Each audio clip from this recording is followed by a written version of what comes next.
A boy lies exhausted on the ground, wondering what's happening. As he looks at his body and realizes it's pierced with thorns and remembers he's in a dungeon. From above, people gaze down, marveling at the effect of the seventh trap and how crazy it is that this happened so soon. A man with a bow in hand says they can't waste time because they're being pursued, and a long-haired man apologizes for abandoning him. Bleeding on the thorns, the boy wonders if this is how he will die. He pulls out one of the thorns and tries to stand while unhanging. Looking at his hand, he notices his vision blurring and that he's lost too much blood. He says the situation doesn't seem real, but from the start, nothing seemed normal in this world of horror. This reality began a month ago when he was summoned to a world called Dungeon. He was walking down the street and suddenly felt something strange. A moonlight appeared under his feet, and as he watched his hand disintegrate, he wondered what was happening, and then he vanished. Transported to a secluded forest, he arrived to see several people in front of him. Everyone seemed confused about what was happening. As he wondered what this place was and why there were so many people, he realized they had all been teleporting out of nowhere and their phones no longer worked. He turned when he heard someone say, "Welcome to the dungeon." A cute rabbit appeared saying it was a pleasure to meet them and that it would be their guide in this game. It said it knew they must be wondering what kind of game it was. The protagonist and the others seemed confused by a talking rabbit. A man in a suit walked toward the rabbit, demanding to know what was going on. Angrily, he said he didn't care about this game nonsense because he was late for work and told the rabbit to stop hiding in that costume while spouting nonsense. The rabbit insisted it wasn't nonsense because the information was very important, and they were the only ones there. He asked everyone to listen carefully as it would explain the rules. Suddenly, the man in the suit grabbed it by the collar and told it to shut up. The rabbit said a game tutorial would come first. "Learn as you die," it declared, waving its arms, announcing this was the dungeon game, while the protagonist told the man to wait. The rabbit then said it would discuss the important rules to satisfy the hot-headed man. The protagonist thought it was a dream until the rabbit commanded everyone to respect the game guide. With a deadly swipe, he decapitated the man, stating they should value their lives. That's when the protagonist realized it wasn't a dream. Excitedly, the rabbit asked if everyone understood that ignoring the rules meant death. The people corrected this believing. With a sinister look, the rabbit said there were 100 of them and asked if it could start the real game called Learn as You Die. At that moment, the protagonist understood it wasn't a dream. It was a reality of the dungeon game.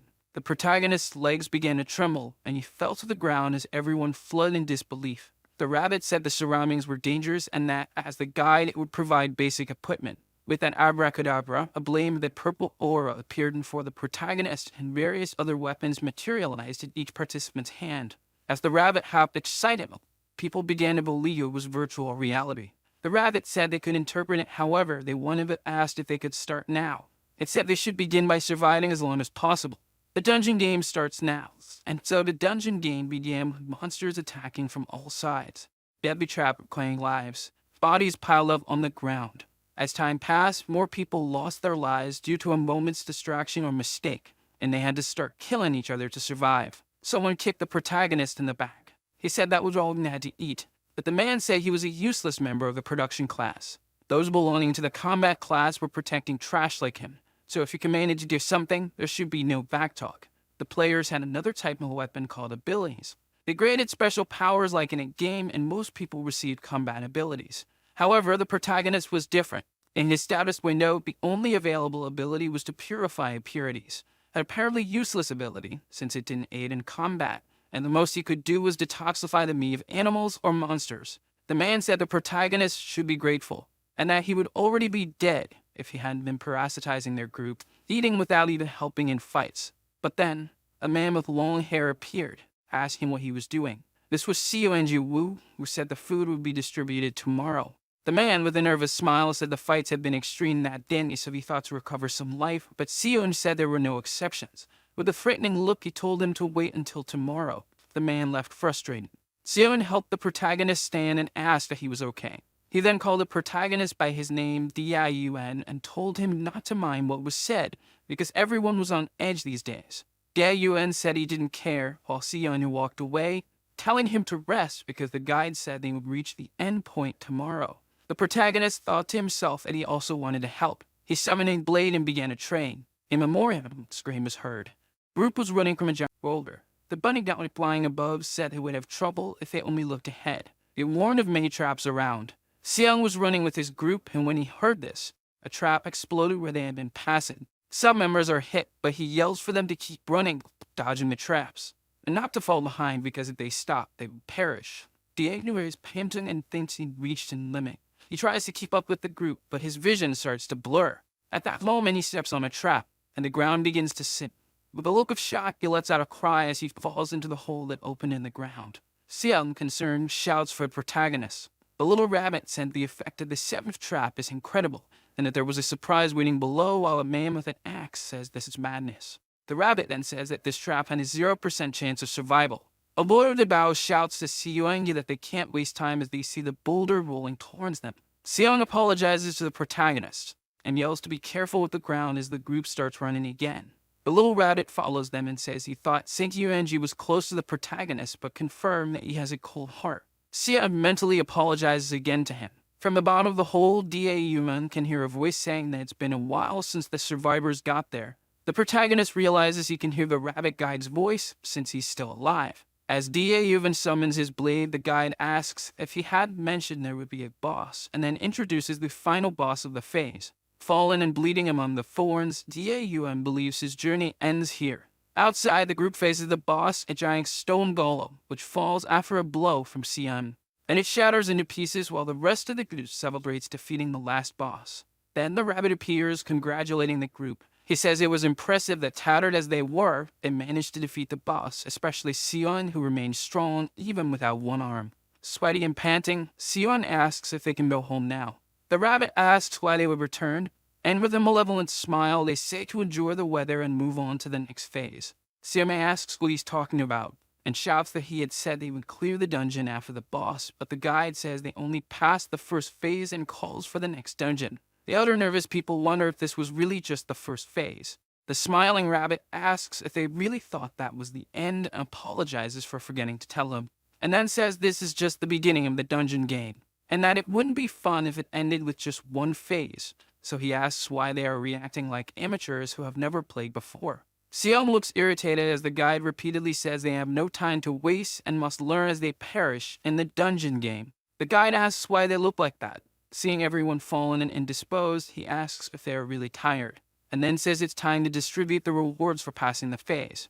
Immediately, all the group members start to feel better. They realize their wounds are being healed. Even Xiong's arm has been fully restored.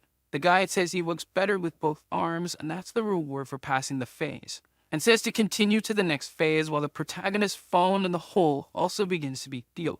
A system window appears showing the reward for completing phase 1. He then realizes his wounds are being healed, and wonders what the heck happened. When he hears the guide saying they will all go to the next phase, he tries to shout asking to be taken with them because he's still alive. But no one hears his cries. He then wonders what he should do alone there, when a system window appears saying the dungeon is resetting. The ground begins to tremble, his blood on the ground begins to disappear, and the opening of the trap begins to close. Da Yuman remembers there would be other players, and realizes the reset is to prepare the dungeon for the next ones.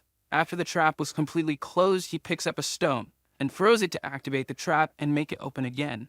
But then he realizes he has no rope and could fall on the spikes again if he tries to climb. He starts to think of a way out, when he hears a voice asking what the meaning of this is. The rabbit appears asking why Da Yuan hasn't died yet, and says he came to check because the trap was activated on its own and asks how he survived. Da Yuan then explains it was the complete recovery of the survivors, and he leaves a look of astonishment on the guide. He says the protagonist was supposed to die as soon as he fell into the trap, but Da Yuan just wants to return to his colleagues. The irritated guide says it's not that simple, and asks Da Yuan to show his status. In his status window, there's error in place of his name. The guide confirms his suspicion and says the dungeon rules consider the protagonist as dead.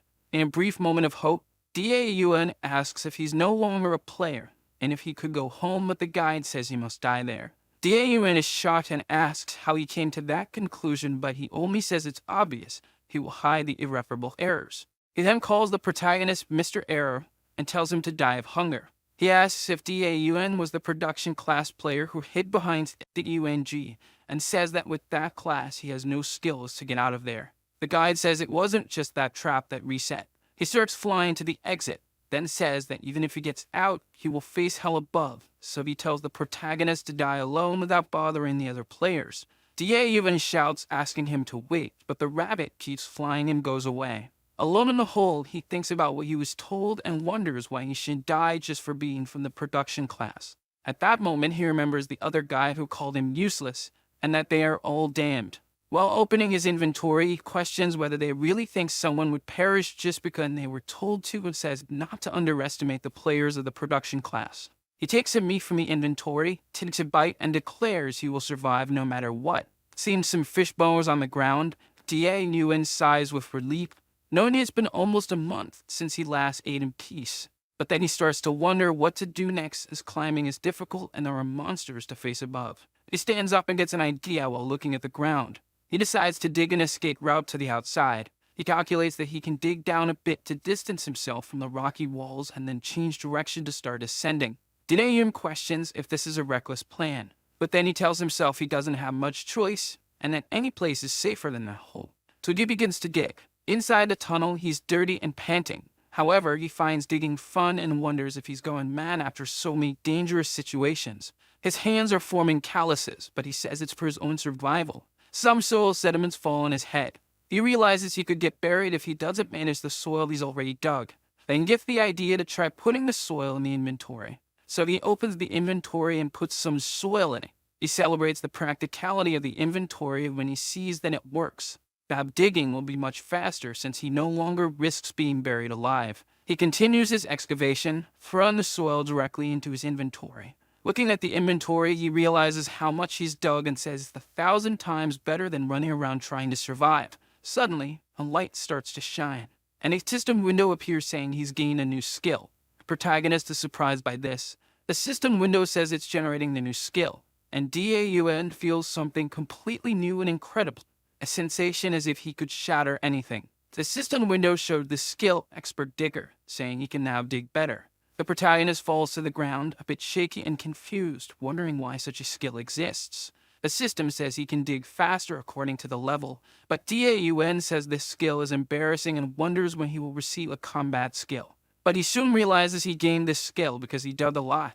Then he laments that he won't have any amazing combat skills like CUNGs. He looks downcast and thinks about how he was a burden to Sion, even lost an arm to save him. Daun then hopes that Cung is alright despite not being the type to die easily. He lifts his gaze and decides it's time to test the efficiency of his new skill. He activates his digging skill and forms a ball of soil in his hand, looking somewhat confused. Meanwhile, in the trap hole, the rabbit guide appears again. He's annoyed because he told the protagonist to die quietly, and then he wonders what Daun is doing down there. The little rabbit starts entering the tunnel, thinking the protagonist is just wasting energy and wonders how far he got before dying. But the tunnel keeps extending, and he realizes that Daun dug quite a bit. He's impressed with the protagonist's determination and willpower and realizes that Cung wasn't the only reason he survived for so long. Continuing forward, he says it's not like Daun has become a mole, and that his body must be nearby. But he starts to get startled to see that the tunnel is wider, and he's shocked to see that there are even torches. Then he wonders why there are torches in that place, when suddenly he sees the protagonist passing by, whistling while holding a plate of meat. Daun sees the guide and greets him with a weary hello. The nonplussed guide asks why he's still alive, until he's shocked to see a bed made of stone. Observing a table next to it, he asks how long it has been under the dungeon. A whole room with furniture, torches, and other devices. Seeing this, the irritated rabbit asks what the heck all that is. Daun takes a ball of soil from his inventory, wets it with a lube water, and starts shaping it like clay until he makes a larger plate. The guide asks what he's doing. Daun places the meat on the plate he just made and says it would be rude to receive a visit empty-handed. While the protagonist cuts the meat, the guide asks if he thinks the dungeon has become his home. And then he remembers that Daun was responsible for preparing food for his group and comments that he must have plenty of food in stock or must have gained a random new skill. At that moment, the protagonist even stops cutting the meat, and the rabbit asks if he really gained a new skill. Daun, a bit embarrassed, says his new skill is digging. The guide bursts into laughter and says that explains how he did all that. After stopping laughing, the rabbit says that Daun specializes in useless things, and comments that skill is as strange as another one of purification, but at least he could laugh a bit. Then he jumps off the bench and says that now the protagonist can die. Daun asks if the guide is going to kill him. The writer responds indifferently, saying that the protagonist is going to die anyway, so there was no reason to get his hands dirty with him. And then he comments that they must have finished. Daeun, worried, asks what has been finished. Everything starts to tremble. And the guide says that while the protagonist was playing with soil, the new participants finished phase 1. And he says it's a pity since it must have taken a long time to make that hideout. Daeun realizes what's happened. Everything is shaking so much that it knocked down the plate with meat. And he realizes he was so focused on digging that he forgot and wonders why he didn't think of that before. The dungeon is resetting, which means everything he dug will also reset. He starts to run, dashing back to where he came from. The guy congratulates him on his persistence, but says it's too late to escape. As everything collapses, Daeun falls. The rabbit keeps saying entrance is far away and wonders why he dug so much. It seems there's no way out. Daeun wonders if this is his end, while the guide remarks that he made it quite far, and adds that in the end the protagonist should have stayed put, but instead he dug his own grave. If he had stayed quiet, he wouldn't have to go through all this. However, the rabbit then notices something. The tunnel stops trembling. Daeun is surprised, and the guide is also astonished, asking how this happened. Then, amazed, he wonders if the reset finished and nothing happened to that place. Next, he calls Daeun a cursed bug and says the dungeon's rules seem not to apply to him. The protagonist stands up and asks if the reset is over, but the rabbit grumbles, saying he doesn't know. The guy continues to complain while Daeun looks around. He notices everything is a mess, but it didn't reset. Then he wonders if it's because he's a bug. Daeun then reflects on how he received the dungeon's reward being a bug, and starts to think that he's a player who isn't exactly a player.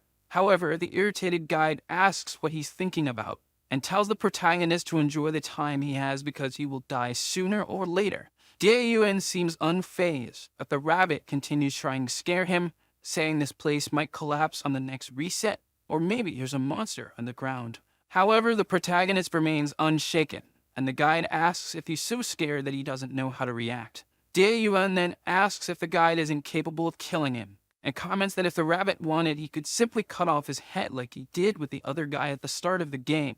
The little rabbit gets angry and asks where he got that conclusion, then says he just doesn't cut his head off because he doesn't want to get his hands dirty. But Daeun ignores him and walks away carefree, leaving the guide even more irritated, saying he's going to cut his head off. Then the protagonist lets out a smile, realizing that the rabbit really can't kill him directly. As he walks away, the guide is sweating bullets, and concludes that he's in trouble. It was exactly as Daeun guessed, the guide only has permission to kill one player. But since he already used that ability at the start of the game, now he can't cause direct damage to other players. So the guide worries that Daeun might actually get out and his superiors discover that it was his mistake. Meanwhile, the protagonist tries to invite the rabbit back to finish the food but says it's okay if he doesn't want to. Just at that moment, pieces of earth start falling from the tunnel wall. Suddenly begins to crack, and then a strong jet of water bursts onto the protagonist.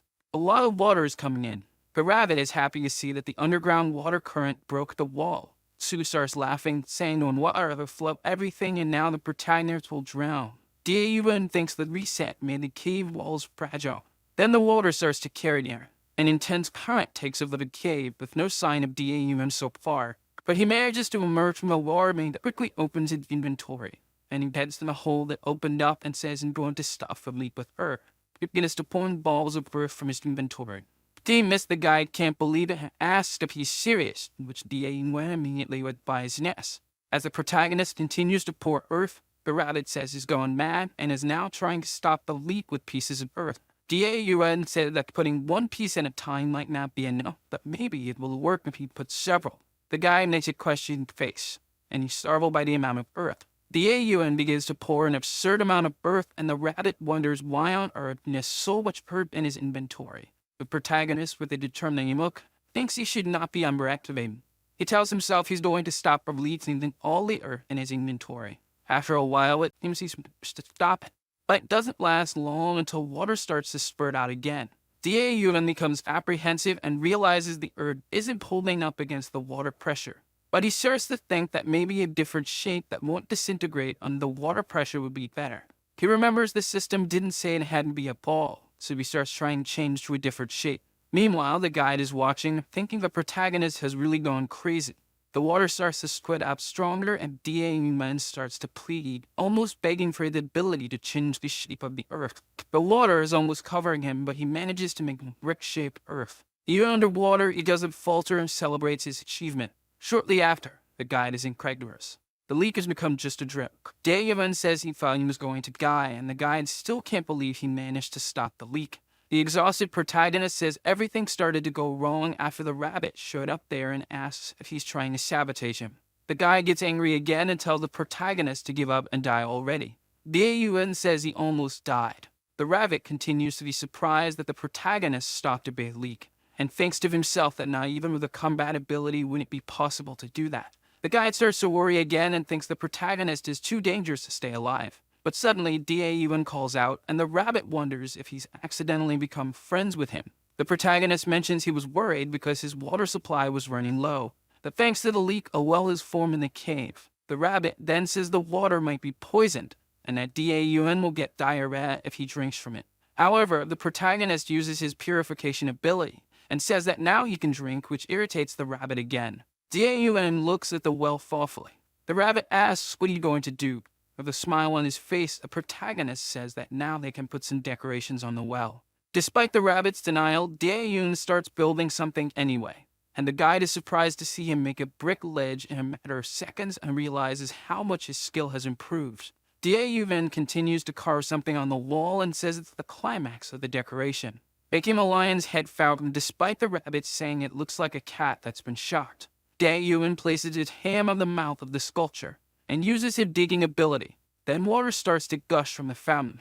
The little rabbit is annoyed and says the protagonist is doing whatever he wants and asks why he's so unnecessarily detailed. But Da questions if he knows how scientific that design is. He points to a pipe that connects to the water source and says that besides helping to reduce the water pressure so it doesn't explode again, it also prevents the water from spoiling by staying still. And then with a very modest smile, Da said that such a brilliant job could only be done by a prodigy and wonders if he deserves some achievement for it. Immediately afterward, a blow appears in front of him. The system says he has acquired the achievement of building a well with the lion's head fountain. Da doesn't understand what that is, and the rabbit can't believe it either. The protagonist is astonished by such an achievement, while the guide can't believe there's an achievement for something so foolish. Next, the system shows that the reward is that fish will inhabit the fountain that Da built. The protagonist is somewhat confused. The rabbit looks displeased. But suddenly a bright glow appears in the well, and in the blink of an eye, fish appear in the water. The rabbit still refuses to believe this is possible. The protagonist celebrates mega happy because now he doesn't have to worry about dying of hunger or thirst, while the guy continues to wish he would die soon. A tear runs down Da cheek, happy to have his efforts rewarded. He celebrates that the gods are helping him, while the rabbit is annoyed and tells him to stop hoping. Sometime later, there's smoke in the middle of the forest, smoke coming out of a hole. Inside, Da is barbecuing with the spikes from the trap that almost killed him before. The guide laments that the precious dungeon trap is being used to roast meat. The protagonist wonders why he didn't think of that before, and the rabbit calls him an idiot. Da says he's happy to have had the idea of the barbecue. He then says the guide must be hungry too since it was he who gave the idea of roasting the meat after cooking. But the rabbit says everyone eats like that because it gives a smoky flavor. The protagonist says if the guide can get lost if he's not hungry, but the rabbit retorts that he'll only leave after seeing him dead. Despite this, Da thanks him and says he was sick of always eating the same thing. Then he offers a piece to the guide again, tells him to take it and thanks him again for the idea. The guide stares at the meat and soon starts to drool. But he refuses, saying he won't eat bad food like that and doesn't care if he eats it all. Da is a bit surprised, then says he forgot that rabbits are herbivores and apologizes, leaving the guide irritated while he explains that he does eat meat but doesn't want to. The protagonist comments that there's no grass there, making the guide threaten to kill him again. Sometime later, the meat is gone. Only a few bones are left on the ground, while the guide is watching Da sleep. He comments that the protagonist is very stupid and must be the most relaxed person in the history of the dungeon. Da starts calling Seoung's name in his sleep, and the guide wonders what kind of dream that is. He flies away and says that Da is sleeping completely unprotected, while the smoke continues to rise. He says the dungeon monsters are always hungry and wonders if Da will survive in a cave with no way out. It's already night and the mockingbirds are alert. The guide with a malicious smile says he hopes Da Hyun had a fantastic last meal. Meanwhile, the protagonist continues to mutter words in his sleep. Suddenly, he hears the sound of a paw stepping on the bones, and the giant war monster appears. Each step shakes everything. He continues to enter the cave, until he reaches where Da is sleeping and ironically saying he wanted pork belly. The boar approaches and starts sniffing the protagonist, who continues in deep sleep and tells him not to touch him. Da says he's not angry when the monster sniffs his face, and then he punches the boar's snout, shouting that he's not angry and to eat all the meat. He looks to the side, still sleepy, and is startled to see a horned boar. Da starts to sweat coldly and wonders if he's still dreaming. But his doubt is confirmed as soon as the boar headbutts and completely shatters his bed. The protagonist is sure he will die with just a scratch if the monster hits him. He still tries to talk to the boar and asks if he can understand him like the rabbit, apologizing for hitting him. But the boar doesn't understand, and the protagonist realizes the monster is just hungry. He thinks to himself that he's getting tired of life or death situations and wonders why that creature appeared there. In memory, Siwon explains that boars have absurd strength, but they're not smart, and their patterns are simple, just dodge to the side. Dae-Yuin imagines that's what Si Wenji would do and wonders if he can do the same. Then he remembers that being just responsible for food, he has no combat skills. However, an idea comes to his mind. He thinks he can be quick with his ability.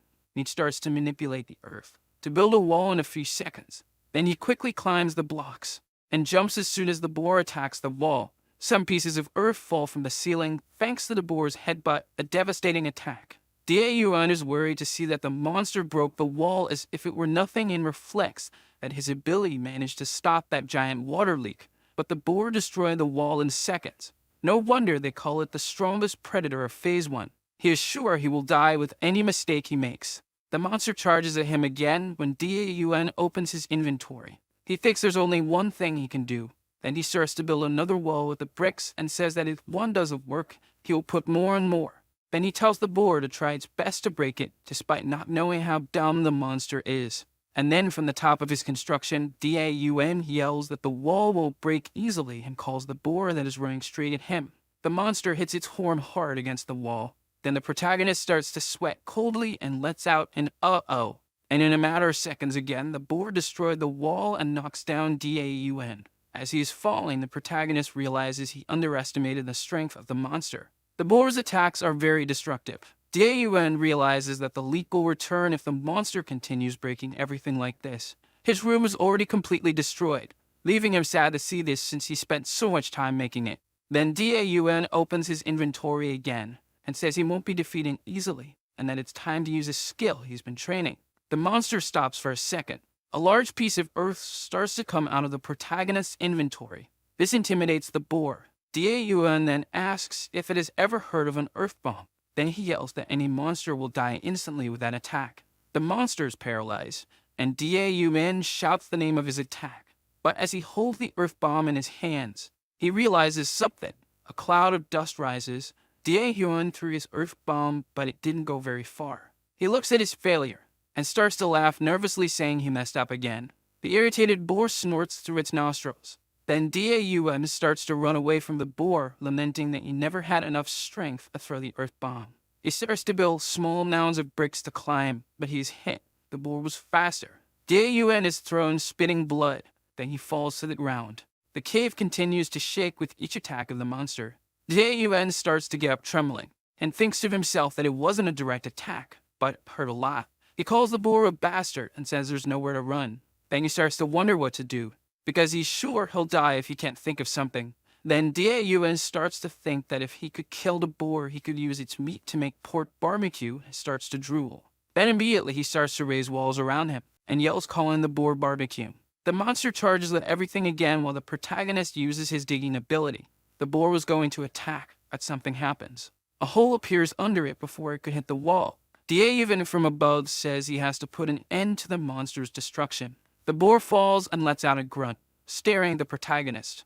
Dae-Yuan says he thinks the monster doesn't understand what's going to happen. He then continues and says he's very pissed off and asks like a gangster if the boar is going to compensate him because it took a long time to build that place. The monster is now intimidated, and the protagonist then says the boar will have to pay with its body for the disrespect it had. Then Daun says goodbye while releasing several bowls of earth on the monster. Nearby was the rabbit watching the scene. He is shocked by what just happened. Then he wonders if the protagonist was really just from the artisan class, and questions if an apparently useless skill could be used in that way. While Daun prepares his blade to make his barbecue, the guide thinks the protagonist is too creative with the skills he has and is too dangerous. The narration said that the average level of the skills of the players who cleared the first phase is level 3. The levels of the skills increase according to the frequency they are used, and when they meet certain requirements, some players can gain new skills. The effects of the skills are absolute. In addition, to pass the phase, players must always be leveling up their skills. But it shows the guy with the axe cutting off the arm of a giant golem that even after that attack, the monster still manages to retaliate and throw the man away. While the golem regenerates its arm, the narration says that raising the levels of the skills in a life or death fight is not easy. Back in the cave, the rabbit has the same incredulous face as always, thinking that the digging skill is at a very high level because Daun uses it all the time. While the protagonist is unearthing the boar, the guide thinks to himself that his skill is not even combat. Daun spots the rabbit and calls him to see the boar. The guide already starts to get irritated, thinking that the protagonist is a pest in the dungeon. Sometime later, Daun is sharpening a blade, and with 2 knives, he approaches the boar to start preparing the meat. While cutting, he thinks to himself that slaughter is only about speed, and that the meat can spoil if not treated soon. Within 2 hours in a room temperature place, he says his skill might be able to kill a bacteria, but spoiled meat doesn't taste good. He continues preparing the meat, removing the tendons and separating the fat. When finished, he asks the guide what he thought. The rabbit gets irritated again, saying the protagonist is very noisy and asks who he's talking to. Daun says that if you start living alone in such a place, it gets very boring if you don't talk to yourself. The guide says he knows how he feels. The two end up feeling unexpected empathy and look away. Outside, the day has already dawned. Daun is scraping the boar's skull on the wall, and then makes a roasting pan using the horn as a handle. He then takes it to the fire for a test. He comments that the tendons have dried and can be used as rope, while the rabbit wonders if the protagonist is some kind of caveman.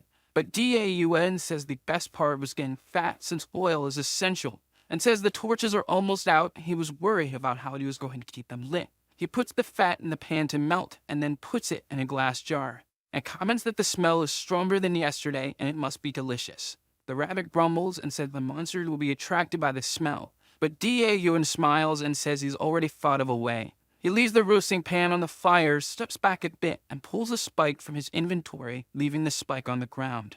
The protagonist then says the rabbit said the other day that falling into that trap is certain death, and says he can use that trap for hunting. The rabbit makes a face of displeasure while Daun says he saves some spikes in the inventory, but they reappear with each reset. Then he finishes placing the spikes on the ground and asks what he thought. The guide says the monsters are not idiots, and they won't come with the protagonist saying there's a trap there. Daun then says that from now on there will be something to eat every day, and when the guide asks what he's talking about, the protagonist says that with the smell of pork barbecue, another type of monster might fall in there. Right after that, they hear a noise. The rabbit looks in disbelief. There at the opening of the hole is another boar, and the guide already starts saying that it's not a place for him to enter. But it's no use, and the creature jumps into the hole. The rabbit yells, calling him a stupid pig. When falling, the boar causes a rumble that raises a lot of dust. Daun looks and celebrates seeing that his plan worked and that he caught another one. The guy gets irritated and starts asking why the hell the boar jumped. Daun, almost drooling, gives a little laugh and says he won't have to worry about food anymore, while the rabbit keeps repeating that he hates him. He passes and he new sees it, and soon there's another boar at the edge of the hole. He was attracted by the smell and drools from above, seeing Daun's barbecue and smelling that succulent meat he can't resist, and jumps all in without knowing he's going straight to his death. When he falls down there, he starts to grunt, and when he looks up, there is Daun saying he is bigger than yesterday's boar. The protagonist, all happy and humming, welcomes him. Daun is by the fire roasting the meat. When he goes to get another piece in the bowl, he hears a rumble, and everything shakes. However, the protagonist looks unconcerned. And then he sees that he caught another one and says they are not smart, and that he's getting tired of them showing up all the time. And then he says they could at least make their meat taste bad since he's starting to get fat from eating so much. But suddenly a glow appears around him. Meanwhile, somewhere else, someone holding 2 blood-soaked swords says it's over. It's Seonju almost died this time. His group appears asking if he's hurt, He says he's fine and asks if the group is okay. The other group members are amazed to see a mountain of boars that Seoin killed alone. He says he was fortunately not hurt and asks how things went on the side where Ehowayo Hyunjin went. Hoeyol is the guy who uses an axe. He says he had a lot of people with him and apologizes for having separated from Seoinji and for not being able to help. Seong says it's okay and that he won something. Then he says he killed 100 horned boars and gained a still. The system shows the achievement, Horned Boar Slayer, and the reward is the skill strength of the horned boar. Everyone in the group is surprised that there is such a skill. Seo explains that the skill is limited as it lasts 10 seconds and has a cooldown of 100. But then one of his colleagues comments that the skill increases strength and vitality. Poeol says it's an incredible skill and that Seiyuenji is becoming a monster. But Seiyuenji is embarrassed to hear such praise. The archer boy happily celebrates, saying that such a skill is amazing, like putting wings on the back of a tiger. He says he's happy that Seiyuenji is on their side. Hyoeol comments that the duration should increase and the cooldown should decrease as the levels pass.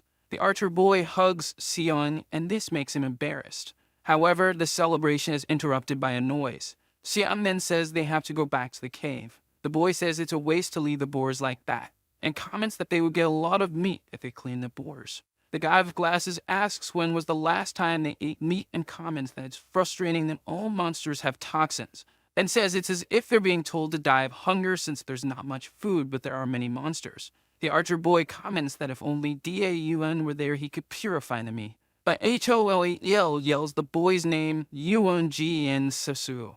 The boy is a bit embarrassed and says he only thought of Daun as a cook and didn't think losing him would be so problematic. Seome asks if he really thinks that and says the goal of the game is not to win fights but to survive. And then he says that from that point of view, the combat class is the most necessary because it has a clear goal and rewards. But then he asks what happened on the days they couldn't fight, remembering how Daun distributed help to everyone when they were exhausted. He delivered the food with a smile on his face. Seome says the protagonist was fighting for them at those times and says he was the strongest among them all. Howell shows a sharpening stone made by Daun and says he would have died with a blunt axe if it weren't for it. Yoon-ji apologizes and says he won't say that kind of thing again. Seong smiles and tells them to return. The group gets excited and talks about eating potatoes, but soon remembers that it was also Daun got the potatoes and realized that everything is related to him. Back in the cave, there's meat being roasted, and the protagonist, with a gleam in his eyes, celebrates, saying this is what lifestyle is all about. The guide complains, saying he is too noisy, and asks if he has been possessed by some chatty ghost. Daun, with his mouth full, says that apparently the rabbit doesn't know the joy of eating and says that reaction is important when eating something tasty. He starts to say something, but says the guide wouldn't know, then the little rabbit says he does. Daun asks if he already knew that you can't eat horned boar because it has toxins, and says that if you use the purification ability on the meat, the toxins disappear and only a slightly bitter taste remains. This means it's good even without salt. The guy gets annoyed and says he doesn't need to know these nonsensical things and that one day you will kill him. But the protagonist starts to laugh. Then another rumble happens. Daun sees that another boar has fallen into the trap. The guy gets even more irritated and says those stupid pigs shouldn't have stopped jumping here by now. The protagonist says maybe their brains also reset and says he's tired because 2 or 3 jump there every day after the reset. The rabbit says he's going to go crazy, and then he's surprised. It's astonished to see Daun lift the boar and starts asking when he got so strong. The protagonist said it's a skill and tells the guy to keep turning the meat so it doesn't burn. The rabbit is astonished and asks about the skill. Then he says the skill was the strength of the horned boar and says he'll be right back. The guide is totally disbelieving and wonders if the protagonist is talking about the Horned Boar Slayer achievement. Then he wonders how someone of the useless class got it, while Daun carried the giant boar as if it were nothing. Daun climbs out of a hole and comments that he should build some kind of entrance. When he gets to the top, he is startled to see the rabbit looking downcast and asks what happened. The guide, completely dumbfounded, asks if the skill the protagonist mentioned was from the Horned Boar Slayer achievement. Daun says yes, and the rabbit says it's impossible because you can only get it after killing 100 boars. The protagonist then explains that he caught the 100 boars with a trap. The rabbit says something is wrong because the dungeon has reset several times. Daun asks what that has to do with it, and the guide replies that when the dungeon resets, the count also resets, and that there are only about 40 boars up there. The protagonist with a silly face comment that it seems his numbers stayed the same even with the resets and asks if that wasn't supposed to happen. The little rabbit gets irritated and calls him a bug human while Da-Human wonders if all the monsters he kills will count. Thinking he might get another achievement when he kills 100 more, he reflects that it would be difficult to do without a group. The guy gets irritated and says the protagonist is starting to look like a pig now that he's eating them every day. Da-Human asks if there's a weight change system the rabbit doesn't know. Meanwhile, outside it's a beautiful day. On a tree branch, a squirrel walks near a nest. He is gnawing on a bone until he accidentally drops it. Then he quickly descends from the tree. But when he gets down, he sees the hole in the ground near the tree. And he tenses up when he realizes his bone fell straight into that hole. He stares a bit before entering. After a while, he comes out a small hole. That leads directly into the protagonist's cave. He starts to explore, looking around. And when he gets to the kitchen, he is surprised to see all that. A little further ahead, he finds his bone, and he runs to grab it. But he is surprised to see the carcass of a horned boar. It was love at first sight. Sometime later, he returns to the tree all excited, with a twinkle in his eyes.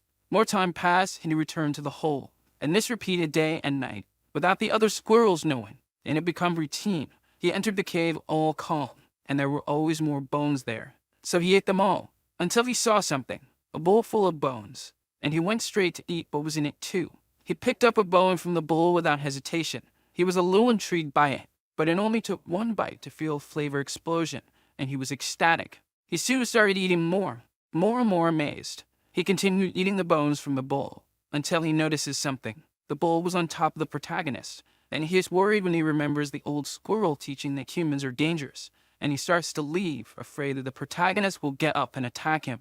But the temptation of the bowl is too strong. He tries to resist. He makes a determined look, focused, but he goes back to eating the bones. Da-Human, who was pretending to sleep, sees this and is happy. Then he celebrates that he found another living being after spending months living alone in that cave, and says it's good that the squirrel feeds on bones because he is very careful and didn't know how to approach him. While Da-Human is being careful thinking about how to make friends, the squirrel realizes he is awake. The protagonist worries that he might run away, but the squirrel continues eating the bones. Da-Human is moved by so much cuteness, so he slowly tries to pet him. The little squirrel mimics and lets him. Da-Human is all happy that it worked, and again a glow appears. The system shows the achievement of Earth's squirrel friend for having tamed the little squirrel, and then says the dungeon admires this unexpected friendship. Da-Human wonders if they give these things out regularly and remembers that when he was with the group he couldn't get any. Then he thinks about his new achievement and says he doesn't know if it's worth anything, but thanks the little squirrel for calling him a friend. Then he starts thinking about using POKKNYU as the name of the little animal, since that's the sound it makes. The little squirrel seems to like the name. Da-Human is astonished to see that POKKNYU apparently understands him and wonders if it's the reward for the achievement. Then he tells the little squirrel to sit and even thinks that maybe it's hard for him to understand. But POKKNYU sits down right after. He's impressed to see that the squirrel really understands him and even asks him to hold his hand. And then he asks POKKNYU. At that instant, the squirrel jumps from his hand. Da-Human wonders if he didn't understand. But POKKNYU waits for the protagonist, and then points in the direction indicating for Da-Human to follow him. The protagonist then sees the wall through which POKKNYU entered and uses his ability to enlarge the hole. As he climbs through the tunnel, he wonders if the squirrel noticed the entrance because it's smaller. Then he remembers that every time he tried to dig an exit, he ended up facing stone walls. Da-Human dug several tunnels looking for an exit and was almost giving out. However, he is surprised when he notices something.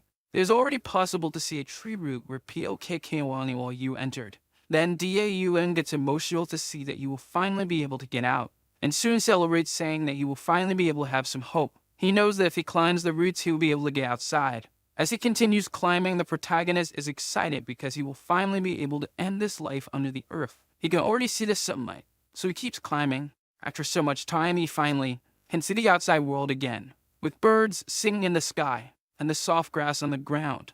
Da-Human can't contain himself with that view and starts to cry with emotion for finally being able to see the sky full of clouds and grass that seems endless. He says it's just a normal landscape with some sheep, but it seems so different. While he says it's welcoming and friendly, his speech is interrupted when he sees one of the little sheep suddenly attacked. by a fierce wolf. Yuan gets nervous and says that survival of the fittest is also part of nature, while there are several predatory looks in the forest. And the other wolves start to moan. There's the feeling being alive didn't need to be so realistic. The protagonist starts to sweat coldly and turns pale, because he knows that packs of wolves are known for having no mercy, and then thinks it's unfair to die right after escaping. The wolves start to growl and go into town. Yuan already prepares for the worst, then encourages, but the wolves pass straight by. He doesn't understand, and he is relieved because the wolves were focused on the sheep and didn't see him. He asks if POKKYU knows another way because that place doesn't sound safe. But right behind him, another wolf appears. Yuan tries to stay calm, thinking that this one's attention is also on the sheep, but the wolf has its eye on the protagonist. Yuan runs back through the hole, yelling at the wolf and calling it an idiot. The protagonist says the entrance is too tight for the monster to enter, but it didn't take long for the wolf to break everything and manage to enter. At that moment, despair kicked Yuan, who keeps crying and apologizing for calling the monster an idiot. He realizes the tunnels are too narrow and there's no escape. Then Yuan opens the inventory and decides that since it's just one wolf, and starts to build a wall, thinking that compared to the boar, the wolf is much weaker. But before he can finish his thought, the wolf leaps and attacks him, which draws blood from Yuan, who can't believe it. The wolf is extremely fast. Yuan realizes his situation is bad. The wolf missed that blow but will attack again. The protagonist wonders if he will be able to escape or if there's another way. And then he realizes he won't be able to run for long and he has to end this. Then an idea comes to his mind. He says he still has that and there's nothing more he can do. The wolf leaps to attack him again. Yuan says it's him or the monster or a blue aura begins to emanate.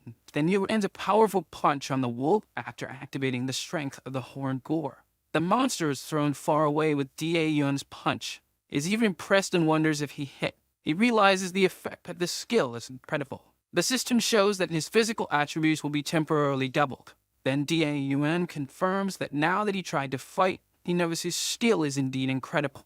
But the wolf gets up angry. The protagonist knows he managed to damage the monster. But he's sad it wasn't a one-hit kill. The system shows there are 7 seconds left of the skill and Yuan thinks to himself that the duration is his biggest weakness. And then with 6 seconds left, he has no time to wait and charges with everything. The wolf prepares for an attack. But Yuan is faster and manages to jump and dodge to the side of the monster. Before the wolf can react, the protagonist lands another powerful punch on the wolf's ribs. And with a determined look, hopes the monster dies. Yuan continues to deliver a barrage of punches. So he punches that dust rises even from the outside. The protagonist is already tired, and the system shows there are still 3 seconds left. But the wolf is still standing. Again it charges. But Yuan manages to dodge. Then he quickly opens the inventory, pulls one of the spikes while there are 2 seconds left, and yells for the wolf to die already as he prepares to attack with the spike. The monster growls at him. But Yuan manages to hit the spike on the wolf, but the monster attacks. This attack ends up throwing the protagonist against the wall. You the spike embedded in its neck. The wolf is still alive, while Yuan wonders how this damn thing has so much energy, and says this won't end easily. The system shows that the strength of the boar is on a cooldown of 99 seconds. The wolf stares at him over. But Yuan has understood the pattern of the monster. Its most dangerous attack is when it leaps to slash using its front claws. But after that, this attack is on cooldown. The protagonist asks if they can't have a truce for just 90 seconds. But the wolf launches another attack. As Yuan prepares to launch his last attack, the monster is about to bite him. At that moment, the protagonist says he should have used his paw. Then before the wolf could bite him, Yuan uses the deeding ability right into the wolf's mouth, and the monster is caught by surprise. Sometime later in the cave, the guide appears wondering what happened since the protagonist isn't making meat. He says something is wrong, and says that Yuan must be doing something bad until he finds him. The rabbit can't believe that the protagonist is dressed in bone armor. Yuan says the armor turned out quite good for something made in a day. He says he made it because many dangerous things happen these days. The guide is shocked to see the skull of the plains wolf and wonders if Yuan finally found a way up there. The protagonist says yes, and the rabbit already asks why he is still there. Then he says it must be because that place is comfortable and tells Yuan to keep living there. Then he comments that the protagonist even got a little pet. But Daun, determined, says he will leave. However, it cannot leave without preparing, as he only survived by pure luck. Because of the danger, the rabbit tells him to stay there. Then Daun says he still plans to use the base for a while. Now that the problems are clear, he needs to start making his preparations. The rabbit asks Daun to just give up and die, but ends up leaving the protagonist in a good mood, and the rabbit calls him a cursed bug. Sometime later, Daun is training with the strength of the boar, lifting weights and running while thinking to himself that the more he increases his physical stats, the stronger the skill's increase will be. Since he is using the skill a lot, the system shows that its level has increased and even the duration and cooldown have improved. Daun reflects that he was lucky last time, but wolves move in packs. And even if he tries to face them one by one, there are no guarantees that it will work. He uses a slaughtered boar as a punching bag, while thinking that he has to get stronger. The system shows that the strength of the boar has risen to level 3, making the physical stats stronger, the duration longer, and the cooldown shorter again. Then he activates this skill and delivers a series of punches to the boar. Daeguan lands a powerful punch. With a determined look, he says he will no longer run away. In the forests, some wolves are quite carefree until they notice something coming their way. Suddenly, Daeguan jumps out of the bushes. He is happy to find only 2 wolves. Then the protagonist activates the strength of the boar and throws a thorn at one of them. The other manages to dodge and already advances towards Daun. He then says he will show the result of his training and lands a punch that makes the monster fly and hit a tree. The impact was so strong that it destroyed the tree. Right behind the protagonist appears the first wolf about to bite him, but he has already noticed and says he knew it wouldn't die with just one hit. Then he lands another punch on the wolf and says he will hit it as many times as necessary. While the monster is thrown to the ground, the second wolf gets up. During a fight, the guide realizes that he has become very strong, and Daun himself feels full of power and wonders if this feeling means he is strong. He then says he feels he won't lose and wonders if he has become unbelievably strong. But the rabbit cuts his wave and says he's not that much since Seoin could kill 10 wolves in a second. Daeun says anyone is weak compared to Seoin, but the rabbit says the boy Jian killed 3 wolves alone. Suddenly, one of the wolves starts to howl, and the rabbit mocks the protagonist, saying that now the pack is coming. He warns that about 3 wolves are coming and that Daun is lucky because usually there are more than 5. Then he asks if the protagonist will be able to defeat them all before the skill's time runs out and asks him to show his power. Daun then asks if the guy knows what the best part of his skill is. And he said that the increase in physical stats that is now 2.4x, which means he can run away 2.4x faster than normal. The guide is incredulous and asks if he's really going to run away. Then he asks if the protagonist doesn't have the honor to face them. But Daun says he only cares about something called life. Right after that, he jumps back into the cave hole. The rabbit says that usually players get obsessed and fight so much that they end up dying. Then he gets angry and tells the wolves to attack that hole. But Daun makes an earth wall and prevents them from entering. The monster is even trying to dig, but it doesn't work, leaving the guy trembling with rage. He yells, calling the protagonist a damned bug player, and swears that one day he will kill him. Inside the cave, Daun says he managed to find some isolated wolves, thanks to you. But now that they are in a pack, it's not easy to deal with, and then wonders what to do. He made 7 escape routes in the area where there are no stone walls, and now knows he can withstand fighting more than 2 wolves. But he is worried that something unexpected will happen like last time, and he won't be able to close the entrance in time. Even if he flees to the hole, there's nowhere he can hide. So he tells POKK that he has no choice but to need his help. Daun asks his little squirrel to find the wolves that have separated from the pack, and tells him not to get too close and to be careful. Then he says he will start the preparations.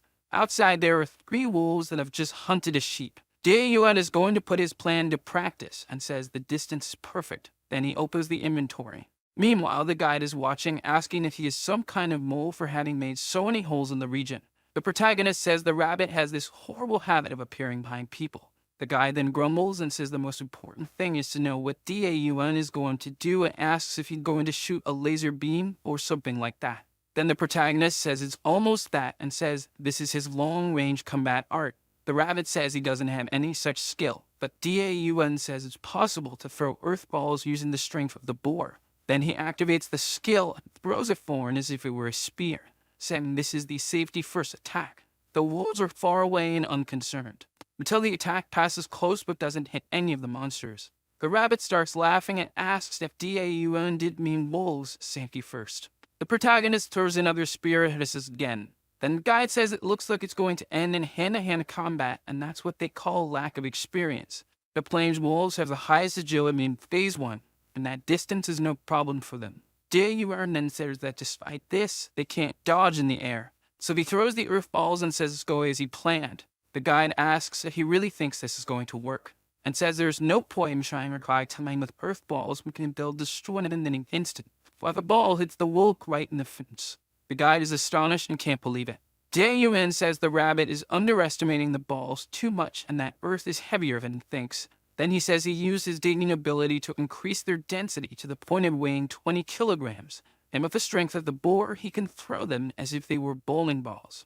The guide is again shocked and can't believe those balls weigh 20 kilograms. In a few seconds, Daeun managed to knock down 2 wolves, only the last one remains. Then the rabbit comments that wolves hunt in groups and they have good teamwork, while Daeun has his back turned. The third wolf leaps and attacks from behind while the guide thinks it was checkmate.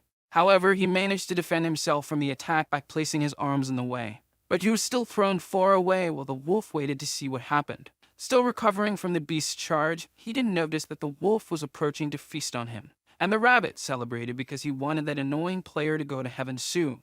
Hoping, the rabbit asked the wolf to attack him immediately and finish the guy off. The rabbit laughed at the scene as the good sadist he is. Daeun was now inside the wolf's jaws. As the fierce attack continued, the rabbit watched everything from afar, hoping that things would go as he planned. However, something unexpected happened. The wolf felt its teeth breaking. The rabbit, observing the scene, expected anything but that. Daeun's armor was more resistant than the beast's teeth and caused them to break when biting him. Taking advantage of the distraction, he managed to move his arms enough to free himself a bit from that dangerous mouth. He was finally in a safer position while the wolf tried to recover from the damage inflicted on itself. Daeun was pleased with the effectiveness of that armor, and if it weren't for it, he would have become a snack. The horned boars are the most powerful beasts of that level. The wolf's fangs are nothing compared to those bones. Even so, the force was felt by the guy's body and he suffered moderate damage. The status window signaled that he still had 8 seconds to use the boar's ability. At that moment, he tried to regain his calm to plan an attack. The time was more than enough, and he started manipulating something in his hands. Daeun with the earth sphere assumed a posture to throw it at the wolf. Finally, he was prepared to do it. With the wolf in his sights, Daeun threw the projectile towards the injured wolf. The great explosion occurred in the forest. The rabbit, still watching, didn't like the way things had turned out. He then asked if the guy had finished off the wolf that lay in front of him. Definitely, this was not the result desired by the rabbit, who wanted the player in the wolf's place. Daeun's strategy was to use a chain of tunnels, attack stray wolves, and then flee.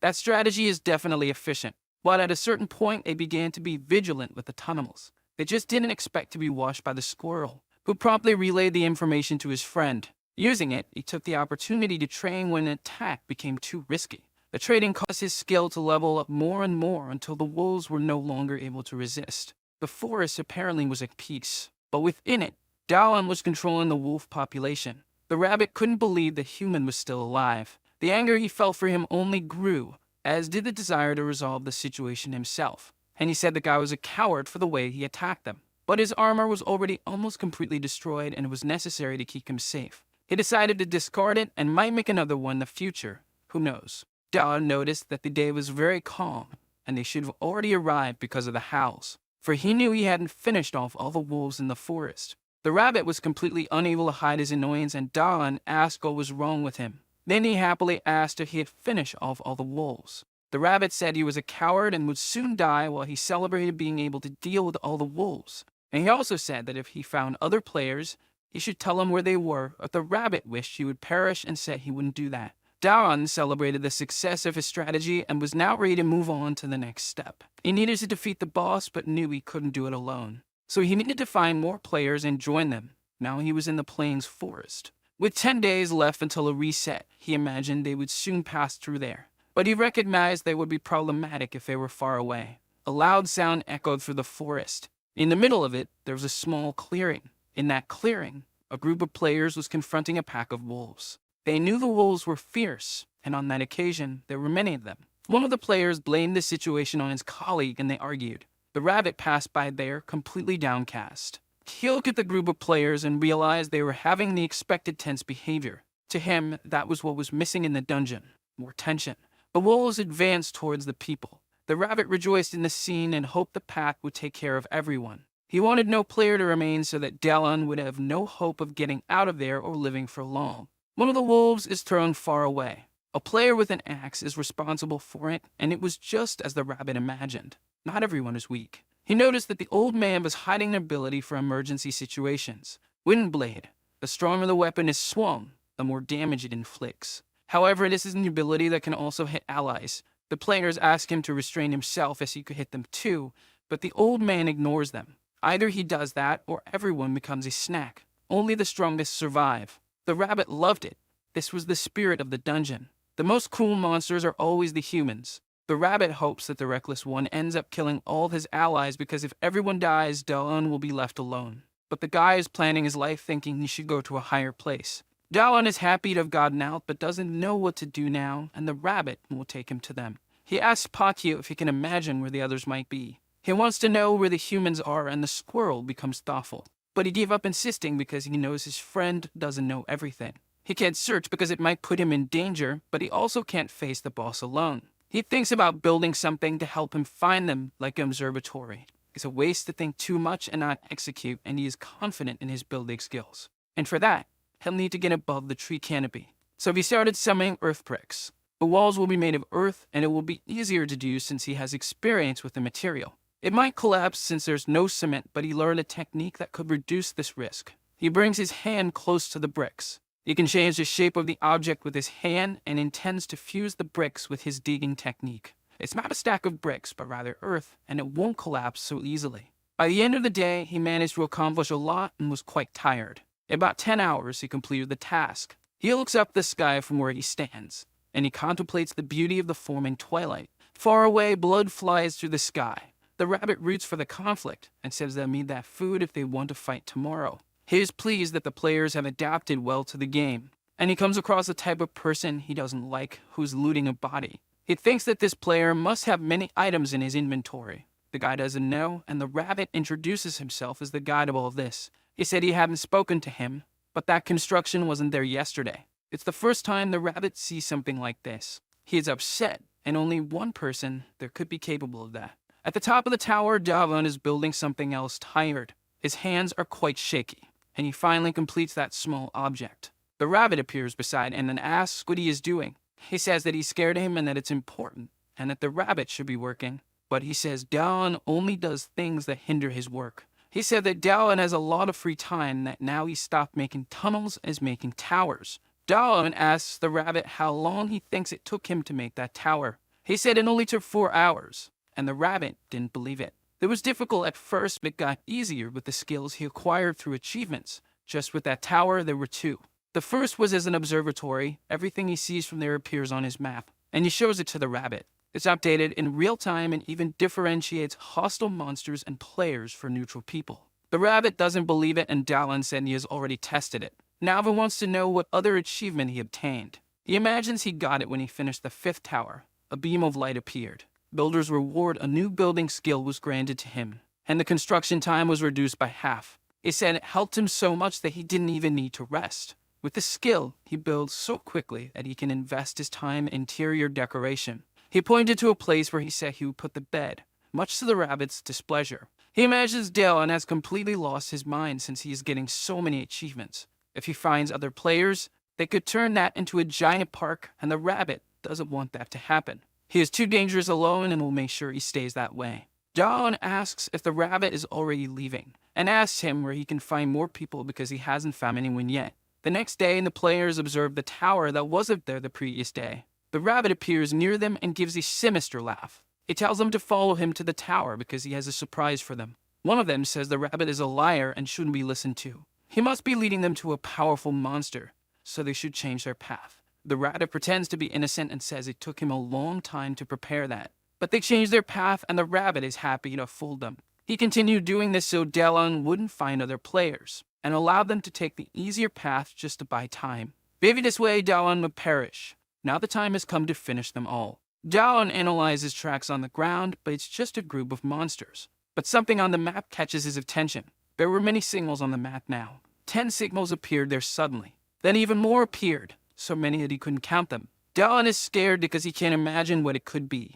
A monstrous rat is running, and with it, there's a horde of other rats. They are advancing through the forest without stopping, leaving a trail of destruction in their wake. The trees tremble with their advance. If Dallin had taken any longer, he would be in trouble and is glad to be near his tower. Every 4 weeks after the reset, the rats descend from the mountains, devouring everything in their path. Dallin had been counting the days for this, but forgot for a brief moment. Another reset is on the way. And it's at this moment that he has an epiphany. If players don't appear on the map, it's because they died or moved on to the next stage. He thinks he can stop looking for them now and head to the beginning. The squirrel tries to say something to him and makes a funny face. Dallin says they don't need to worry about the rats. They just need to pay attention to the map. A large gate stands before them. The players, despite the adversities, have managed to reach it. But they don't know how to defeat that enormous golem. Swords are useless against it. The golem prepares to attack them. The bald guy says he's going to take down the golem because he's very tough. He is ready to strike the golem with his mace. The other players are stunned by the scene. The weapon was on the ground, and there was a lot of tomato sauce. The monster advances unstoppably towards them. The player is terrified by this, because he imagines there's nothing he can do against it. He asks for Bao's help. The golem is ready to finish him off, but something hits it from the side. The golem's hand fell with that impact. The player gives thanks, but the woman tells him to look in the direction of the attack. A brick was flying through the sky. Dallin has arrived and is using the boar's strength to throw bricks. This golem is different from the map monsters, so it's possible that it's the boss. The player doesn't know why Dallin is so strong, and the woman asks him to be careful. The golem continues attacking with his remaining hand. Dallin prepares to throw another brick. This time it hits the side of the monster's helmet. A large hole is formed. Now it turns towards Dallin.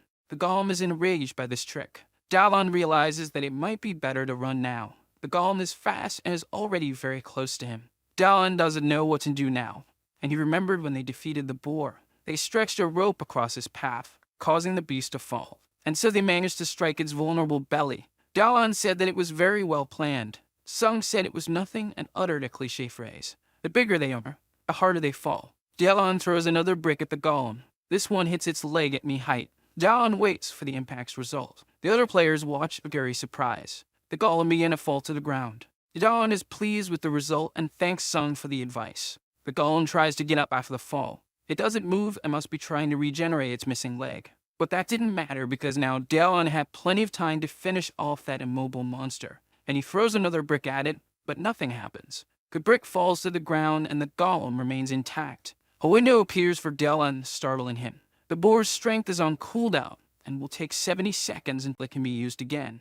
The golem is now fully regenerated and ready to finish off the players. It attacks Dallin, who manages to dodge. He fell nearby and prepares to react. Dallin arms himself with an earth brick in his hand. He threw it at the golem, but nothing happened. The golem, enraged, brings his arms together. He doesn't understand what it's doing. The monster begins to concentrate its strength and prepares to strike the ground with all his might. He slams the ground, causing the earth to tremble. The other players are terrified and wonder what happened to the guy. The woman still holds out hope that nothing has happened and thinks they shouldn't just stand there watching. Her companion is too scared to think of anything. There's not much that can be done against that thing. The woman runs toward the golem.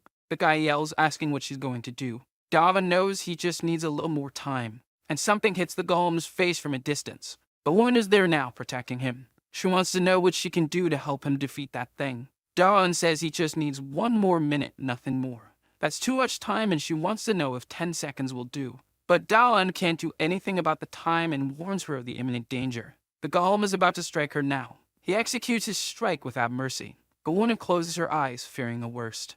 Feeling that she's still alive, she opens her eyes cautiously. The other players are there now, helping them.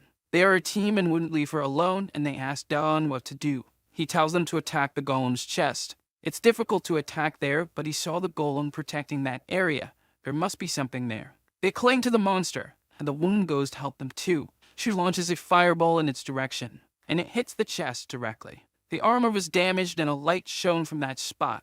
The golem places its arms over its chest to protect itself. That was what Dallin needed to see. The guy asks if it was only him who saw that. Now everyone is motivated and knows they need to attack the monster's chest. Dallin checks his screen to see if he can use his ability yet. Meanwhile, the other players continue fighting the golem. The golem defends itself as best it can, and it's stronger than they imagined. Daon notices that the monster seems to be made of earth. If it's made of earth, he has an advantage. And it finally dawns on him that it's made of clay. If that's the case, he should be able to control this monster. The golem opens its arms, throwing the players away. Daon runs towards it. The woman asks if a minute has already passed. Daon nods affirmatively to her. It's been a long time, he just didn't have enough information to attack. The golem regenerates, so it needed to be studied. And those people risked themselves, so he could react. The time he gained allowed him to plan his attack. He's grateful to them for their effort. He crouches down and is already using the boar's strength. He jumped towards the golem with it. The players watch Daon in amazement. The woman also can't believe what she's seeing.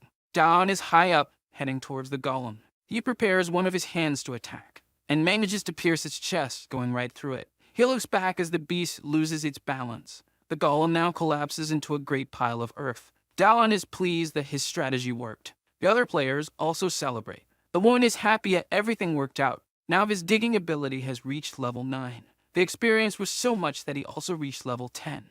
The boar's strength is now at level 5. The players go to him, cheering him on as they manage to defeat that beast. The rabbit is furious with their success. He burns with hatred for Daon. The players begin to complain to the rabbit, who promised to send them home as soon as they defeated the boss. He's upset that Daon's ability worked on the golem. He's deeply irritated by this. He says the game isn't over and that they have to go to the next stage soon. The woman asks what the next stage is. His umbrella begins to glow. The door opens and he tells the players to enter it quickly. They are disheartened because they didn't expect more stages. The woman is a little thoughtful about this and encourages her companions because there's nothing more to do there. One of them decides to pass through the portal right away. They thank Daon, and the rabbit hurries them along. The woman says Daon was very brave. He thanks her and asks her to go ahead. They head to the portal for the next stage. Daon prepares to go through as well. He waves goodbye to the rabbit, who is seething with rage. But as soon as he tries to pass,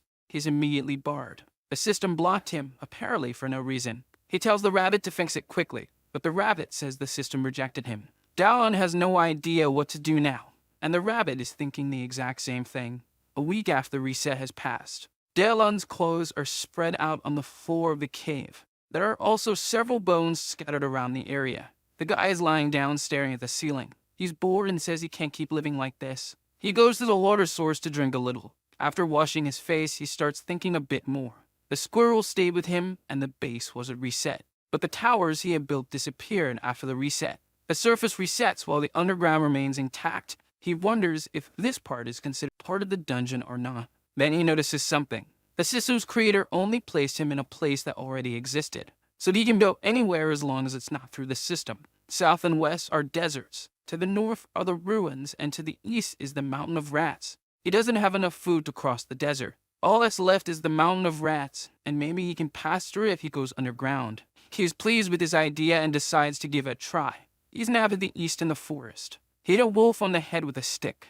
Around him, some wolves are writhing from the blows. Another one tries to attack him by surprise, but he manages to dodge just in time. Opening his screen, he attacks it. He summoned an earth block over it, crushing it. The wolves keep coming and the boar's strength is on cooldown. It was time to use his other abilities. He builds a small tower that places him above the wolves. Daon is quite happy with this distance now. He can't be attacked there but can attack the wolves. The rabbit is upset because Daon is getting stronger and stronger. He descends, boasting, and the wolves are down now. And he tells the rabbit that he's heading for the mountain, and the rabbit can't believe it. He looks at the rabbit suspiciously.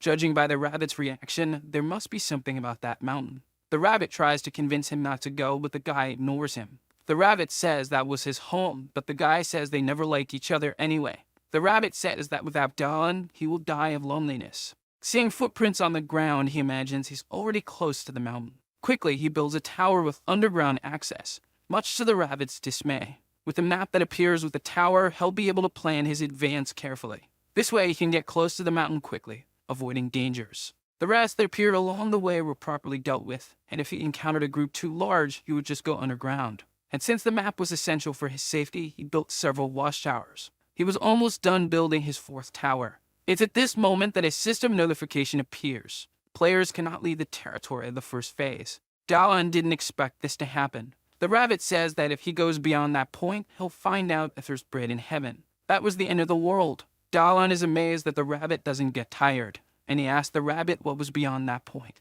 Not even the rabbit knows, so he decided to ignore him. Something else catches his attention now. This was apparently more serious. In front of his foot, there was a line of energy, and the color of the ground ahead is different. The rabbit says that this is the territory of the rats, and that he wouldn't be able to pass through there. But he had already crossed it, and the rabbit gets angry. A system screen warns him of this. The rabbit, incredulous, orders him to return. Dalan continues walking, ignoring him. The rabbit keeps yelling without success, and the guy taunts him, saying that if he doesn't like it, he should come and get him. The rabbit is furious but can't do anything. Dalan observes him impatiently. The rabbit is right at the edge, and the guy teases him, asking if he's unable to cross it. The rabbit is sweating cold with fear, and says that's not it, and that he's mad scared. Dalan taunts him a bit more, and the rabbit says he doesn't like the color of that place. He was right, the guy can't go there, and this world was divided into phases. It's possible that the reset doesn't work in that area. He wanted to confirm this, and the rabbit decides to run away. The guy would like to ask a few questions, but prefers the rabbit far away anyway. He has 2 weeks until the reset, and will build some towers until then. If nothing resets, his life will become much easier, and he'll be able to reach the other side quickly. If everything goes as he suspects, he'll be able to leave that dungeon forever. He built a tower and is working on the second one. He worked for 3 hours and is now hungry. He's checking what items he has in his inventory. Something on the list caught his attention. There it was, the golem core that he hadn't even noticed he had received. He imagined that with that core, he could make his own golem. He's at the base of the mountain now because he's worried it might attract too many monsters on the surface. The tunnel isn't very tall, so he thinks about making the golem differently. It doesn't need to have a human appearance, and if it's quadrupedal, it will move more easily. He's thinking of making an elephant now. He draws the design on the ground and prepares to create it. He summons some blocks of earth, and with his hands, he begins to shape the golem. The squirrel gives his hard-working friend a discreet pat, and Dalan pats him back. With the final touch, the golem is finished. Dalan is pleased with what he's made, but as soon as he's done, the sand elephant collapses. He thought the belly gave way due to a lack of structure. He decides to make it slimmer, even if it looks strange. An hour later, it's completed, and he's very tired. It now has 2 extra legs and an empty space that can be used to carry things. The spider elephant golem is ready. He climbs onto the golem's back and prepares to implant the core into it. He places it inside its forehead. He gets down from the golem afterward and positions himself in front of it, waiting for any reaction. After some time, nothing happens. Dalan wonders what could have gone wrong. Then the golem's eyes begin to glow intensely. The elephant rises and makes a loud noise. He earned another achievement, Golem Builder, that will follow and obey him. The guide is quite pleased with his golem now, and he thinks about giving it its first order. He commands it to sit like a dog. The golem lowers itself as best it can to obey the command, much to Dalan's delight. Then he climbs up its trunk, and on top of its head, he exclaims how incredible this is. He commands the creature to stand up again. Obeying every command is going to be very useful. Now Dalan becomes a little pensive. The squirrel wants to know what that was all about, and the guy says they need to go somewhere. The golem is ready to obey, and Dalan says his golem needs a brother now. The rabbit is in front of the players, wishing them luck in their fight against the boss. They still have doubts about whether they'll be able to return home after this. A strong light blinds them momentarily. They open their eyes to see what's there, and there's nothing, just a mass of destroyed earth. The rabbit can't believe what he's seeing.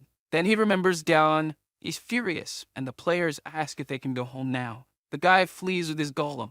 The tunnel he made with his ability leads him from the mountain to the ruins. It took a week of work, but it was worth every drop of sweat. He can't wait to get back to his base. He finally arrives at the Mountain of Death. It took him 2 hours to return, a very reasonable time. He opens his system screen to view the item.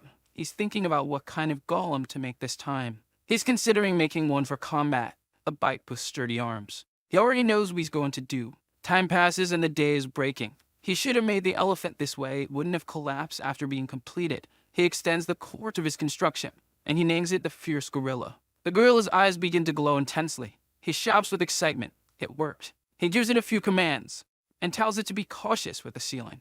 Afterward, he introduces one golem to the other. The squirrel is very happy, and Dalan says he's the oldest one here, and he wants to see how strong they both are. Outside the tower, many rats are moving around. Some of them start to notice something happening. A noise is coming from the entrance of the tower. Soon the golems emerge with Dalan. The rats immediately become enraged. They charge at the golems, and Dalan gives a simple order: attack. The gorilla leaps towards the rats. It raises its powerful arms, striking the ground with great force. The rats are stunned and the rest try to attack, but the gorilla sweeps them away as if they were nothing. And it continues like this, practically unstoppable. The guy watches the strength of the level 1 boss in awe. The gorilla continues pounding the rats with its fists. Instead of decreasing, the rats keep coming in greater numbers. And some of them are already climbing onto the elephant. He orders the elephant to react and prevent the rats from climbing. It begins to stomp the ground violently. But the rats are too many and are starting to surround them. The guy realizes he needs to attack in a different way, and he thinks about attacking on a larger scale. Then he has another epiphany about how to defend himself. He tosses an item to the gorilla. The gorilla grabs a large block of sand in one of its hands. Dawn orders it to throw it. The gorilla prepares to launch the object. It flies far and high into the sky. The block crashes violently on the rats. Dawn is pleased with the result and asks the elephant to move closer to the gorilla. Then the guy climbs onto the other golem. Now he asks the gorilla to extend its hand. This way he can place the cues quickly, and orders the golem to continue attacking the rats. And so it does, using the cues. Each throw crushes several rats.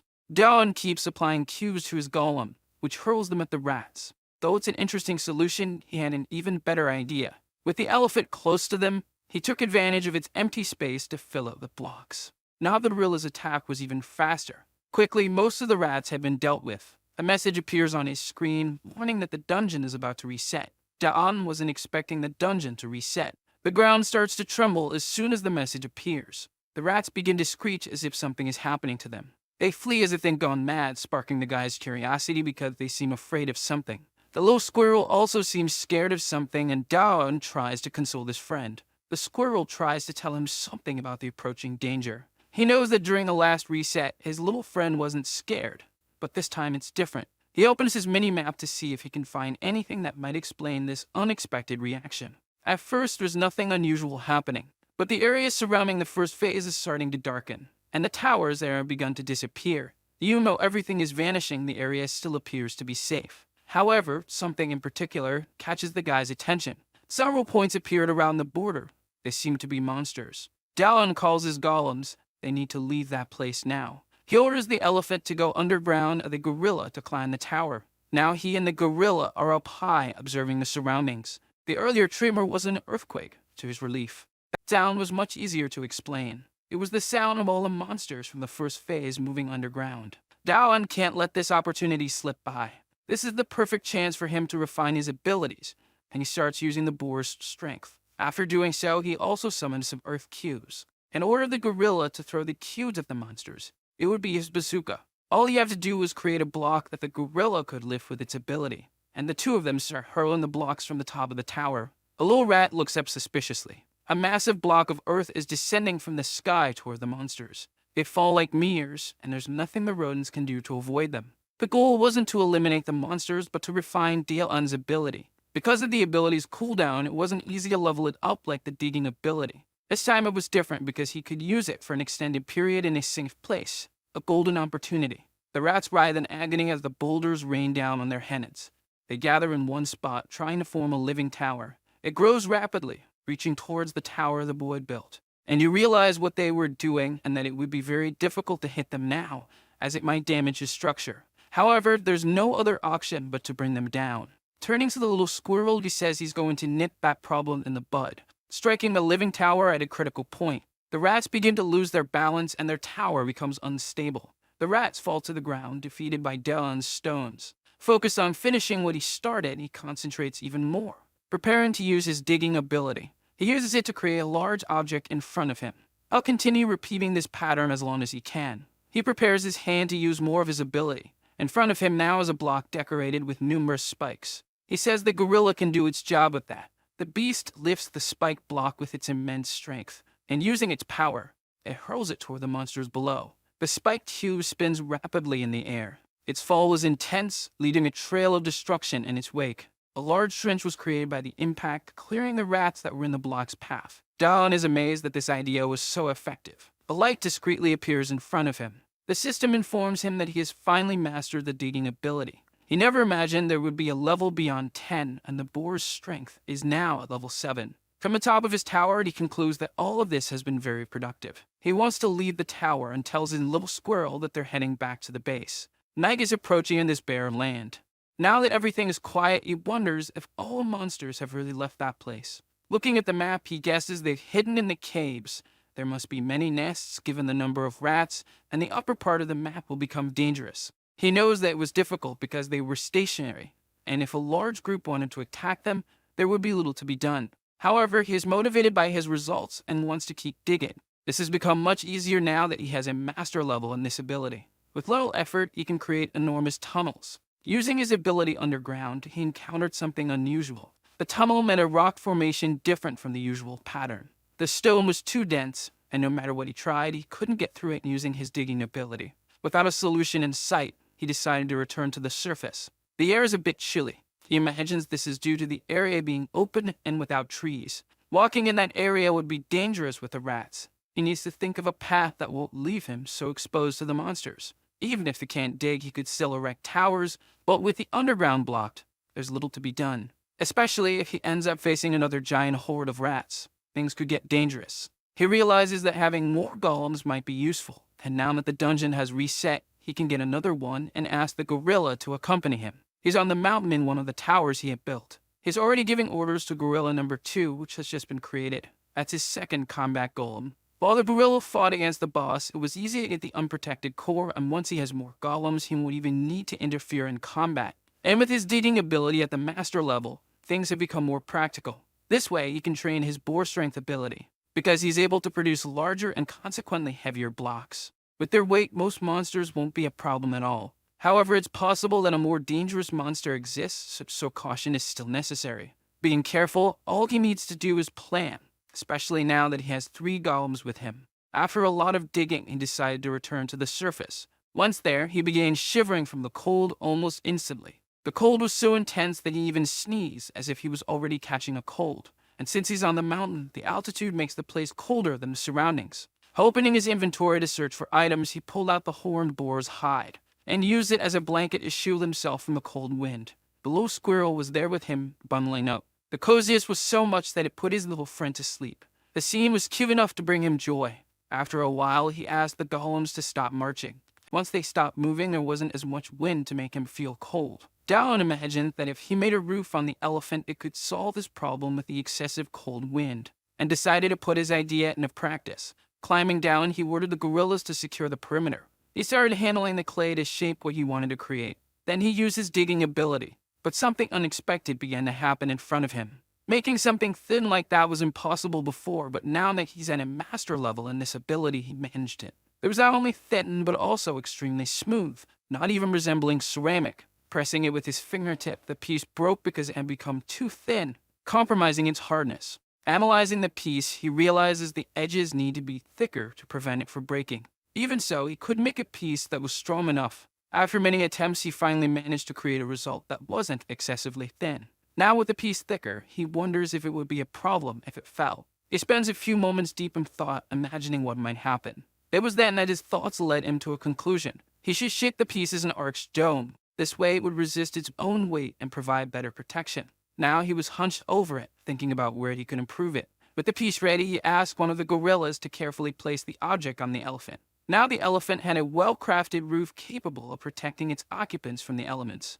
Dallin lies down on it calmly, pleased with what he had accomplished. The little squirrel appears and says something to him now. The guy thinks he can better use his skills and perhaps build a wall to prevent monsters from passing. Now that he can't hide underground, raising a wall would protect them during surface travels. Since it was very cold, he thought of first making an insulating wall. And now that digging was at its maximum level, he could create even more elaborate things. He could replicate things he had in his life in Korea. And after much work, he created something that hadn't existed in that dungeon until then. A campfire similar to an oven had been built. The elephant golem now had a chimney and could produce heat. There was a space for burning wood, a bathroom, a storage area, and a well-designed steam passage through the golem's trunk.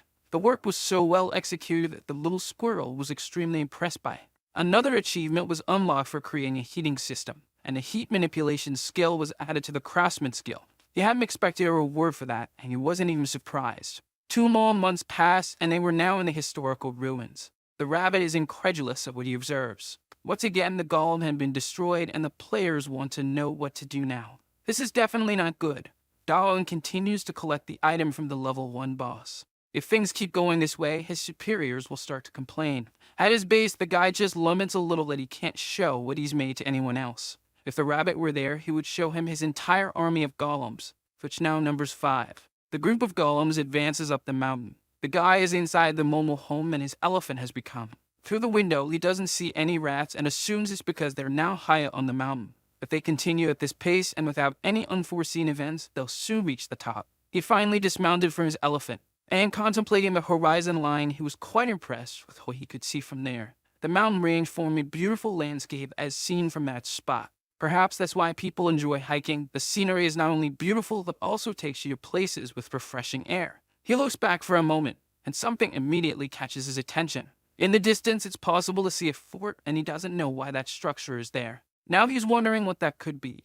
As he gets closer, his doubts only grow about why the historical ruins are in that place. He was far from the location of the first phase, and now he wants to know why it's called a historical ruin. Since it's the rabbit and calls it that, he doesn't know the reason but assumes it must have been built a long time ago. He wonders if it existed in that world before it became a giant dungeon. And if he stays there in front of it, he won't discover anything, so he decided to enter to investigate. And since he has 5 golems with him now, he doesn't need to worry as much. He climbs the stairs and looks at the gargoyle beside him.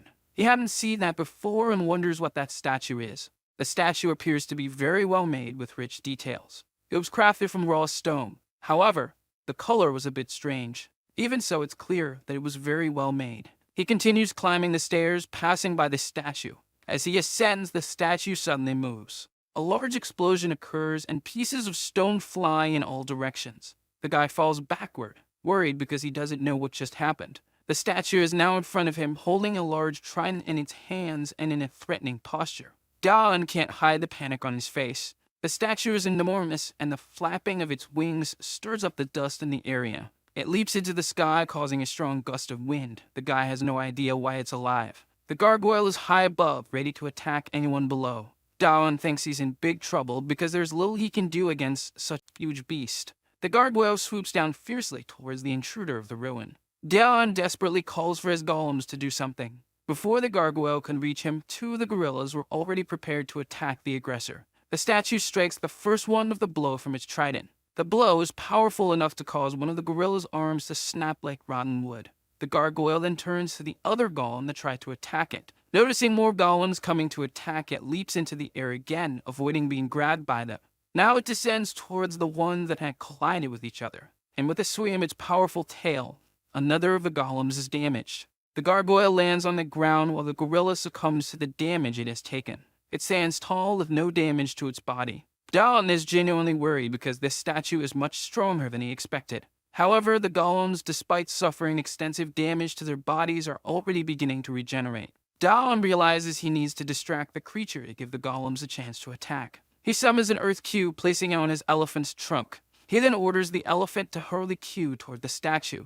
The boulder is launched with great force. The gargoyle notices the cube flying towards it and shields itself with one of its wings, blocking the attack. The dust from the cube begins to settle, revealing the condition of the statue's wing. Despite the impact, it hadn't suffered any damage. Dawn realizes that the strength of the earth he's throwing is nothing compared to the resistance of the stones the gargoyle is made of. And that's all he can do right now. Nothing more. Thinking quickly, he uses his abilities once again. The elephant shoots another massive earth cube at the statue. Once again, the statue defends itself with one of its wings. He then orders his gorillas to attack the creature. The statue is grabbed by them, becoming immobilized. The stone dragon begins to writhe, and by spinning rapidly, it manages to break free from the gorilla's grasp, sending them flying. Dawn and hope the gorillas would be able to hold it off for a bit, but at this rate, they'll turn to dust and he doesn't know what to do. The guy hears a faint voice. One of the gorillas stands up resolutely. He doesn't understand at first what is happening. The gorilla roars fiercely at the statue. It manages to grab it from behind, successfully immobilizing it. Dawn observes the cleverness of the 4th gorilla. Seeing what was happening in front of him, he orders the remaining golems to flee the area.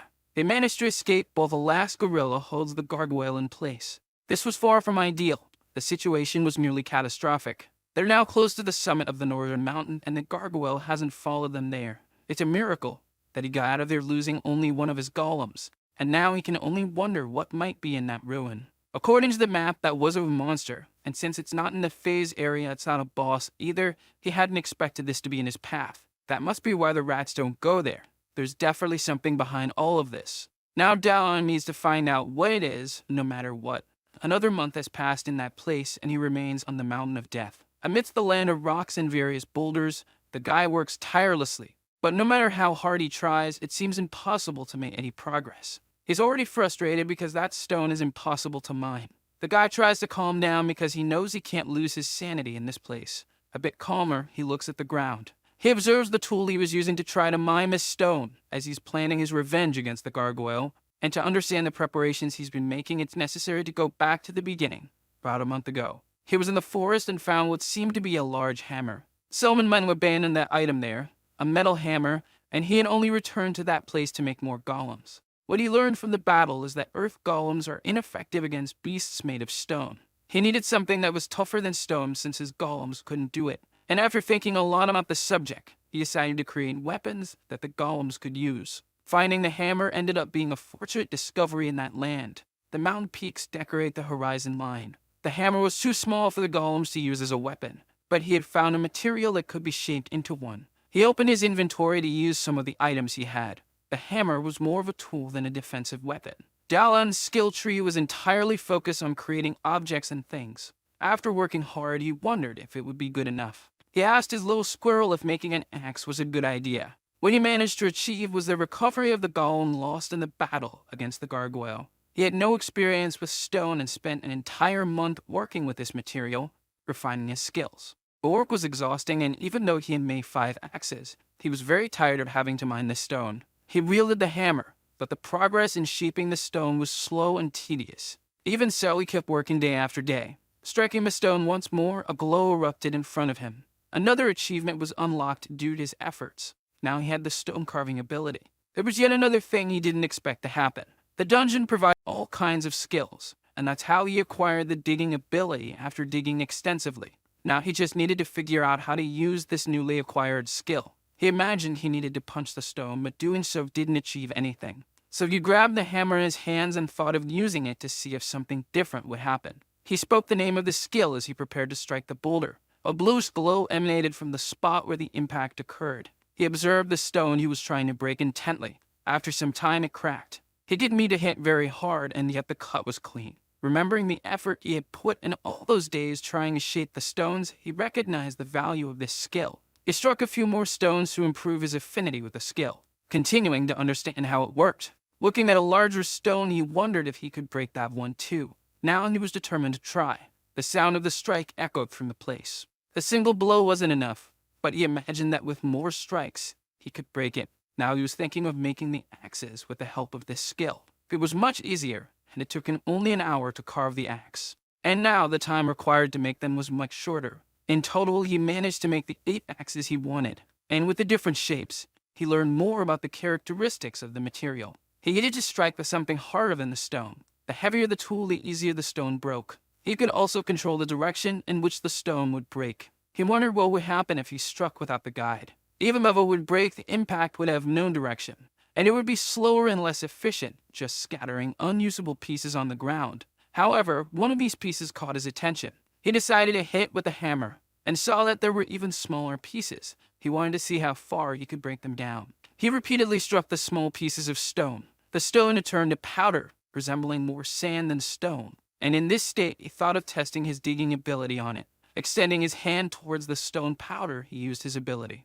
A block began to form in front of him. He was impressed by what was happening before his eyes, and looking at his inventory, he realized that it had worked. The material of the brick was the same as the stone, so it was very hard, almost as if it had turned back into stone. He needed to break more stones to make more bricks like that. He couldn't stop thinking about how this skill would be once it reached the maximum level. With a stick, he began drawing on the ground. He was planning his strategy against the gargoyle, which had the advantage in open spaces due to its ability to fly. Using the stone carving skill on it could be dangerous, so the boy kept thinking he just needed a way to get close without putting himself at risk. He needed to dig a tunnel, and with the stone carving skill, he might be able to. But it was possible that at his current skill level, the time required would be impractical. He continued trying to think of a solution, and looked at the drawing of his golems on the ground. And finally, it seemed he had an interesting idea. The first golem was the elephant, but he made a gorilla right after, and needed mobility to fight. What could help him now was a more agile golem. He began sketching shapes on the ground that could fulfill this objective. The little squirrel was impressed by the drawing. Daom looks at his friend, wanting to say something. The boy tells his little buddy that they need to create his new siblings. The squirrel is very happy to see the family growing. At the entrance to the ruins, the gargoyle stands guard. It remains still but alert to its surroundings. It begins to move slowly as his eyes light up. Its hand grips the trident tightly. The boy is there for his revenge. And the gargoyle senses that there's an intruder. Golems are approaching, and they have the shape of centaurs. The form Devon chose to achieve the agility he needed was that of centaurs. They advance in formation. Behind them is Dao-un, riding on a clay ostrich. With his idea, he managed to create an entire cavalry. The bonus for having the digging skill at the maximum level allowed him to sheet the earth with little effort. The older golems are intact. They just don't have their cores. The gargoyle takes to the air, preparing to attack those who are trying to enter the ruin. The boy says the lizard can cry all at once, and the first stone hits the flying gargoyle. It defends itself from the attack, but this time its wing cracks from the impact of the stone. Dao notices something even more interesting. The wing remains cracked, a clear sign that it isn't regenerating. Perhaps it doesn't have a core, making it less dangerous, so he orders the centaurs to attack the beast. They advance, carrying the stones carved by the boy. The gargoyle descends to attack, heading toward the lead centaur. With his trident, it cuts through the centaur effectively. A second centaur tries to strike with the stone it's carrying, and the edge of its axe hits the shaft of the trident, breaking it. Even so, the gargoyle uses the broken weapon to slice through the centaur in front of it. The boy ordered the two that had attacked to fall back so that two others could take the lead in the assault. In this way, attacking in pairs, he could give his golems time to regenerate, and with more precise commands, they could react better. This was only possible because he was issuing orders very quickly. No matter how strong a gargoyle was, it wouldn't withstand infinite attacks, and one of his weaknesses finally became apparent. It was now closer to the ground. Its feet were almost touching the soil, and Daon ordered his golems to grab the gargoyle's legs. It tried to take off again, but the golems were pulling it down. The boy advances toward the battle, mounted on his ostrich, and he remembers his friend's advice about the size of monsters. Because the bigger they are, the harder they fall. He remembers this saying and is focused on the statue's defeat. Closer to the battle, he created a staircase with blocks of earth. Getting closer, he reinforced the command to pull it down with more force.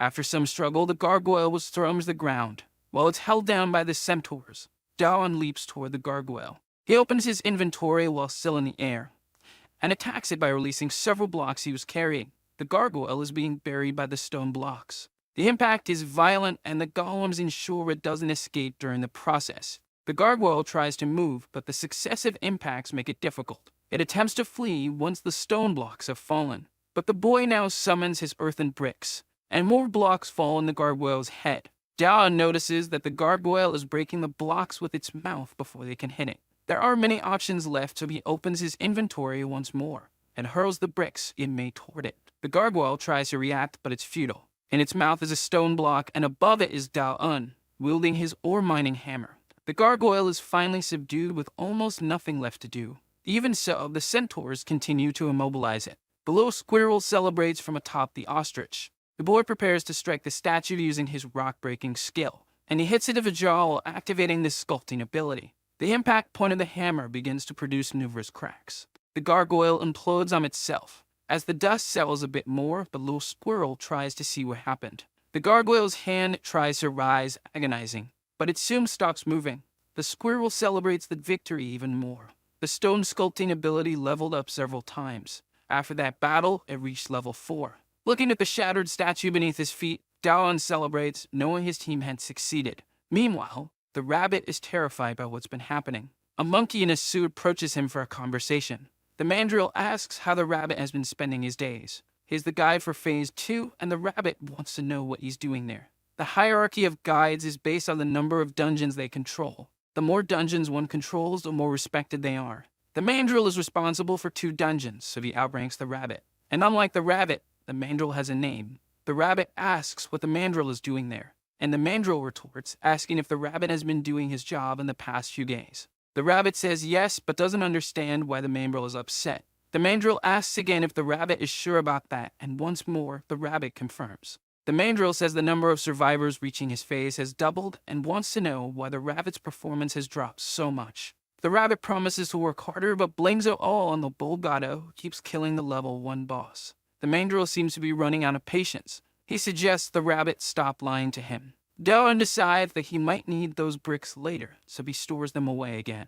Noticing that his stone sculpting ability is now at level 4, he assumes it's because the gargoyle was so strong. It would make sense since that battle wasn't easy. It would have been great if the gargoyle had a core, but if it did, he might not have defeated it. Even so, he decides to carve the body to save bricks. Now he's even more convinced that the gargoyle didn't have a core, but thanks to it, he managed to level up. Looking at the ruins, he remembers the rabbit saying that this was the end of the world. He wants to enter and see what secrets lie within and wonders if he'll encounter others like that along the way. Patiently staring at the entrance to the ruins, he makes up his mind. He finally decides to enter with his golems. He called out to golem number 3, who was lagging behind. After a short march, he was impressed by something he saw. The rabbit tries to evade, saying he's an honest rabbit and wouldn't lie. The mandrill keeps laughing but says he's already figured everything out. He's talking about the exile who defied fate, Daolan.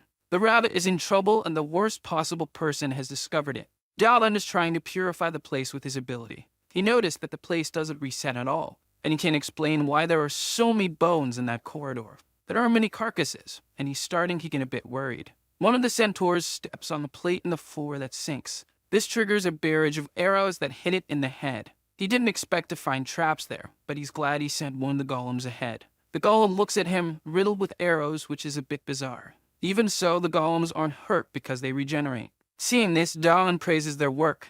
Then he orders them to break the walls so he doesn't have to worry about hidden arrows. An arrow falls to the ground nearly broken.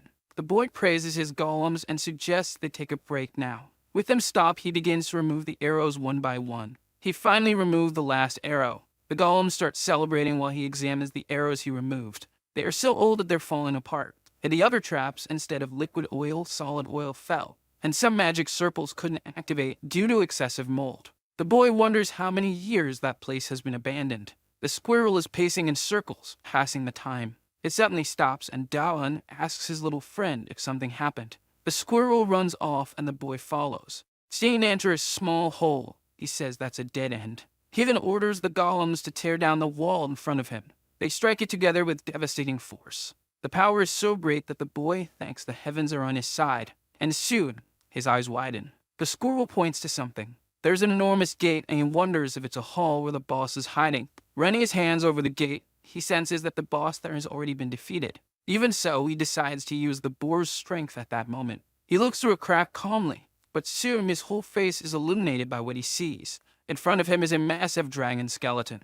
The little squirrel is in love with all those bones. But the boy holds it back, realizing the squirrel has a strong interest in bones. Not knowing what could happen, he orders his golems to enter as well and stay with him.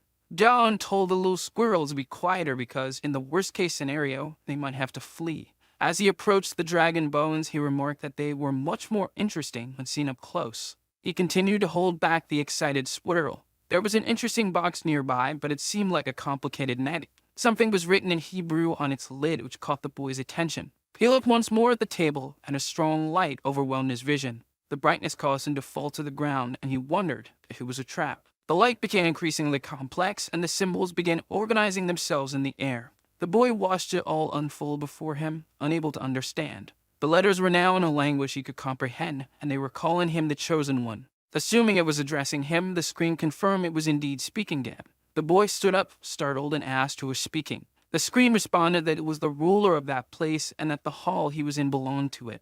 The boy asked if this being was the dragon whose bones were there. The screen confirmed, stating that the dragon was merely hibernating. The boy joked, saying it looked more like the dragon was in eternal sleep. The screen explained that this didn't apply to dragons and that after a battle, its life force was depleted, but to the boy, that just sounded like a fancy way of saying the dragon was dead. The boy felt pity for the entity speaking to him, assuming he hadn't accepted the passing of its master. But the screen insisted that the dragon hadn't departed. Changing the subject, the boy asked why the screen was so serious, sensing that it had a short temper. The screen then explained that the resurrection of the dragon was the reason the temple existed, and the boy asked why this hadn't been done yet. The screen revealed that the dragon's life force was at its limit. The boy joked that it's always the same, and the screen mentioned he was lucky to be the chosen one. Shifting topics again, the boy asked why the screen said he had what was necessary. The screen explained that it was because he had passed all the tests set by the dragon. He was qualified to meet Lord Earthia. The boy tried to recall when he had passed those tests. The screen asked if he had already forgotten the challenges he faced to get there. Now he could associate the difficulties he had encountered. The screen congratulated him for accomplishing all this, and the boy thought he might receive something in return. His eyes sparkled with anticipation. The screen then said he would inherit the temple, which made him happy. But he quickly asked the screen to repeat what it had just said. He wanted to know what benefits came with assuming the temple. The screen said he would receive eternal happiness, and the boy turned away, saying he didn't need that. The screen mentioned that it would soon perish, and the boy assumed it was trying to make him feel sorry. The screen explained that only its soul remained, and it was ignoring his own departure. The boy scratched his head, deep in thought. It said he was sorry about that, but didn't want to stay there, as he had other things to do, even if it didn't seem like it. The screen asked what was wrong with him, insisting that he was refusing an honored position. And he replied that he wanted to find his comrades in that place. He was surprised by his own words, not realizing that this was his true goal. Then he said he wanted to go home. The screen asked if that was really what he wanted. Despite everything he had been through, he had been ignoring in his heart that what he truly desired was to return to his world. The screen said that if he wished for that, he should assume the temple, as he would be able to use the dragon's authority. The boy, now interested, asked what that was. The screen explained that this ability granted the power to open portals. He lay on the ground, saying that all of this was very amusing. He looked at the screen and contemplated his title as Master of the Historical Ruins. He was now organizing his thoughts, realizing the unexpected title he had gained. He wondered if he could open a portal to his world. The screen informed him that there were no limits to the portals. But opening portals consumed life energy, and the farther the destination, the more energy was required. And the way this happened was for an offering. Both living creatures and inanimate objects possessed life energy, and the boy realized that the object before him was an altar. Picking up a piece of food, he asked if it would work. The screen instructed him to place it on the altar. As soon as the food is placed on the altar, it is immediately consumed. The screen remarks that the offering was exceptional, but the boy wants to know if he can open a portal now. The screen explains that while the offering was good, one piece of meat is insufficient to open a portal, so he places much more meat on the altar. The screen, surprised by his ability to use spatial magic, asks for permission to analyze the boy.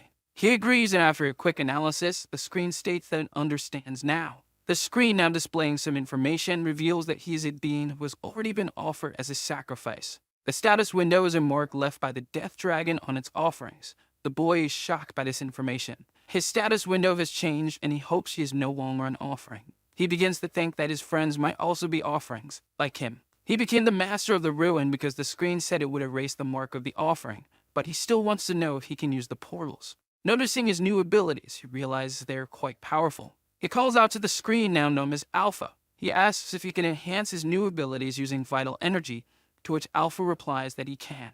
He is determined to use everything at his disposal to achieve his goals. He plans to offer more sacrifices than the system can handle. Alpha asks if it can make a request, and the boy wants to know what it is. Alpha asks him to restrain the little squirrel that is gnawing on the dragon's bones, and the boy is surprised, not even realizing when the squirrel got there. Meanwhile, the mandrill is still intimidating the rabbit. The rabbit can't believe he's being demoted. The mandrill says the rabbit allowed an offering to the death dragon to escape, which made him fail as a guide. The mandrill came there specifically to strip the rabbit of his powers. But the rabbit knows that the mandrill had wanted to get rid of him for a long time and finally found a pretext. The mandrill repeats that he is now in charge of that area. The rabbit asks where he should go now. The mandrill says that's not his problem and that the rabbit isn't square, so he'll manage. He orders the rabbit to hunt down the survivor and bring him to the mandrill. The rabbit wants to know what will be done with the boy.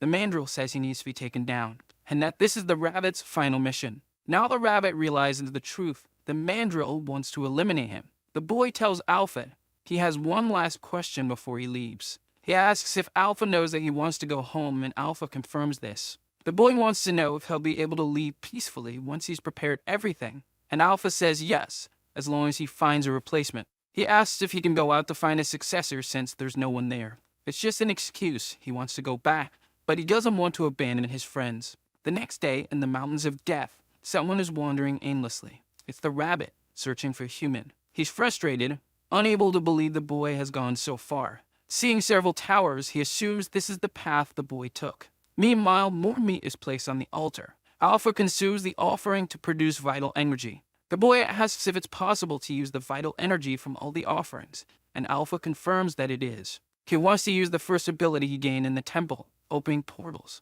Placing his hands on the ground, he manages to create a portal in front of him.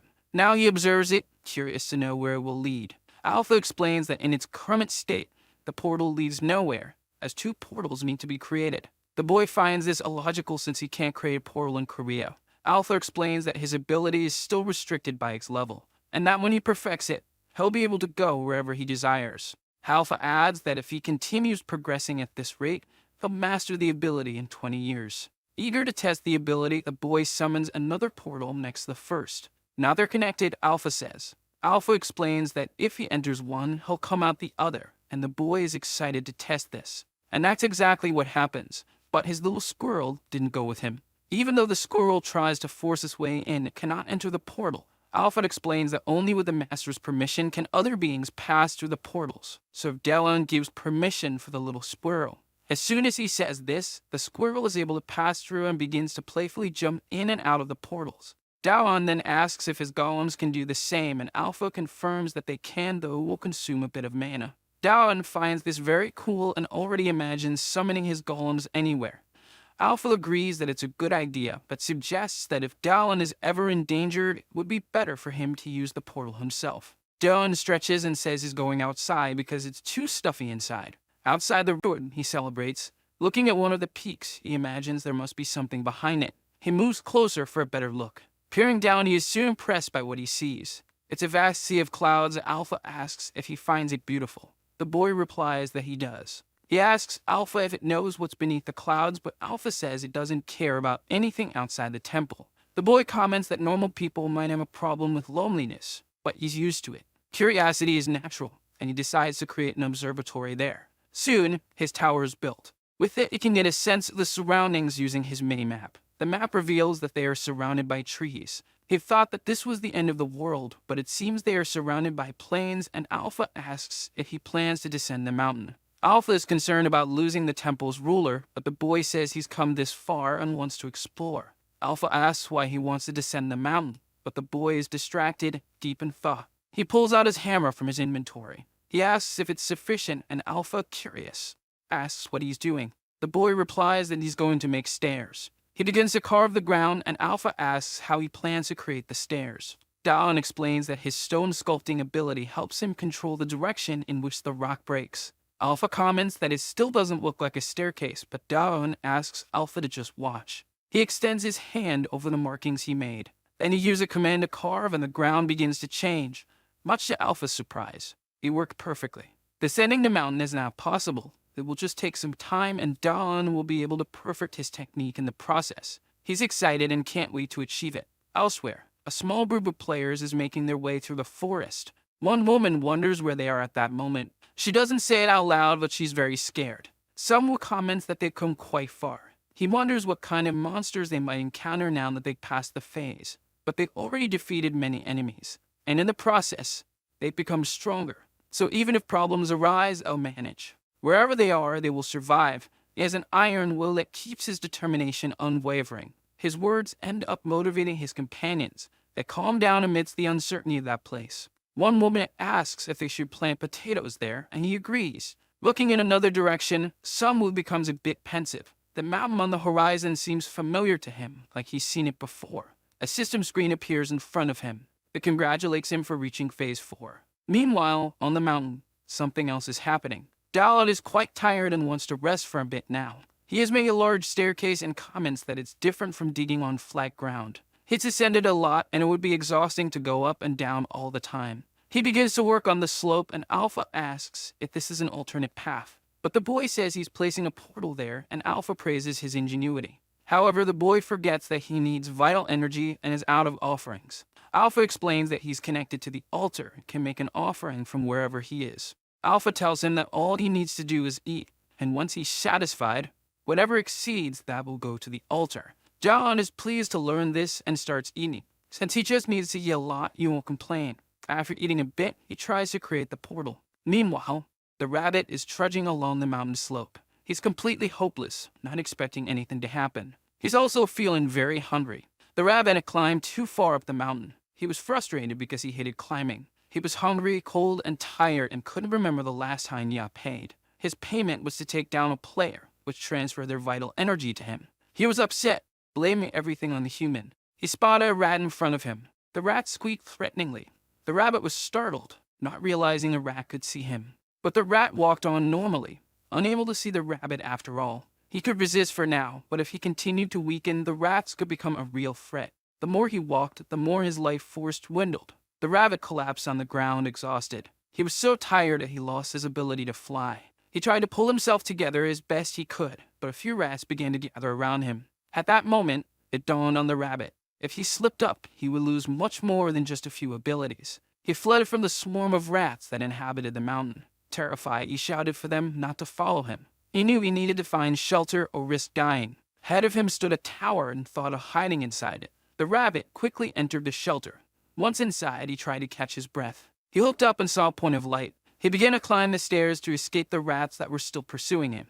The rabbit was frustrated that the human built such tall towers. He was now very close to the top of the stairs. Finally, he reached the top of the tower. He looked back frightened because the entrance had no door. The rats leaped to him aggressively. He said that even though he seemed weak, he could still defend himself. And he started punching the monsters. After all, he was the guide of the first phase. His plan was to lure the rats into the narrow passage and knock them out with his punches. The strategy worked, giving him the advantage.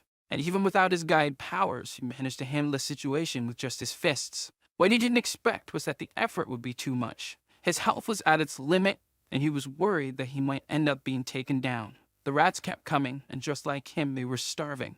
The rats charged at him, desperate and furious. The rabbit realized this was a battle of the famished, so he decided to make a final leap with the strength he had left. The rabbit threw himself out of the tower, with the rats following him. In a final gesture, he told the rats to try eating him. As he fell, he thought it was better to do this than to experience being eaten alive. Accumulating hatred for the mandrill, the rabbit cursed him in his final moments. Like the mandrill, he also cursed the bug human who was directly responsible for everything that had happened to him. But instead of crashing to the ground, the rabbit landed in Daeon's arms as he was passing by. Daeon had come to see why there were so many rats moving around. Now he wanted to know what the rabbit was doing there. The rabbit was terrified because he hadn't expected to run into the human at that moment. But being so weak, he began to lose consciousness. Sometime later, he started to smell something very pleasant. He woke up startled and jumped to his feet. The rabbit was inside the dragon's temple. In front of him was a plate of potatoes. The smell was too inviting and he rushed toward the potatoes, intending to eat them. But someone stopped him and said he couldn't eat yet. The human told him that he had worked very hard to make those potatoes. Now the rabbit realized he wasn't dreaming. However, he didn't care about anything anymore and begged the human for some of the potatoes. He pleaded desperately, saying he was starving. Daeon asked if he really wanted some of the potatoes.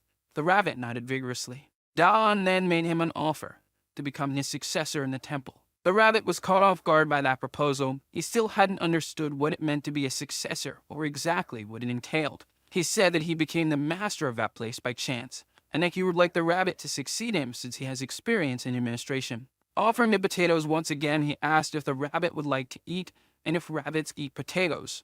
The rabbit took them from the boy's hand and said that they don't eat them because there aren't any. The rabbit is eating voraciously and even the boy is wondering if they are that good. He is satisfied and Daewon asks if there's any problem with eating something cultivated in the dungeon, that the rabbit said that he was demoted and doesn't care anymore. Now the boy wants to know why he had been demoted. He didn't expect to hear that. And after some time and a bit of reluctance, the rabbit explained everything to him. The boy is now fully aware of everything and understood that the mandrill is planning to overthrow the rabbit. He wants to know if the rabbit went there to deliver him to the mandrill, and if he could have told what he said. But the rabbit, determined, said that he won't change his mind anymore. His situation was already bad, and there's not much to be done now. Now he wants to know more about this thing of becoming a successor. One door closed, but another is opening now. And resolutely, he says that his dedication is now entirely to Daeon. Alphil is listening to everything and asked if he could interfere now.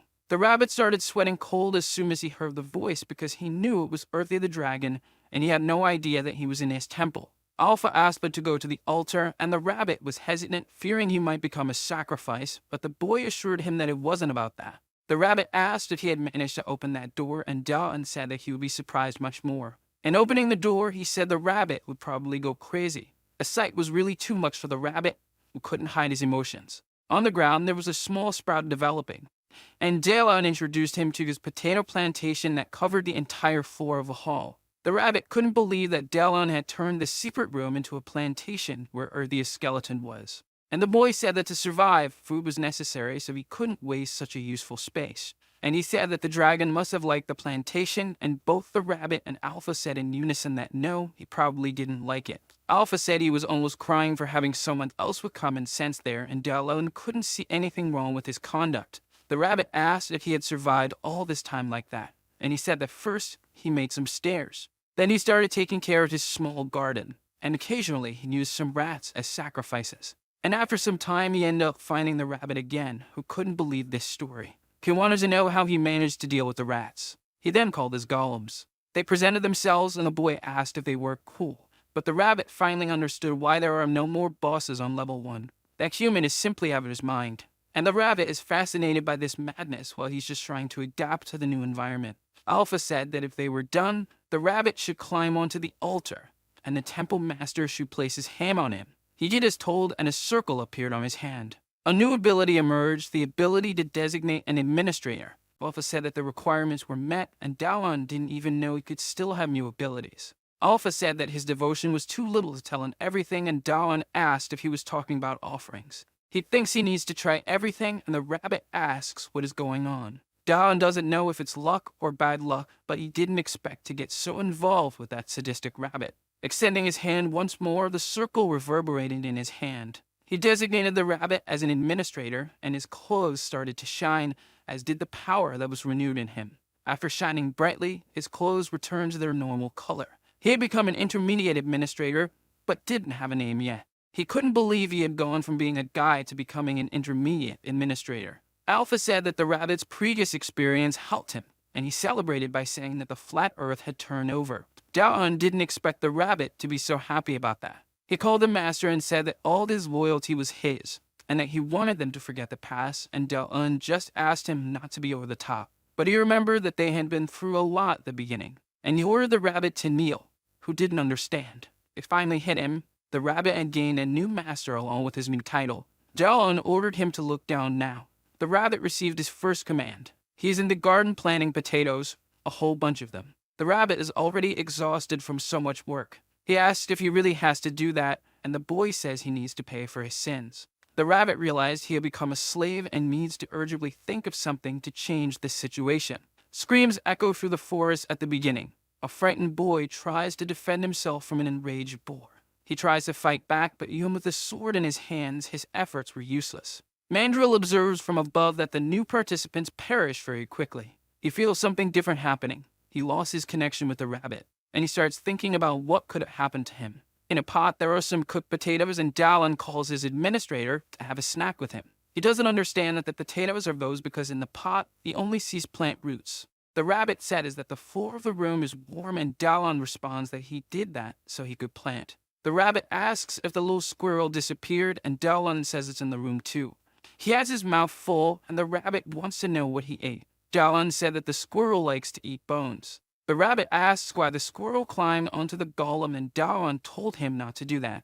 With his tiny hands, he made a hole in the golem. Once the hole was open, he was ready, and he opened his mouth, dropping the bones inside. As soon as he did that, he quickly closed the hole and hid his bones. Dalan said it must be a habit of storing food, but he wished the little squirrel would stop doing that. With him in his hands, he started noticing something. He had a task for the rabbit, who said he had just started resting, but he ordered him to get up anyway.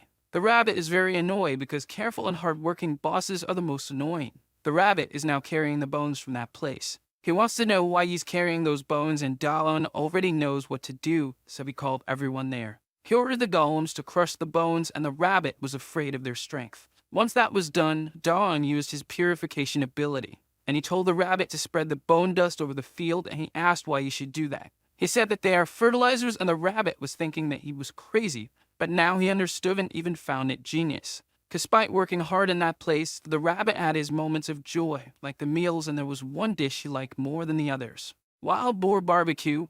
It was simply fabulous. And with excitement, he takes each piece of meat to his mouth. He feels like he is being transported to paradise with every bite of meat he consumes. Outside the ancient ruins, something is happening. The mandrill is perplexed by what he is seeing. The boss was no longer there, only his remains. The core was already in Daeon's hands, and farming golems is another thing the rabbit loved. He asked why the rabbit was smiling, and he said he's sure the mandrill must be going crazy right now, and he knows exactly how he must be feeling. He didn't expect there to be a tunnel there. That is why he couldn't find Daeon, who asked why he seemed offended, and the rabbit changed the subject. He suggested placing a portal there so they wouldn't always have to walk, and Daeon praised the idea. The portal was immediately created, and soon they were home. Alpha warned that he was wasting vital energy, but Daeon said that it was an investment, and now that he was there, he had something else to think about and do. The potatoes had grown too much, and the rabbit says they eat people now. Daeon thinks it was the fertilizer that did this. He is sad because the plants he took such good care of are now trying to devour him. Alpha suggests that he use the trapped insulation skill, and the rabbit says that if those things are named as traps, we wouldn't attack them. The boy realizes that this skill would be very useful for them. Meanwhile, time continued to pass in that place, and more players kept arriving at the dungeon. The mountain remained isolated and feared, but Daeon continued to build his ladder on the mountain. The rabbit says that no one is more addicted to work than that boy, and he doubts if he is really human. But after much work, even he needed to rest, needed to lie down and eat something. The rabbit thinks about it and suggests they eat something sweet. Truelight reached the forest at the beginning. The rabbit said he heard a participant say that there's honey inside a carnivorous plant while he was being devoured, and they went there to investigate. Daeon clears a path through the bushes, and soon he spots something that catches his attention. There were large carnivorous plants there, and from what seemed to be their mouths, a viscous yellow liquid was dripping. He asks if that's what it is, and the rabbit confirms, saying they'll eat them if they get any closer.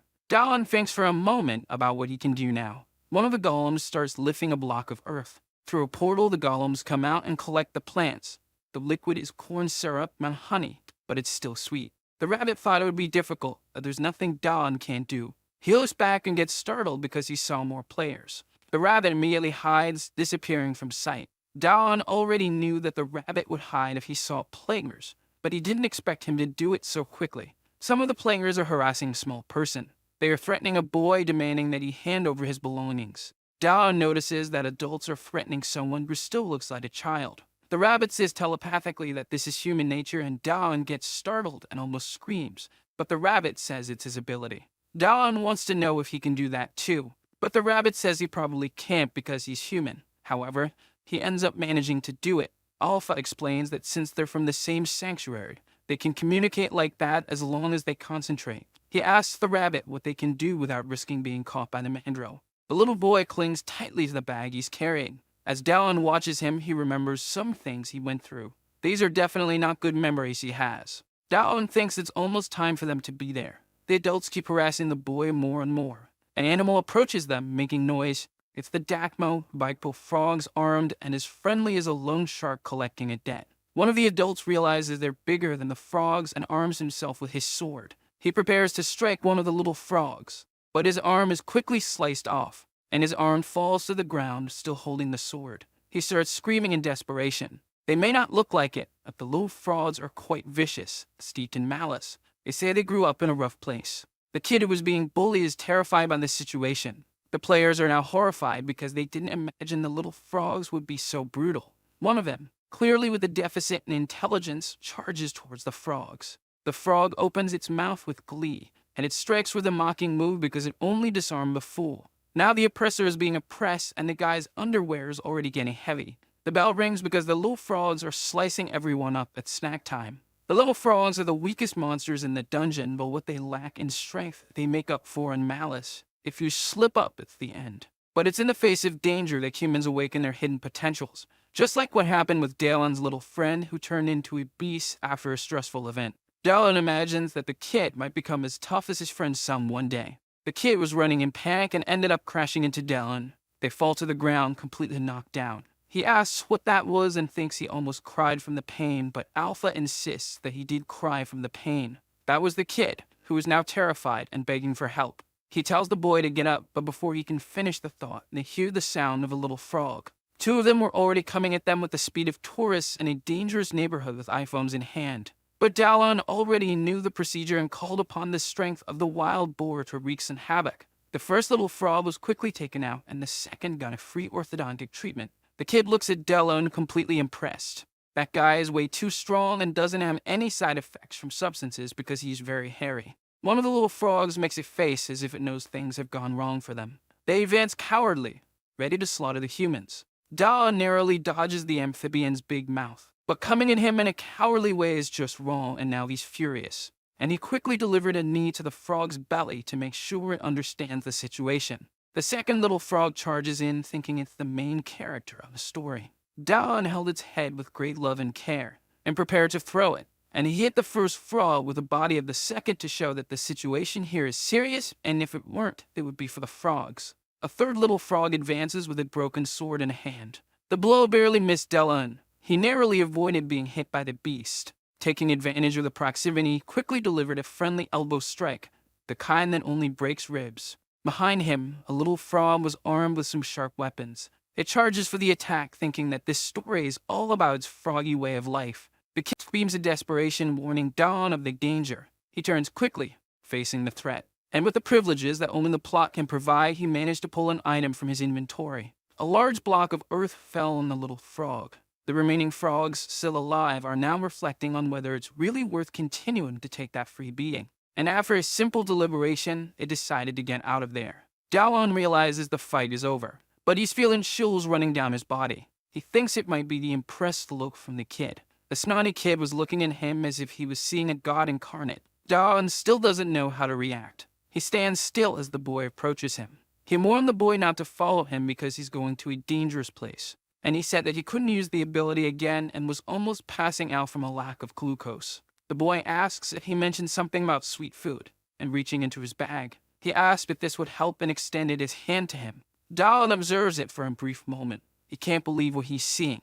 In that hostile environment, food is one of the few things that make life interesting, but he hadn't been able to fully enjoy the taste of things for a while. That's why he took a risk to get something sweet from carnivorous plants. He was already missing eating something sweet because sweetness is happiness, and the snotty kid's offer is too good to refuse. The boy has a bottle of Dolly with him, and it wasn't just any bottle. It was 1.5 liters of the purest sugar syrup, and he innocently says that he has 2 more bottles. Dawn says that 1 bottle per day will last for 3 days. The kid didn't understand anything, and he says that's the cost of special training. Twilight falls over a dungeon. He's on top of one of its towers, looking at the map, and the kid asks who that really tough guy is. He said that he's human too, and that they should go underground now. He drinks his Dolly around, thinking that the kid must be exhausted and that going underground is the safest thing to do. Once there, the snotty kid can't stop being amazed by what he sees. He asks the boy to choose a pillow, but can only think that all of this was done by Delhan.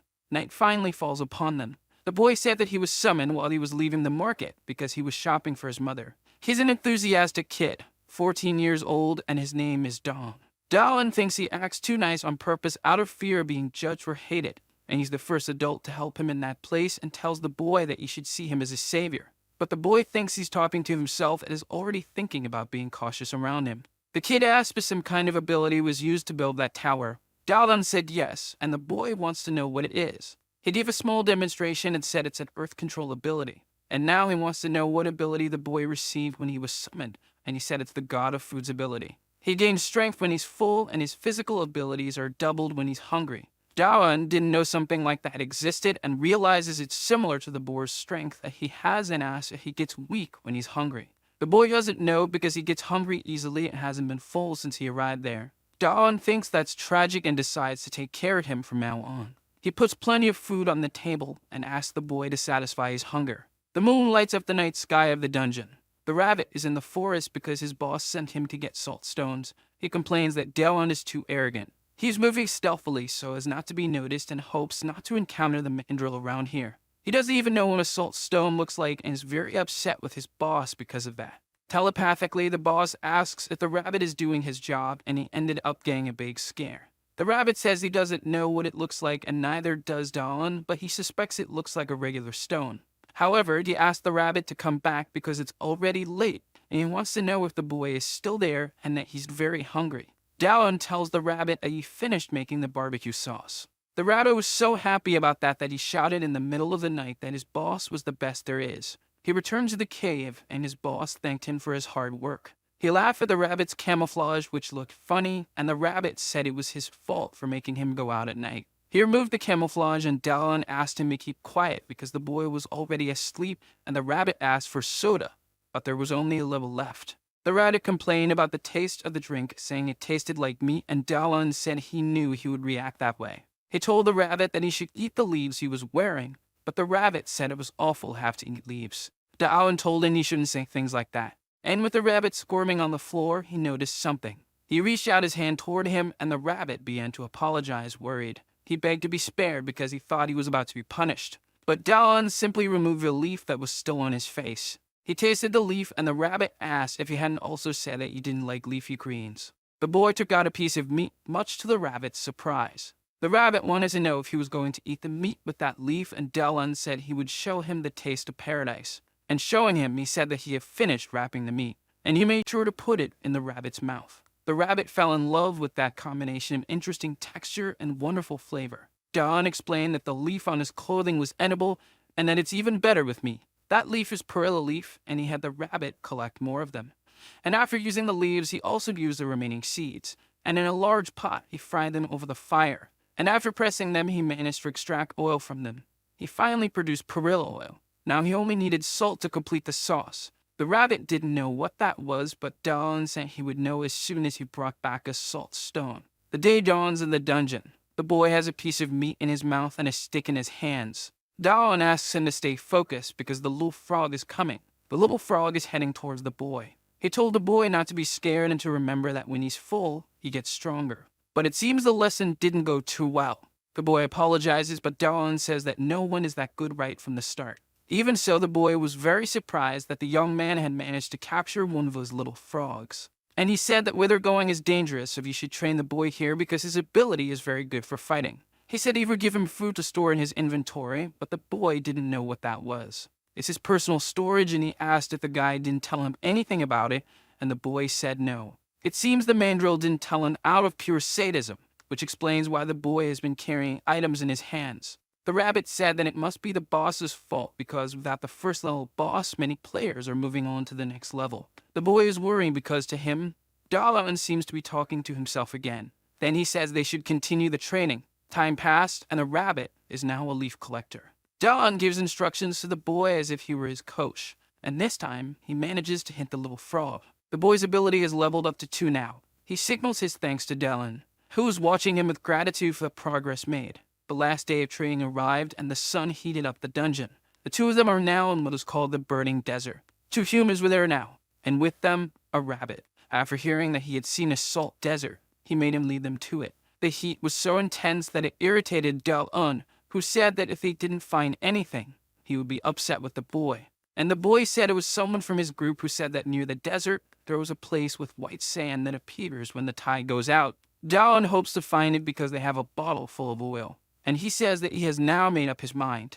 That night they left braised pork belly for dinner. 15 long minutes of walking through the desert passed. Dallin is exhausted and starts to imagine that they won't find anything there. Even the boy is losing hope and says it's hard to walk in the sand because his feet keep sinking. He says that the salt desert might not exist, but that's not what Dallin was talking about. Their method might be wrong. And in front of the boy, he installs a portal. He told the boy not to be surprised and asked him to stay behind him. And from the portal, the golems begin to emerge. The boy is amazed because they look like tanks, and Dallin says they are made of earth. That's just the beginning, and the boy will learn to handle himself well. And he says, grateful, that he will do his best. Dallin is pleased because the boy is smart and regrets not being able to go with him. The rabbit telepathically asks if his master hasn't forgotten anything. He's very hot, and Dallin says he couldn't build a tower because it would attract too much attention. But he could come inside the golem if it's too bad out there. He continues outside, exhausted from the heat and fatigue. He doesn't even know what salt is and doesn't understand why they work so hard to find it. Soon, something appears on the horizon. The rabbit wipes his eyes to see better. He focuses a bit more on what's ahead. There were many giant scorpions, and many camels too, a herd. He wonders where those creatures are headed. He calls his boss to come outside and see it too. Dallin and the boy are surprised by what they see. It seems the salt desert really does exist. An achievement was unlocked for discovering the salt desert, but reward is to enhance the taste of the salt. Dallin doesn't even understand the reason for that achievement, and the boy is very impressed because he had never seen anything like it. He boasts to the rabbit, who says he's not like a mandrill. The little boy takes a bit of salt on the tip of his finger, and tasting it, he confirms that it's really salt. A whole brown is made of salt. He suggests they compete to see who can collect more salt. He asks the boy what he said, and the boy realizes that Daeon had already collected quite a lot of salt. The boss says that amount should be enough. They have the perfect combination to make that day's dinner, and the rabbit doesn't understand why they went through all that trouble just for that. Daeon gives the boy some blocks of salt and says they should last him a lifetime, to which the boy thanks him and says he will remember him. And the young man returns the thanks because they only found it thanks to the boy. As his hand touched the boy's hand, a yellow light appeared. Alpha says that the requirements of helping the master and having a sincere opinion from him have been met. Now the boy can become a dragon apostle. The rabbit suddenly appears, and the boy is startled because he can now see him. He tells the boy to be quiet because it's not the time to be promoted. Daeon pushes the rabbit aside and asks Alpha if the achievement was to be impressed, and he confirms that it was like a kind of test. Now he realizes that as an apostle, the mark of the death dragon can be erased. But Alpha says that the boy won't have as many privileges. Daeon wants to know what the good part of that is then. He said that it was good for them, especially for Daeon. The boy will be able to gather vital energy while he works. He can perform sacrifices since Daeon is too lazy to do them. Daeon says he goes out and always brings back a lot, and Alpha says it's not just that, and that the temple's goal is to bring the dragon back. He now wants to know what the benefit is for the boy, and Alpha says the benefit is serving Artia. The rabbit interrupts and says that the apostle doesn't need to eat to bring vital energy, and Alpha confirms the information. And he told him to think about the boy's ability. Daeon remembered the god of food ability. The strength doubles if he gets full. It remains to be seen what would happen if he got completely full as an apostle. The duration of the ability will increase. The boy has no idea what they're talking about. Daeon sums it up by saying that the boy will be able to keep eating even when he's full, and you love that. He asks if the way to designate him is the same as the one used on the rabbit. Extending his hand, he designates him as an apostle, and the boy is enveloped in energy. He felt much stronger and asked if this was the power of the dragon. He felt incredibly powerful now that he was a dragon apostle. Daeon doesn't notice any difference and thinks the boy is emphasizing the dragon part too much. The snotty boy shouts out loud that he's now a dragon apostle. Daeon thinks he's thirsty for attention.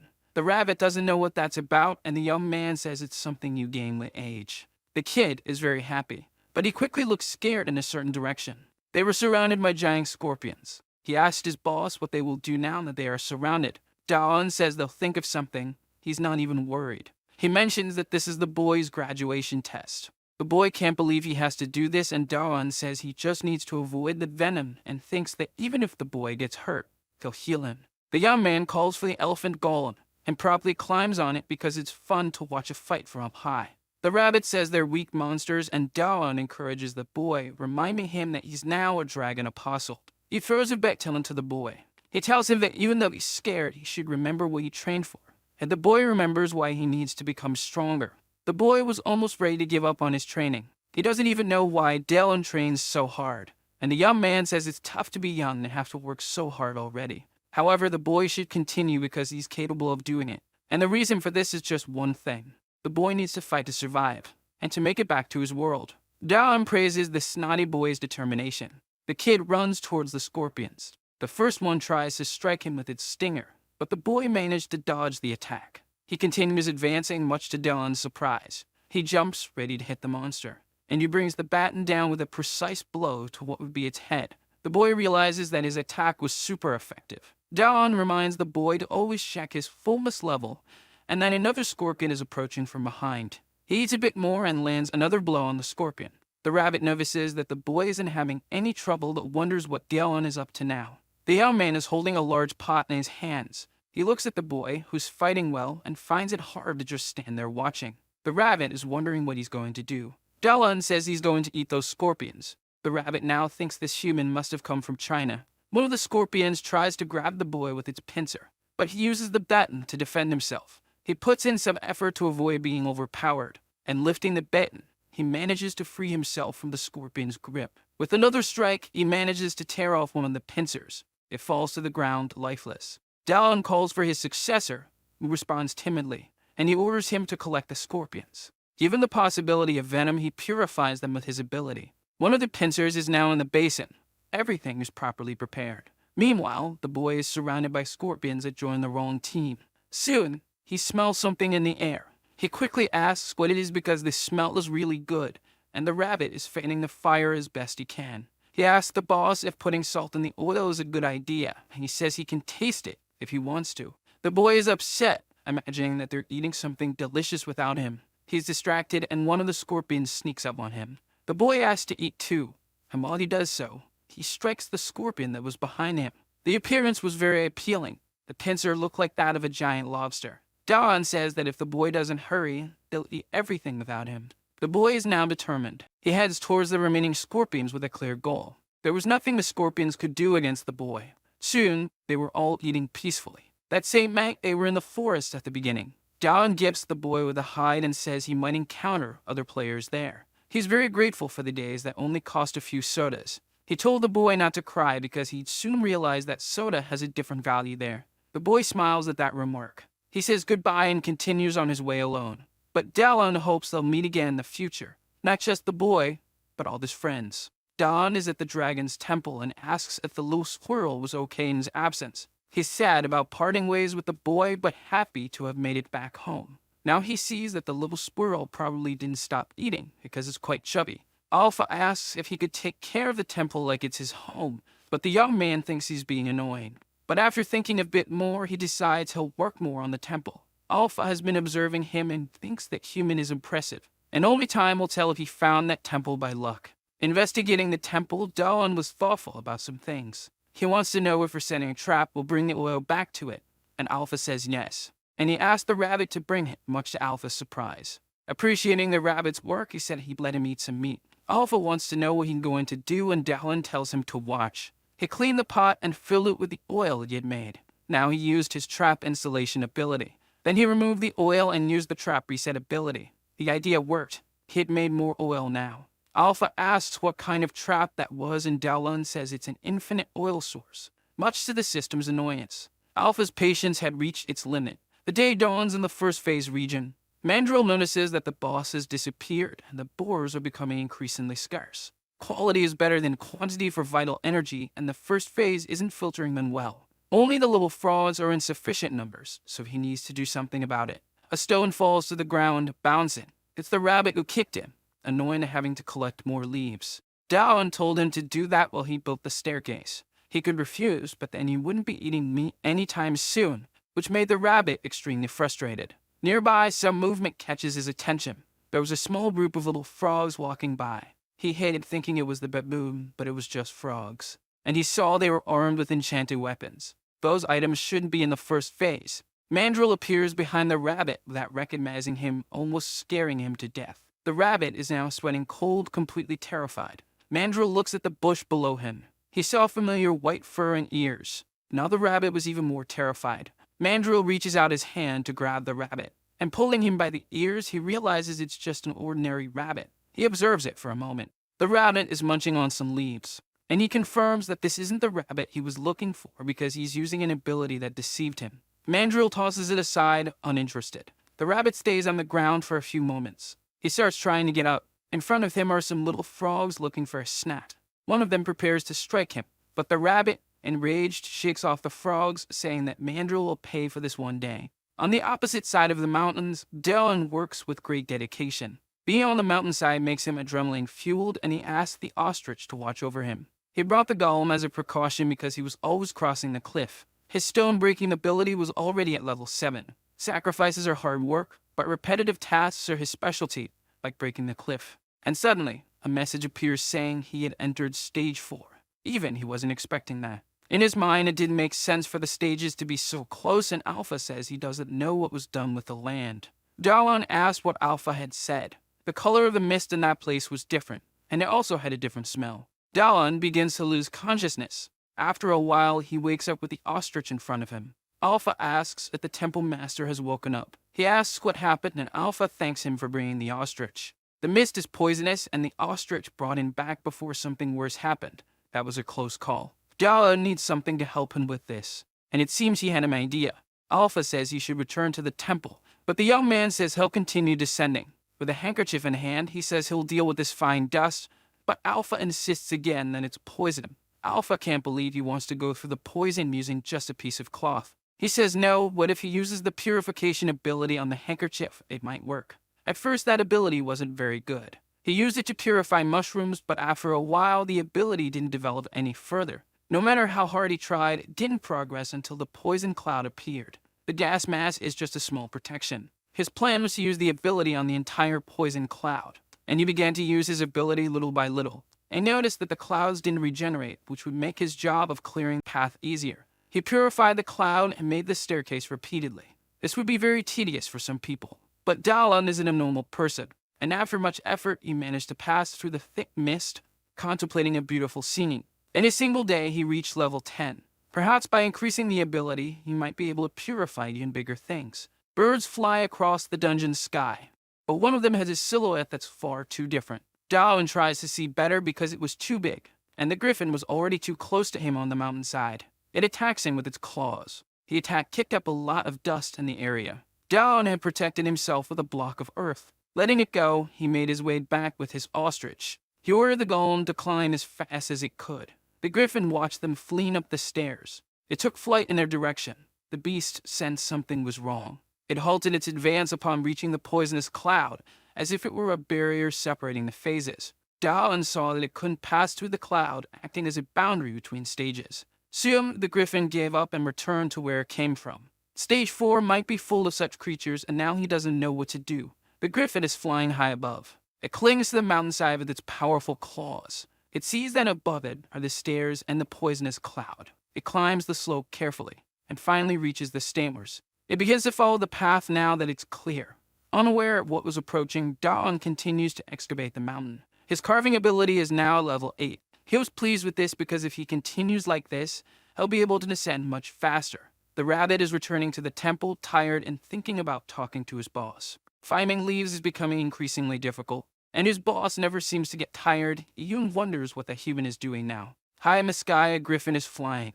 The rabbit can hardly believe what he's seeing. Dalan is exhausted and thinks about stopping to rest for a while. Telepathically, the rabbit says they're in big trouble. He's panicking, saying that things have gone crazy. Dalan wants to know what it is, and the rabbit says there's an eagle there, and Alpha corrects him, saying it's a griffin. Alpha says it must be stopped because if the temple is destroyed, their contract will have problems. Dalan has no idea what contract he's talking about, and Alpha says he could lose the temple's abilities to Dalan's despair.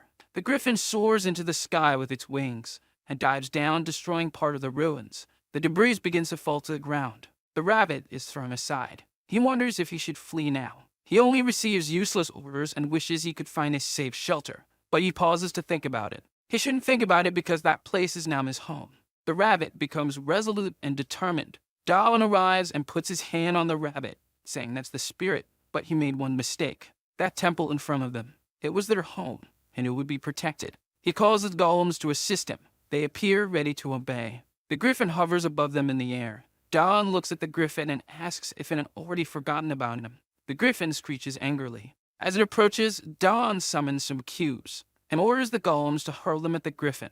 The first block hits it squarely. The dust obscures the view of what happened, and the griffin emerges unscathed from the attack. Dalan is impressed by its physical resilience. The rabbit says it must have caused some damage, but they need to attack with something sharp.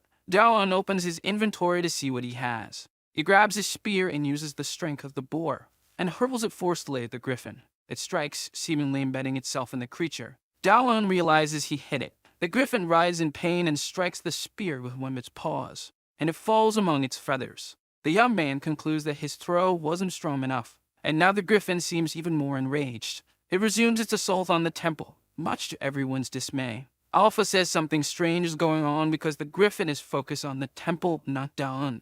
Alpha suspects it's searching for the altar, which makes sense given the direction of the attacks. Dalan remembers the dragon's chamber, and the rabbit says the griffin is headed for the altar. The rabbit explains that it must have identified that the altar is the temple's energy center, which is why it's targeting it. Dalan thinks that if they go there, they might be able to stop it. He tells the rabbit to take care of the golems and runs off. The rabbit is frustrated because the golems don't listen to him. Dalan is searching for the griffin. The rabbit thought Dalan would do something clever, but he just ran off. The young man is on the ostrich, looking for something, and he finds what he was looking for.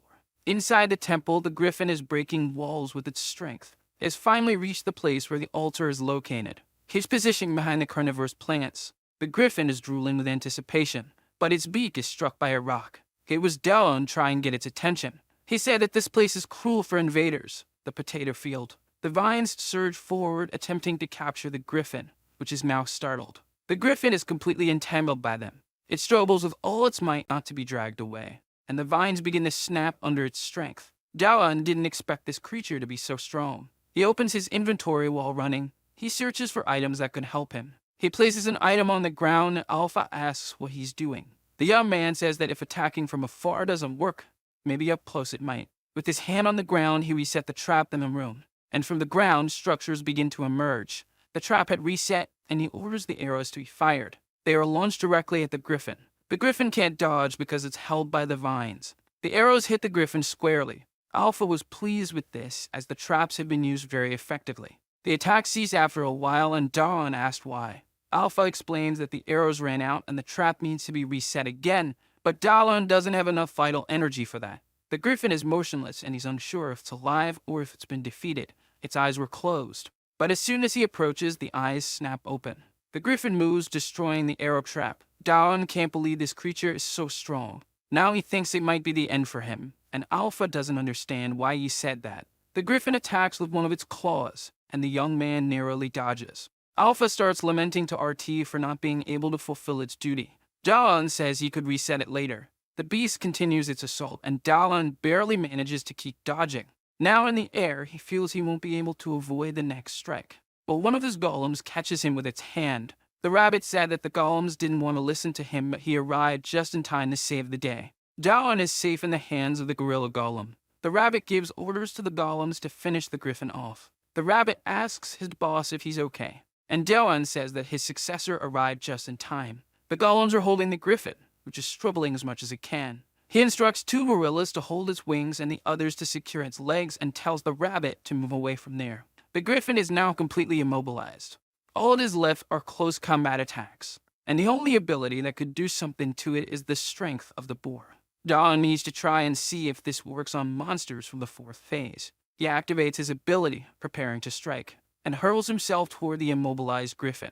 He focuses all of his strength into a single attack, and brings down the metal bar on the creature's head. The bar bent as soon as it made contact. It was bizarre and could hardly believe what had happened. The griffin shakes its head, causing Dallin to fall. The rabbit is terrified that his boss might get hurt, because the griffin intends to snap him up in midair, and closing its beak, it manages to catch him. The rabbit watches the scene saddened and in disbelief. The metal bar falls to the ground, bent. The rabbit says that none of this makes sense. The griffin stands with its beak closed, victorious. But soon it begins to sweat profusely and look unwell. The desperation is so intense that it manages to break free from the golems. It flees, smashing through walls. The rabbit is happy it's gone, but still worried. Dawn appears behind him, saying that he thought he was going to die, and the rabbit says he understands. He takes a brief pause to process what he just heard and from whom. He's crying because he thought his boss was done for. He tries to hug Dylan, who pushes him away because he's dirtying his clothes. Outside the ruin, there's a lot of debris. Inside, there's also plenty of destruction. The young man says the place has turned into a dump. The rabbit wants to know how he managed to survive that. He explained that as soon as the griffin tried to eat him, he threw some salt stones into its mouth and the salt caused it to react that way. The rabbit says he's very lucky and wants to know how the griffin managed to get there. And Dallin spoke of the route that leads to the 4th phase via the cliff, and that he encountered the griffin there. The rabbit never imagined that the 4th phase was so close since he had never been there. The rabbit wants to know if the griffin is dead, but Dallin says that the salt wouldn't be enough to kill it. Alpha warns that the griffin will return, and the rabbit adds that the poison clouds will reset, but the griffin might come back before that happens, and then it will be over. Dallin asks the rabbit if he knows when the reset will happen, but he doesn't know. Thinking that the griffin might return, the young man decides to build a line of defense. Using his reset ability, he begins to reconstruct the temple. However, he doesn't have enough vital energy to finish everything. He needs to go out hunting and doesn't know how many sacrifices it will take to rebuild the place. The rabbit asks Alpha what can provide vital energy, and Alpha says that plants and animals can work. Darwin asks the rabbit what he plans to do. The rabbit presents a few items, and Alpha identifies them as enchanted weapons, explaining that they can also be used as sacrifices since they contain vital energy. Darwin wants to know where the rabbit got them, and he explains that he took them from the frogs. They're from the second phase, but Mandrill brought them to the first phase. As soon as Dawan holds one of the enchanted weapons, he earns another achievement and, as a reward, gains information. One of the knives and a cutting force ability. He examines the instrument closely. He asks Alpha if he could use this ability, and Alpha explains that in his current state, he could only use it if he were a mage. Dawan asks if Mandrill is a mage, but the rabbit explains that Mandrill uses the dungeon system and only places vital energy on the altar. Dawn then asks if their altar is an altar, and the rabbit confirms that it is, reminding him that they're in the dragon's temple. The young man grins mischievously because he's just had an idea. The rabbit feels uneasy, sensing something bad about this idea. The path leads to the altar, so they will steal it. The rabbit and Alpha are speechless at the suggestion.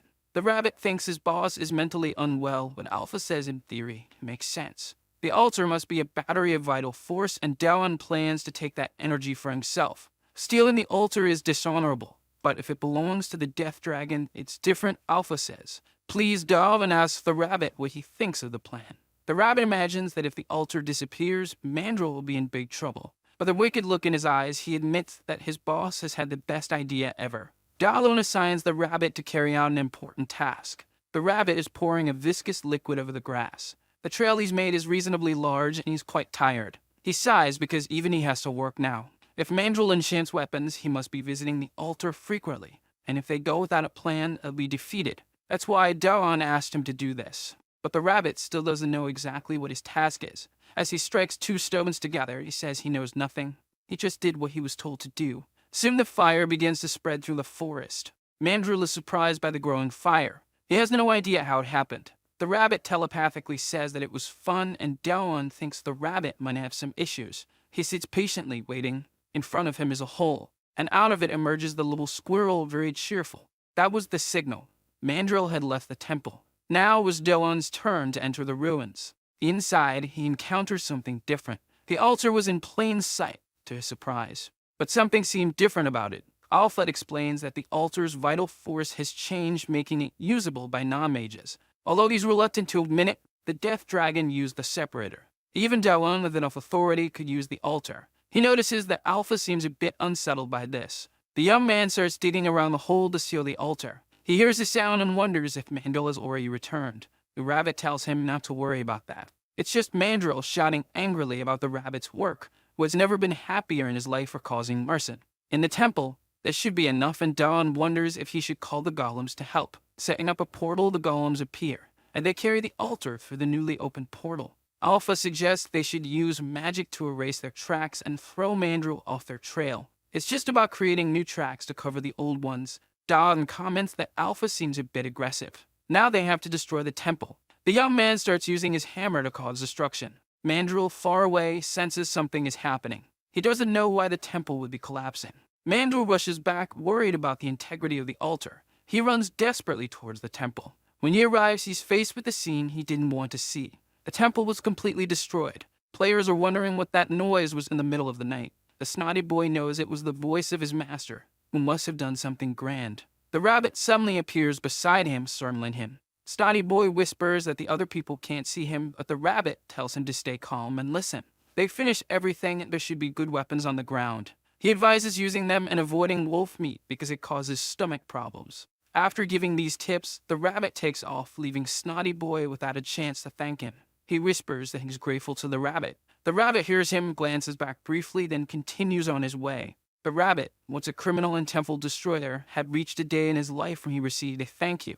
A thanks from a dungeon player. They're now at the dragon's temple. The stone carving ability is at level 10. And Da'an received the achievement of Temple Destroyer with an unknown reward. Da'an obtained a new job by stealing an entire altar. Now he has 2 altars, and even Alpha is impressed by this feat. He asks where to start, and Alpha suggests sacrificing the marble. Dawan asks if he can use the enchantment system, and Alpha says he'll only get a portion. It was very heavy, and Dawan asks if it's enough to revive Artia. Alpha says no, and the rabbit mentions that not all the vital force is there, just a small amount. But Alpha notes that it's enough to restore the temple, which is already a big deal. He positioned the sphere on top of the altar. He was ready to perform the sacrifice. A strong light illuminated the room. The sphere, once blue, turned golden yellow. The altar began to glow intensely, startling Dawn. The achievement popped up again, but there was no reward, and the rabbit was surprised to see that his status was glitching. The rabbit grumbled after taking a few hits and walked away complaining.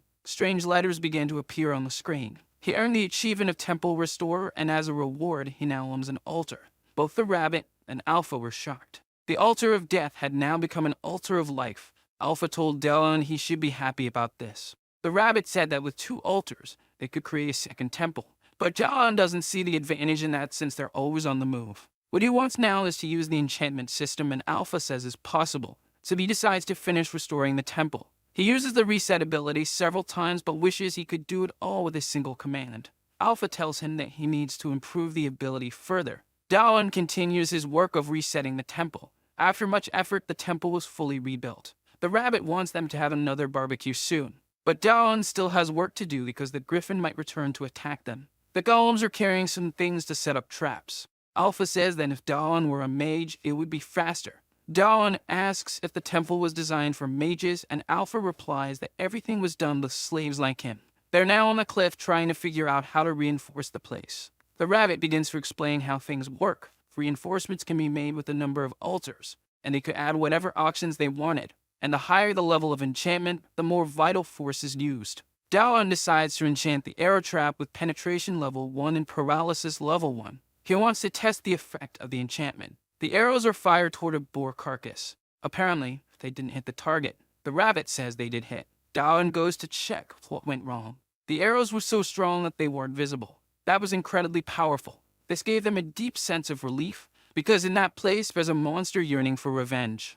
A minor detail delayed its hunt with a bitter taste in its mouth. The griffin is climbing the cliff full of hatred, and it's furious with Dawn. It climbs with the determination of someone bent on causing chaos. It continues climbing until it reaches the top of the cliff. At the top, the rabbit was already waiting for it, and he fires the enchanted arrows at the griffin. The powerful barrage hits it squarely. The force of the arrows was enough to make it lose altitude. They pierced its hide this time, but it's still alive. The rabbit is pleased because the enchanted trap was effective. The griffin continues to fall toward the ground. The griffin, using the last of its strength, clings to the cliff wall once again. It continues its ascent. This was the first time it had been wounded, and the poison from the arrows was slowly taking effect. Yet even all that wasn't enough to make it give up on its revenge. The beast had taken the situation personally and was already considering drastic measures to settle the score. The rabbit, observing the griffin's determination, realized that he once felt the same way and apologized for what he was about to do, but a sadistic and discreet smile formed on his face.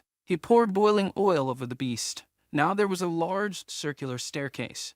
Dawn heard a noise but couldn't tell what it might be. The rabbit said he got it and saw it fall. Dawn asked if it was finished. The rabbit wasn't sure but suggested that if it were still alive, the griffin would return flying, and they would take it down again. Dawn complimented the rabbit's work and noted that the enchantments were quite effective. But something happened that shifted his attention.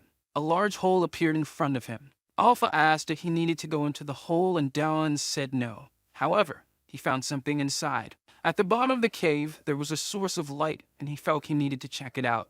Alpha urged him to ignore it, but Dawn didn't listen. With his golems, he investigated where the passage led. He saw that the glow was coming from a small sphere. It was on the ground with nothing around it. Dawn looked ahead and saw something unbelievable. It was the nest of the griffin that was trying to take him down. The griffin had woken up because its sleep was disturbed. Dawn was annoyed because the rabbit had said he had dealt with it. The griffin reacted quickly, charging toward them and breaking the wall. Dawn narrowly dodged and wondered if that creature was immortal. He noticed several arrows embedded in the griffin's belly. The rabbit was descending the stairs as fast as he could. He was ready to mock Dawn, thinking he would be rewarded. He found the hole and looked down. Dawn was down there in trouble. He dodged the griffin's attack again and ordered his golems to attack as well. The golems advanced toward the griffin to engage in combat. The griffin stood tall, but the golems managed to hold its legs. The rabbit couldn't believe what he was seeing and didn't understand why the griffin was still there. Dawn gave him a few slaps, annoying that the rabbit hadn't done the job he was assigned. The rabbit said he saw the griffin fall and didn't think it had a nest in the mountain. One of the golems was split into 2 pieces, and the other was sliced from top to bottom. A third golem advanced to strike the beast, but the griffin, now furious, destroyed it with a single blow. The golems were destroyed, and the griffin was enraged. Dawn had only one option left. The rabbit said that this was a creature from the 4th phase and that they couldn't do anything there. Dawn looked at the rabbit seriously. The rabbit began cheering for golems like a cheerleader. Dawn asked Alpha if he could bring the traps through the portals, and Alpha said yes, asking if he wanted to bring the arrow trap there. Dawn said there was a time but create a portal anyway. He entered the portal and the rabbit thought he was being abandoned. The rabbit tried to hurry the golems so they could escape as well. The griffin turned its attention to the rabbit, who was terrified. But Dawn had just returned through the portal. He told the rabbit not to be afraid, and the rabbit tried to play it off, thinking that if he were wearing underwear, it would be heavy now. Dawn said he heard everything. In the first fight with the griffin, he had already thought about what to do with enemies whose abilities were not effective against. The strength of the boar was only useful against weak enemies. He needed an offensive ability that would be effective against strong ones.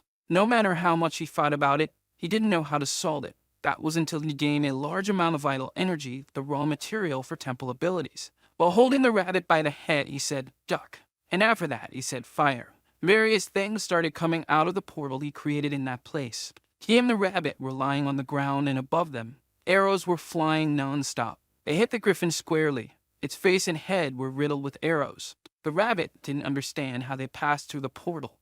Alpha says there is another portal in front of the traps, and that thinking about efficiency, a lot of vital energy was spent. But even if it's inefficient, the attack was extremely effective and well planned. After seeing the wounds on the griffin, he was sure it would work. That was the moment of his victory. The griffin agonizes over the wounds it just suffered, and it collapses in front of them, defeated. He achieved the Griffin Hunter title, and now he will be as brave as an eagle. He finds that reward practically useless. He gained another achievement for using arrows, and now his eyes will have a target. He doesn't know what a unique achievement is and thinks the griffin was weak, but the rabbit says that the monsters in each phase are special. That is not an offensive skill, and he wants to know how it works. A red dot is appearing on the wall. Dawn says that after picking up the bow, he was seeing it now. The rabbit asks if he is still checking the skill, but the guy says he is now understanding it. The dot shows where the arrow will land because it was in a different place from where he aimed. The rabbit suggests that he shoots the arrow right away, and he prepares to do so, tightening the bowstring. And he shoots the arrow using his skill. It hit the ground and deflected to the wall. The rabbit said he was terrible at that. The red dot was still on the ground, and the arrow that was up high still fell exactly on that red dot. The skill predicted where the arrow would land, even though he was terrible. If he trained, it could be very useful. He wants to see the rewards and asks if the rabbit did what he had asked. He plucked the bird, but doesn't know why he asked for that. Their dinner that day would be roast chicken, and even Alpha is surprised by this. Since the griffin has a different anatomy, the edible parts are the wings and hind legs. The other parts are complicated, so they were saved for emergencies. Even though it's seasoned, it must be hard to cook all that without the aid of an oven. Alpha says that with the solar stone, the fire will get hotter, and Dawn asks if those are the yellow stones. Alpha says they store the sun's brightness and are a valuable treasure. The guy didn't even imagine that would be useful. And it seems that solar energy works because plants are growing there. He steps on one of the plants, and soon it starts screaming very loudly, scaring him. The rabbit told him to be careful because that's a screaming plant that yells when stepped on. But he said they are tasty. Dawn asks how he knows that, and the rabbit ate some while looking for sesame. He wants to know if they stop screaming if purified, and Dawn notices they look like radishes. The rabbit starts smelling something delicious. The smoked griffin leg was ready to eat, much to the delight of the hungry rabbit. The two be happily, the rabbit swears to follow his master forever, and Alpha felt left out. Time passed, a special day arrived. Some stones are thrown to the ground. Dawn was standing before something. The day he was seeking had finally arrived. After 2 long months, he had crossed the entire cliff. His stone carving skill is at its maximum now, and the rabbit says he completed that achievement after breaking an entire mountain. And he's already surprised that his boss continues mining. He wants to go down another mountain and needs a safe place. He told the rabbit not to slack off and to take the golems to check the surroundings. He placed the solar stone inside the place he had dug out. His new hideout was finally ready, and Alpha asks if he doesn't plan to decorate the temple in the same way. He thinks about decorating the entrance, and Alpha asks how he's going to hide that place when he leaves, and Dawn says he'll close the entrance with stones. The rabbit comes back terrified, saying they are in trouble, and he asks where the golems he took are. And that was exactly what he wanted to talk about. Listening to the rabbit, he couldn't believe what he had heard. They are running because the rabbit had found other players, but they attacked the golems as soon as they saw them. And it makes sense. Anyone who saw them would think they were monsters. But if they were able to reach phase 4, it means they are very strong. He asked the rabbit that the golems would be okay, and he said they would certainly be annihilated. The participants, of course, not the golems. In a nearby clearing, a fierce battle is taking place. A player summons his shield to protect himself, and the big gorilla smacks him hard. The gorilla used so much force that it broke its own hand. Another player doesn't know where the golem's core is, which should be in its chest. His golem's cores are scattered in random places. The players notice that another one is approaching. Daon spotted the players and told the rabbit to hide for now. Daon is happy that they are really there. He approaches them, offering his greetings. The players don't understand this at first, because to them it looked like he was fleeing in terror. One of them says there was another person being attacked by the golems. Daon didn't understand why he thought that, and he finally realizes that they got everything wrong. He imagines they'll be upset if he says the golems are his, and the rabbit says he'll be lucky if they don't think he's a guide. But he will try to approach them anyway. The players are terrified and tell them that there are already too many golems there, and Daon can't do much other than run away. He raises his finger in the air. The golems that were there paying attention to the gesture, they start moving immediately. The golems begin to run, following Daon and abandoning the players. One of them noticed what was happening, and seeing that, he couldn't believe it. He imagined that Daon did that on purpose to save them. There is a camp with huts in the forest. A player reports to another that they found other ruins, and he wants details about that. He followed the mysterious player to the mountains, and it's on the stone mountain, but he preferred not to enter there. The old man reflects because the hunting squad didn't find food and still found new ruins. They are hard to take down even with his skills, and he said they should send the rookies there. The player said that was very dangerous, and the old man said that's why they will send the rookies, and he would take the opportunity to show the rookies who is in charge of that place. The player listens to those words with some apprehension. On the mountainside, something happens. Daon told his golems to stay there, and he closed the access to his hideout. The rabbit asks if they will be safe, and Daon says he doesn't want to be misunderstood. The rabbit asks if he is going there because he heard the squirrel, and if he can really understand it. And he said yes and asked the little squirrel again if it had seen people there. Worry is the mother of all virtues, he said, and he built a tower there to use his mini-map, and the rabbit noticed that he builds much faster now. Looking closely at the map, he followed the direction pointed by the little squirrel, and they continued their journey there. A message says he left the dungeon and arrived in the Valley of Death, and that he had entered the rift. Daon doesn't know what that means. He didn't understand the concept of a rift in that place. The rabbit teases him, saying he doesn't know what that is. After giving the rabbit a few slaps, he asked the know-it-all to explain it to him. The more you advance through the stages, the more dungeons there are. In stage 4, there are 4 dungeons. Since they are not together, there are neutral zones between each one, and these spaces are called rifts. In other words, the space between dungeons is a rift. It's where players set up camps so they can do the dungeons more than once. Daon has difficulty understanding because he never left the first stage. The rabbit says that thanks to this, there is a place there called a village. Maybe this is the place Squirrel mentioned, and by the explanation, it seems to be a safe zone. The rabbit was immediately surprised by something, and he jumped on Daon to save him from something. The boss doesn't know what happened, and the rabbit says that humans are too stupid. The villages are safe zones. In the dungeon they are in, there is no such place. A strong stench rises. A bunny hen appeared in front of him. An undead begins to rise from the ground, and the name Valley of Death starts to make more sense. The little squirrel charges forward, starving, and Daon warns that it will have a terrible stomachache if it eats that. He uses the boar's strength to defend himself, and hits the skull with force. He didn't expect that to be so easy, but there were already other reanimated bodies there. But Daon is not intimidated because he found them weak. Yet something makes him change his mind, and he begins to observe things more closely. In front of him now are many skeletons. A group charges toward the young man. The skeletons are determined to make him one of them. Daon defends himself against one of them with his staff and prepares to strike it, saying that those numbers are nothing. The rabbit is already going all out as well, and he sliced through a group with his rabbit strikes. Daon hadn't imagined that the rabbit was capable of doing that, and the rabbit asks his boss to watch what he can do. He destroys the skulls happily, expecting to receive more praise, and Daon praises him earnestly because he realizes that the more he praises, the less he needs to fight. The rabbit is already very tired, and falling to the ground, he says he's at his limit, and Daon complains about his performance. He grabbed him by the ears and started running away from there. One of the skeletons prepares to throw his spear. It heads towards Daon and almost hits his foot but lands on the ground. Another one also reached him and landed in front of his foot. The young man tripped over the spear and fell clumsily to the ground. He starts to get up from the ground.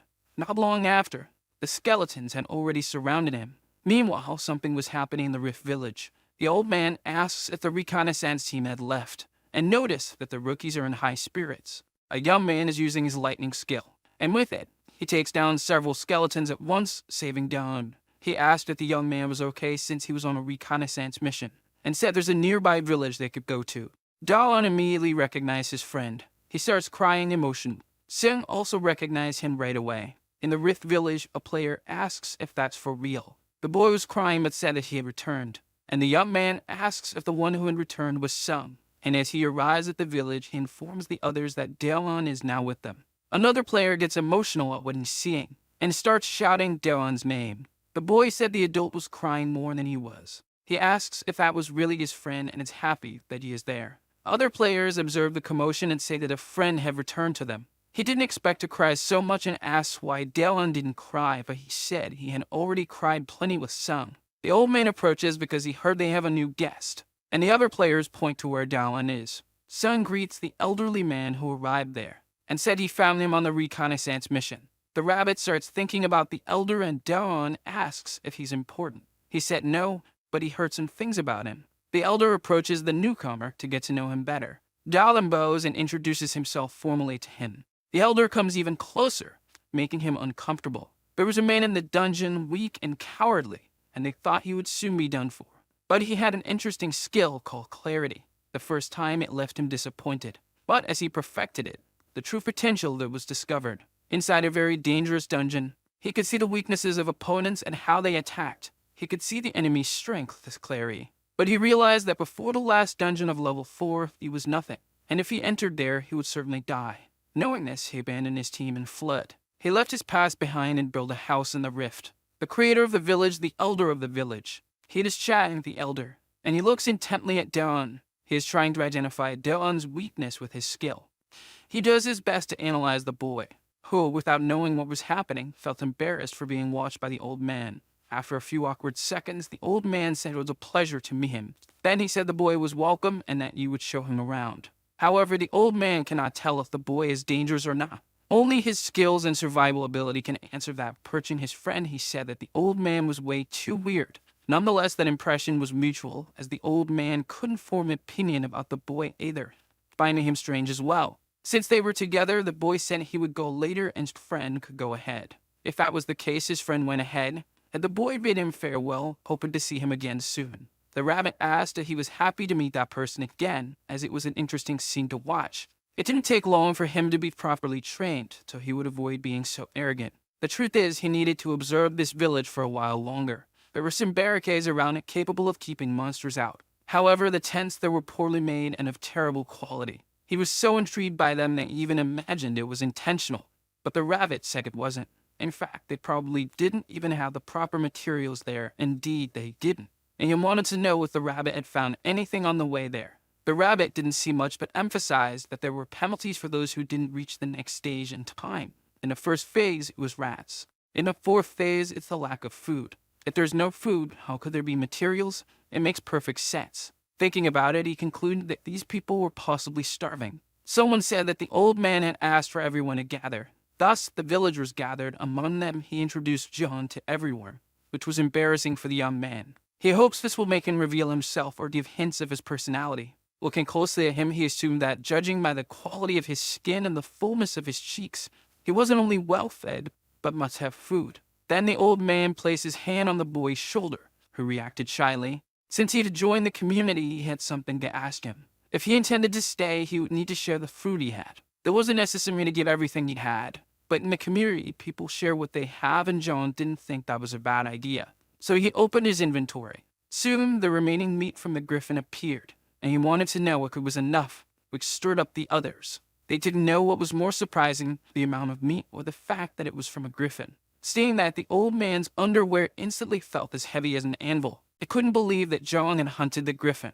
There was food right in front of them. Griffin meat or not, they celebrated because, indeed, food was scarce there. The old man wanted to know how he caught the griffin, and John said it was there, so he had to catch it. The casual way he recounted his feat sparked admiration among the villagers. His friend was happy for John's achievement, as was the small boy who admired him even more now. Who didn't like it was the old man, who was envious and unloved. It was possible to see several wounds on the carcass, There was no way he could have done it all alone. He then asked if Jung had used a trap, and Jung confirmed it. After all, they saw the griffin fall from the sky. He'd assumed that Jung must have been lucky to find the carcass, and now felt more at ease thinking that way. Soon, other people were thinking the same, and the envious old man felt happier because they stopped praising Jung. It would be terrible if someone capable of hunting a griffin were among them, as it could threaten his leadership. Jung's friend called for the old man. He said they were going to finish their reconnaissance shift now. That was what he wanted to hear, but he pretended to be surprised. The task was indeed important, but now, you can't do things alone, and his companion had only come to find him. He didn't want to appear as a bad person, and today he had only one task for him. To take a break with his friend, he did this just to boost his reputation as a good-natured old man. He accepted the villager's chew, and John found it strange, that's all. That old man's behavior was already bothering him. He realized he only did it to get attention, but his friend asked him not to get irritated. At least now they will all be able to talk a little in that huge place. John didn't see anything huge there, and asked if his friend's talent is that small. It's not about talent, they help a lot there. In fact, he reminded them that his friend doesn't have a blanket, so he should sleep in their tent tonight. John was already completely fed up with the whole situation. He tried to take it easy, because they're living there. They don't have basic things, and they lack sheets and furniture. The place is small and dirty. He can't stand another minute. His aura became threatening, and he asked if the nights are cold there. But that's the case and understood it's cold and activated his crafting mode. His friends are speechless now, but he says that from now on they can say goodbye to cold nights. Now the place warmed up, they want to know how he did that, but that's his ability. In fact, if you try to learn more, now they not only have beds, but sofas and even a coffee table. That's not all, it's still too early to be surprised. John can do much more. It's good for your health to drink mandrake tea before eating. The man cried, moved as he never imagined he'd drink such a tea. Meanwhile, the boy looked at his cup, intrigued. Then he told Jin Su that if the tea was too bitter, he should just add 2 more spoonfuls of that and it would taste better. Now the drink was sweetened, and the others wanted to taste it too. The sound of their joy filled the inside of the tent, and Joan watched them closely but happily. Memories are triggered by sensory experiences, and tasting something sweet after so much time in that hell. For his friends who were there, revisiting those memories is something good. It helped them forget the hardships of the dungeon. He remembered when he received a little gift from his student, because she was grateful to her teacher who taught so well. He finally saw what he had received. The little girl had given him a lollipop. They were all completely moved. John knew what was happening because he felt it too. That's why he watched without saying a word. But one who couldn't take it anymore was the rabbit. He had no more patience for that nonsense because one of Mandrake's effects is to make the body excrete toxins in the form of tears. Now John was scared as the rabbit had revealed himself. It didn't take long for a sword to be drawn, as well as a great battle axe, and a small and deadly dagger. They told the guy not to try anything worried. They asked Joan to move away from him. The rabbit says it's a misunderstanding and desperately asks Joan to do something, but he blames the rabbit for undoing his invisibility. Now there's no way to fix the situation. The rabbit is on the ground in an extremely uncomfortable position, learning a lesson for being such a fool. They finally hear that the rabbit is now Joan's servant. Besides making objects using earth, the rabbit is his servant who wants to know how it all happened. So he started telling from the beginning, from the golems, the fight against the temple's protective statue, and the other things that led him there. After hearing everything, they were extremely surprised, and moved by the sad parts in the story too. At the end, he put his hand on Zhang's shoulder in a brotherly way. He praised his friend's efforts and said he had done very well. Those words caught him off guard. He didn't want to get emotional, but he did. The man cried again and complained that the tea's effects take too long to wear off. Now out of strength, the rabbit said he was very sorry for bothering them, and also regretted everything, but that his neck was about to snap any minute now. After some time, they took pity on him. Lying on the floor, he was thankful that at least it was warm and pleasant there. The boy was happy that John was fine and that the rabbit was his servant. It was a day to celebrate. But John said they hadn't seen everything yet. What was in front of them was John's special pork chops, and since the occasion called for it, he was even going to open his treasures. They definitely weren't expecting a soda there. That simple bottle made them completely ecstatic. The boy ate the pork like it was a delicacy, while the man ate of the veracity of the original anecdote, and John's friends savored the drink. Even the rabbit was immersed in the flavor of the chops. It had been a long time since they had celebrated this much. The night passed happily for them. Stuffed, they thanked for the delicious food they had eaten. Praising John's food, the boy wants to know if this is also a skill granted by the temple. But he says that cooking is practice, and if the food was good, it's because he's good at it. Seeing that his friend had gotten up, he asked if he was going to the bathroom. But he was thinking about something and asked if they could also have that. Zhang values talking about skills, but that's not it. What he wants to know is if they can have the title of Dragon Disciples. Zhang is surprised and asks if his friend really wants that title. Dongmin speaks to him telepathically, saying he found something interesting. He asked if it was an item or a monster, and the others want to know who he was talking to.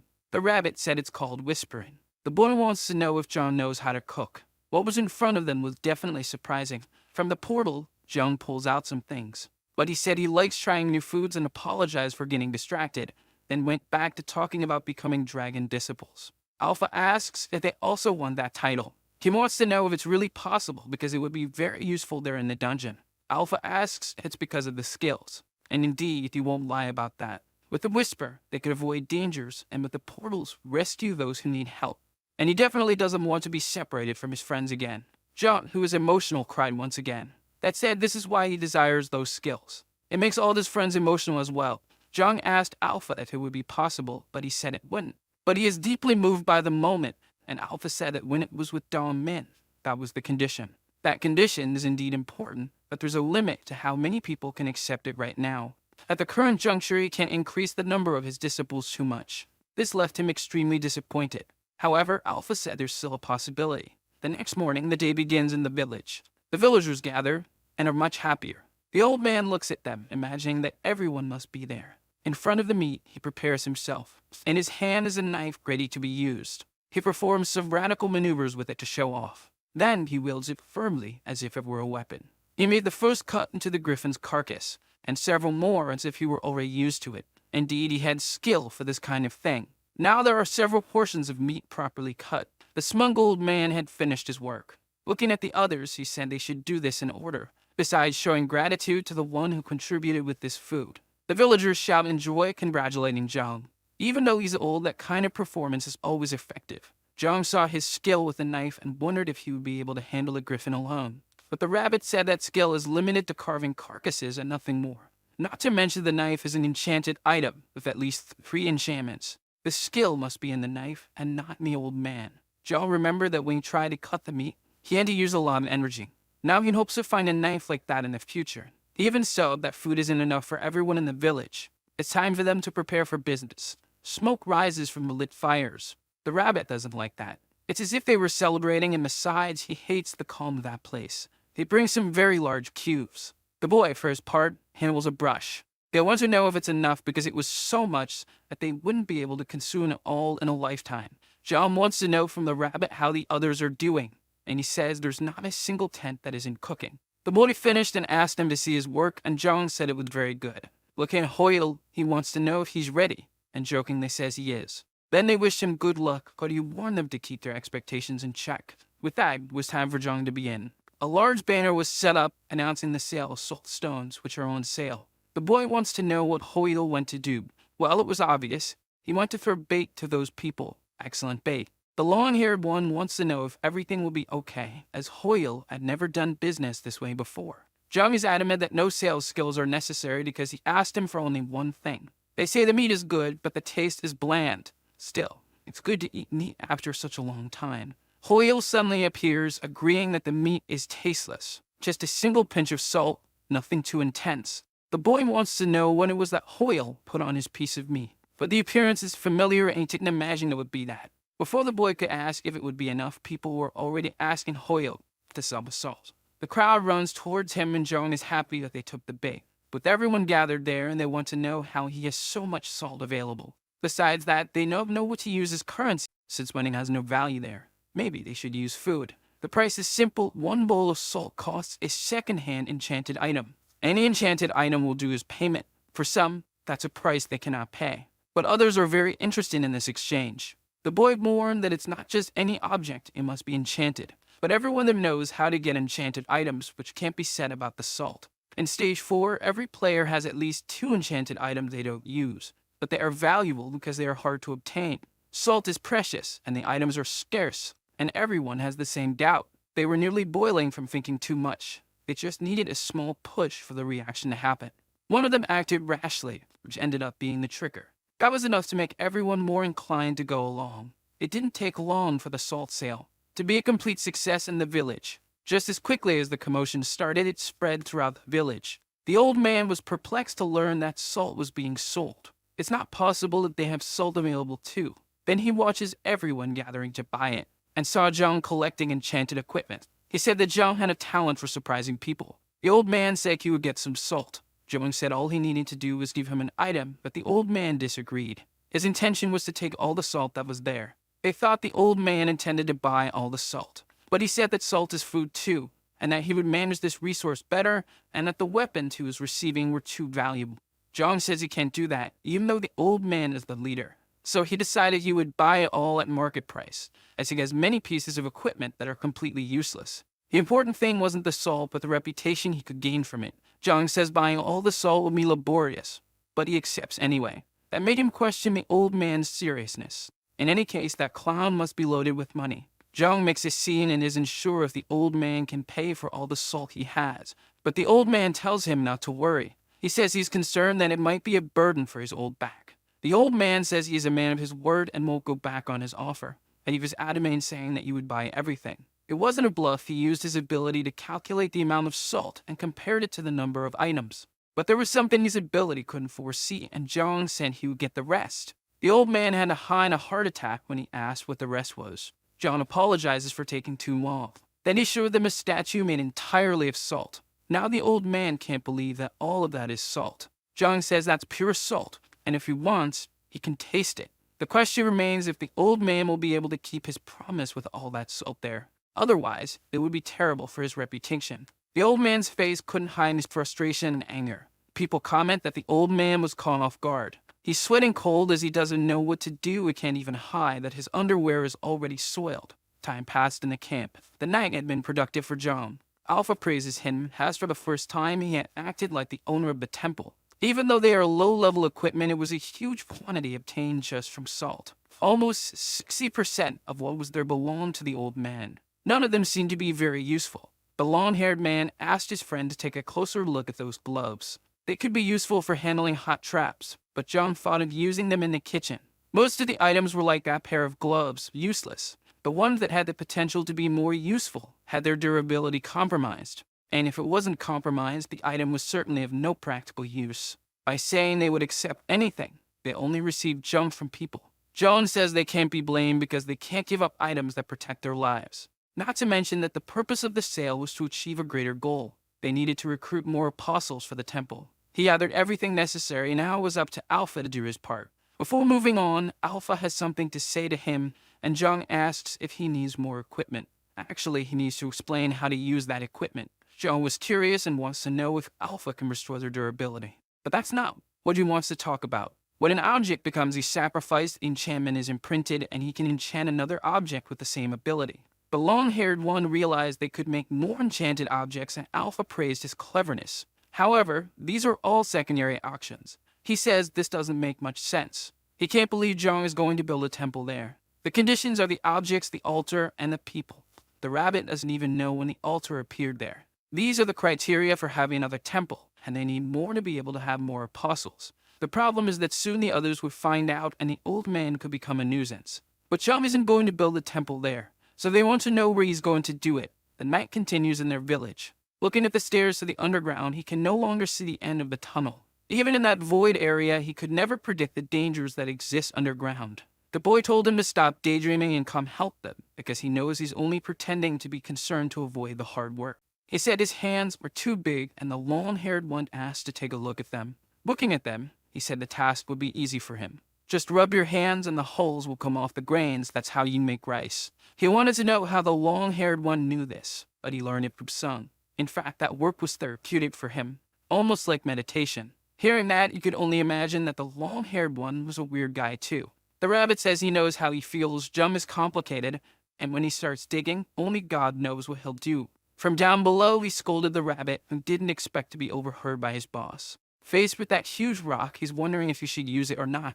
The equipment he got with the salt, and he's going to enchant it with even more things. His strikes on the rock are now powerful. His stone-breaking ability had two important steps. He needed to place the spike in a spot and hit it with a hammer. Two necessary steps when using the two tools. But using the pickaxe, he became even more efficient. After a lot of work, he sighed in relief. There was a lot of space now, and he thinks he overdid it because he got excited. His friends say they're done with the rice, even though he's far away, he can hear them well, maybe because it's this artificial cave. So he asked them to come down and for one of them to cook the food. The man stayed to cook and asked his friends to be cautious. The long-haired one was already surprised when Jung made the furniture, and now he's even more impressed with everything. Arriving at the temple hall, he came across something even more incredible. He couldn't believe what he was seeing. There's a large plantation there, and he thought the wood John had given them was all he had. The truth is, he has a lot in his inventory, and he couldn't leave the ground uncovered, as it would be a waste of space. Since they're there, they want to know how they can help.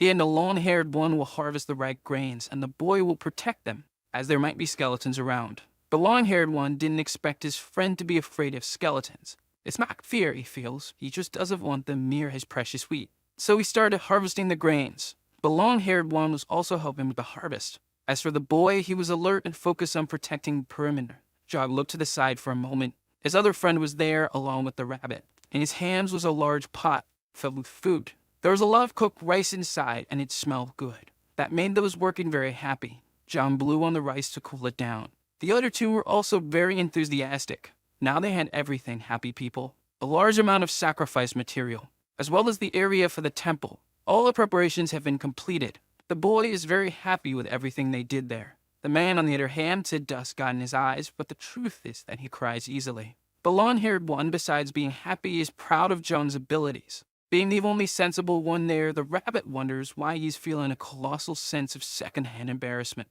John established that as the second temple of Artia. Immediately, a great and intense light emanated from the altar. Alpha suggested activating the temple's defenses to prevent unwanted intrusions, but John doesn't know who could invade them. Still, he installed one as a precaution, and the rabbit was surprised to hear that. John pointed to where the trap was, but all the rabbit saw was rice. In the middle of the field, there's a pit. The plants hide it well, and it will be quite effective against the unsuspecting and distracted. The rabbit found it inefficient and useless, but John tries to reinforce that his trap is good. To the rabbit, his boss wants to replant the rice as soon as the trap resets. John doesn't know whether to leave it as is or make more improvements. Alpha says he can appoint a manager for the second temple. The rabbit thought this would be his moment to shine once again. John looked at him and asked why he was acting so smug. He wants to appoint Sung, the long-haired guy, as the manager of that temple. The young man ended up surprised and the rabbit furious. But Alpha said that wouldn't be possible. The rabbit said a manager needs to have experience, and Jong said that if a rabbit can do it, anyone is qualified. But he's better than the other rabbits, and the long-haired guy is just normal. Alpha says it's almost like that. A manager needs to transcend their peers. That's why most managers are animals. The more unique they are, the easier it is to meet the criteria. He kicks up a fuss, saying he's the only capable one among them and wants to be a manager. Jong is comfortable giving him more power, but he needs more apostles. Since it's his only option, the rabbit was named the manager of the second temple as well. He feels the power in his body. Now he's a transcendental rabbit, but to them, he's just a talking rabbit. He said now he could have a name too, to his boss's surprise. After that, he was finally ready to have a name of his own. So he asked his boss to name him with a noble and powerful name. Seeing his name, he asked his boss, and it wasn't a mistake. The name he expected to be something noble is just rabbit. Jung says it's better than not having a name, and he is a rabbit, after all. This made him furious, as in the end, nothing had changed in his life. Thus, both Sung and Jin were accepted as disciples of the Dragon Temple. This granted them more skills. They can use the whisper to talk among themselves, as if it were a virtual conversation. However, the number of apostles has a limit. Hoyle preferred the other two as apostles because they have more combat experience. Thus, a long search for apostles had come to an end. But in the village, there was someone who couldn't sleep. The old man taps his fingers impatiently. He's sitting on his throne thinking. He doesn't quite know what he's feeling, but he thinks it's anxiety. From his experience, he assumes his life is in danger. Maybe the griffin meat was poisoned, but it tasted too good for that. Perhaps it was the salt, but if it were, it wouldn't be salty. He can't imagine any more possibilities. He used his ability on himself to discover what was bothering him. The answer he found was John. Two young men are talking about what they need to do to kill skeletons. It was his first time on guard duty, and he had no field experience. This made his partner worried because, alongside a rookie, he's also in danger. But there's a special sign every time they appear. The tombstone sprouts from the ground. That's the sign they're coming. He can't say why, but whenever it appears, they need to react quickly. Even if you break their limbs and skull, they won't die because they're already dead. Thus, they're at a great disadvantage. They cannot be underestimated. The defense strategy is to find the tombstone and destroy it. If he had known this, he'd be in trouble, and now he wants to know what the tombstones look like. Then the young man points to one that just appeared. Now he realizes what's happening. This terrified him because there are so many. He then told the other to go inform the old man about what's happening. From the underground, they hear movement and assume something must be going on. The long-haired guy wants to go there because he has a bad feeling about it. The old man orders the builders to reinforce the barriers and the warriors to prepare for battle. No wonder he was feeling anxious, but he doesn't know why these skeletons are bigger. His ability tells him there's no option this time, they will meet to fight. Even though he's old, there are things he must protect. Like his precious village where he lives. He shouts for everyone to protect the town. The skeletons advance on the village in hordes.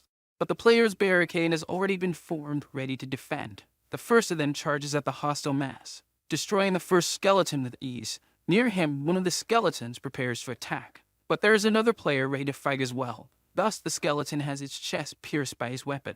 The others begin to shout in unison, ready for war. The session of dismembering skeletons begins. They are crushed and dismembered without mercy. One of them prepares his spear to be thrown, and hit the bald head of one of them. Even though they are only bones, the battle is dangerous. From above, the old man watches the battlefield. This is never a pleasant sight to witness. For the battle's end, the gravestones need to be destroyed. But given the formation of the battle, it's impossible to reach the gravestones. It doesn't take long for exhaustion to show among them. Now that player is completely unarmed. With limited physical strength and stamina, the humans are at a disadvantage, because the dead never get tired. The chance of victory is becoming more and more scarce. The thought of that possibility makes the old man smile. It doesn't matter if they have a chance or not. That particular situation is important. With one strike, he destroys a skeleton that was nearby. Resisting is their only chance to survive one more day. He looks to the side, watching the warriors. One of them is already exhausted as there are many skeletons. Looking to the other side, he notices the same thing. The girl is also very tired from fighting so much. A prolonged battle may have no chance of victory in this context. The more time passes, they can only feel one thing. And that thing is a brutal and intense fear. When someone is scared, the body trembles and moving becomes much harder, making it difficult for them to show their potential. The old man soon noticed the agitation of the village residents. To overcome that difficulty, he needs to raise everyone's morale. He took a deep breath to shout. He called all the village residents from the void. Some heard the old man's voice in the middle of the battle. The battle is fierce, and some are already thinking that victory is impossible. But they should think carefully about this. About all the hardships they faced, the courage and perseverance that brought them here, as well as all the good times they had together. That's the reason they have to keep living. Even those who were scared stopped being afraid, and the tired ones became more motivated. They need to survive so they can return one day to the world they belong to and escape this hell. Surviving the dungeon, that was the routine of many there. Routine can make dreams seem distant, but remembering the goal can give strength to the weary. They need to return home. The old man's speech encouraged them by reminding them they can get out of there. He thought they wouldn't win, but he remembered that losing is not an option. Determined not to die there, the fight intensified. They were clearly more motivated, and the old man believes that a miracle could happen now. Jung said that was a heartful speech. The old man looked back, surprised by the boy. It's because the true miracle had just arrived. That is definitely a cliché, one of the most mediocre ones. For the rabbit, it would be embarrassing. But there's no better word to describe them now. They are heroes. The tired fighters looked on in admiration. Those lightning bolts descending with the blades. Definitely a powerful and fierce strike. Not even the old man imagined the long-haired one was that strong. That sword that controls lightning seems to be a formidable weapon. But the boy says it's not just the weapon that matters, and asked him to watch more closely what he would do next. He closed his eyes while holding his bow. When he opened them, a yellow energy enveloped his arrow. What really makes the difference is the skill. A woman said the child was incredible, which made the child annoying. He quickly snapped back to reality, noticing Koil was missing. One of the fighters had been injured by one of the skeletons. The strike made him drop his weapon to the ground. Hoyle says it's not cool that a dead man wants to take the life of the living, and walked towards the skeleton full of anger. The monster hesitated for a moment. However, it drove its dagger into his stomach. That wasn't what he was expecting. The skeleton had caught him off guard. The monster smiled at its feet, thinking it was tough. But Hoyle was just playing around. With a single blow, he turned the skeleton into a big jigsaw puzzle. The boy doesn't know how Hoyle is still alive as he was stabbed. Hoyle's skill is replay, excellent for a tank like him. Seeing all of this, the old man swore that he was just a useless novice. Not to mention Sun, who by himself is an enormous destructive force. Meanwhile, Jin can deal damage from a distance with his bow. And there's also the physical resilience of the old man. Now the elder realizes that the three of them together are an unstoppable force. They definitely make a well-prepared and balanced team. John doesn't understand why they're fighting outside when they could use the fence to their advantage. But the old man says that was the best option. It's hard to find good quality wood around here. The barricade may look strong, but it wouldn't hold much. Not to mention there are many who fight in close combat, so they need to be in front of the fence. Zhang said the fence is useless then, but the old man insisted it still has a purpose. With that many enemies, the fence produces the directions for which attacks can come. It may be hard for a beginner to understand, but Zhang interrupted him, saying it's too complicated. It's not simple enough. Hearing this, the old man was outraged. If that's the problem, then they need a better fence. He asked if the skeletons are capable of jumping, and the old man says they only march forward. Curious, he wants to know what Zhang is going to do. But before he could get his answer, he was truly surprised. Zhang was building a wall for the village. The skeletons quickly tried to bring the structure down. They could try as much as they wanted, but they wouldn't be able to do anything. Now there's only one more thing to do. Through a whisper, he wants to know if Sung and Jin can hear him. Immediately, they confirm they can hear him. He's going to separate the people from the monsters and needs their help. Sung should come to him while the boy should stay with the old man. But he doesn't know how to find him among so many people. All he had to do was look around, as a mark had been made on the ground. Sung looked up, impressed. Jin was also impressed by what he saw. The old man wondered if this was really happening. Meanwhile, the elder was speechless, thinking Zhang might be a god. There was a massive tower in the middle of the battle. From up there, he activated his mini-map. There really were many skeletons, and the blue dots must be his new apostles. The rabbit arrived there, exhausted, and Zhang said he was a mediocre manager, but it was hard to get there without being killed. It seems the Almighty One has a guilty conscience, and Zhang wants to know what he means by that. But it's all his fault, although Zhang didn't expect it to cause all of this. He didn't expect the temple to attract so much, and the rabbit wants to know what the connection between the temple and the skeletons is. Alpha says the undead are drawn to the life energy of the temple, and Zhang wants to know if he knew this would happen. Like a lightning bolt, Sung climbed up the side of the tower. When he got there, Zhang praised his agility. Building that tower so fast, he never stopped being impressed. He had already told the other two while heading there, by separating the people from the monsters, he wanted to know if they would use the wall he had just built. That's the plan, but he needs their help. So they quickly talked things over. After the conversation, Sim understood the plan. Zhang spoke to Jin, who still hadn't found the old man. He told him to prepare to close his eyes. Sung stood with arms wide open at the top of the tower. Having fought them, he knows it would be difficult for even him to handle them all. Apprehensive, he wants to know if Zhang is sure he can win. Confident, Zhang said yes, and that soon he would see his friend. More at ease, Sishem only asked him to hurry, because he could be caught by it too. Zhang wants him to make a signal with his lightning, to use all his strength, creating something similar to a beacon. It's possible to do, but Sung asked if it wouldn't be a wasted energy. It wouldn't be, because that way he would be able to get everyone's attention. In the elder's speech, even though he shouted, not everyone heard him. But up there, Sung's light would be seen by everyone without exception. He needs Sung's help to save the people down below. That's the only way to save everyone in the village. This selflessness makes the long-haired one happy. He's been here for a while now and has worked hard to stay with his friends. But in unfavorable and complicated situations, he was confronted with harsh realities. He thought he wasn't capable of doing anything more. Seeing that Zhang wants to save everyone is motivating. And if that's Zhang's intention, they no longer have anything left to wait for. Jin noticed his hair starting to lift from the static electricity. The signal is coming, and they need to be ready. A sword is already in position. Then Sung uses his lightning ability. A massive wave of electrical energy descends from the sky from where he stands. Not only the noise, but a great luminous signal appears in the sky. Below, people realize what has happened. Even those who had their backs to the tower noticed the lightning. A beautiful luminous signal cut through the night sky. For those guarding the village, the flash caught everyone's attention. They stayed focused on it for a short period of time. Then Sung shouted, ordering them to head to the wall near the fence. They wonder if this is the rookie, while others want to know where that wall came from. Sung says once again for everyone to go inside the wall as he's going to end it all. Not everyone understands, but some heard it clearly. Realizing he must have a plan, they begin to move. Soon they start bringing the wounded inside. Sung is exhausted after having done all that. Now it was Jung's turn to execute his part of the plan. He's already down below, running with the other two. The old man noticed the skeletons are slower. Maybe the lightning scared them. Whether that's the case or not, John is grateful for what his friend did. Jin wants to know what they are going to do now. The first thing is to see if everyone is safe inside, but doing that will be very hard. Jin realizes it wasn't a bluff. John really cares about other people.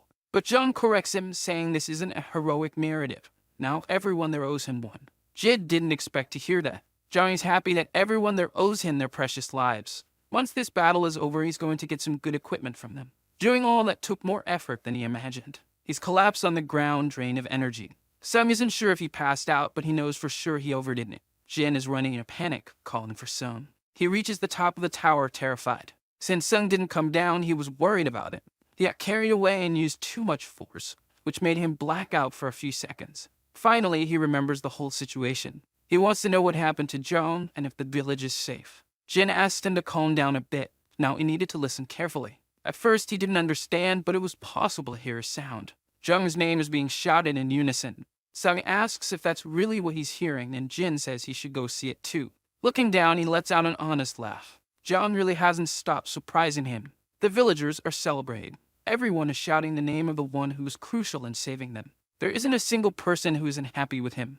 The rabbit sees all of it and says none of this would happen if they knew him like he does. John tells him to shut up and threatens never to give him meat again. He could really be evil sometimes, and John told his lovely manager to give a smile. He told the others to enjoy the victory while it lasts. The old man arrives at the tower, complaining that it's too high to climb. From above, he can see people surrounding Jung's elephant. The old man had to climb up because he was already feeling ashamed.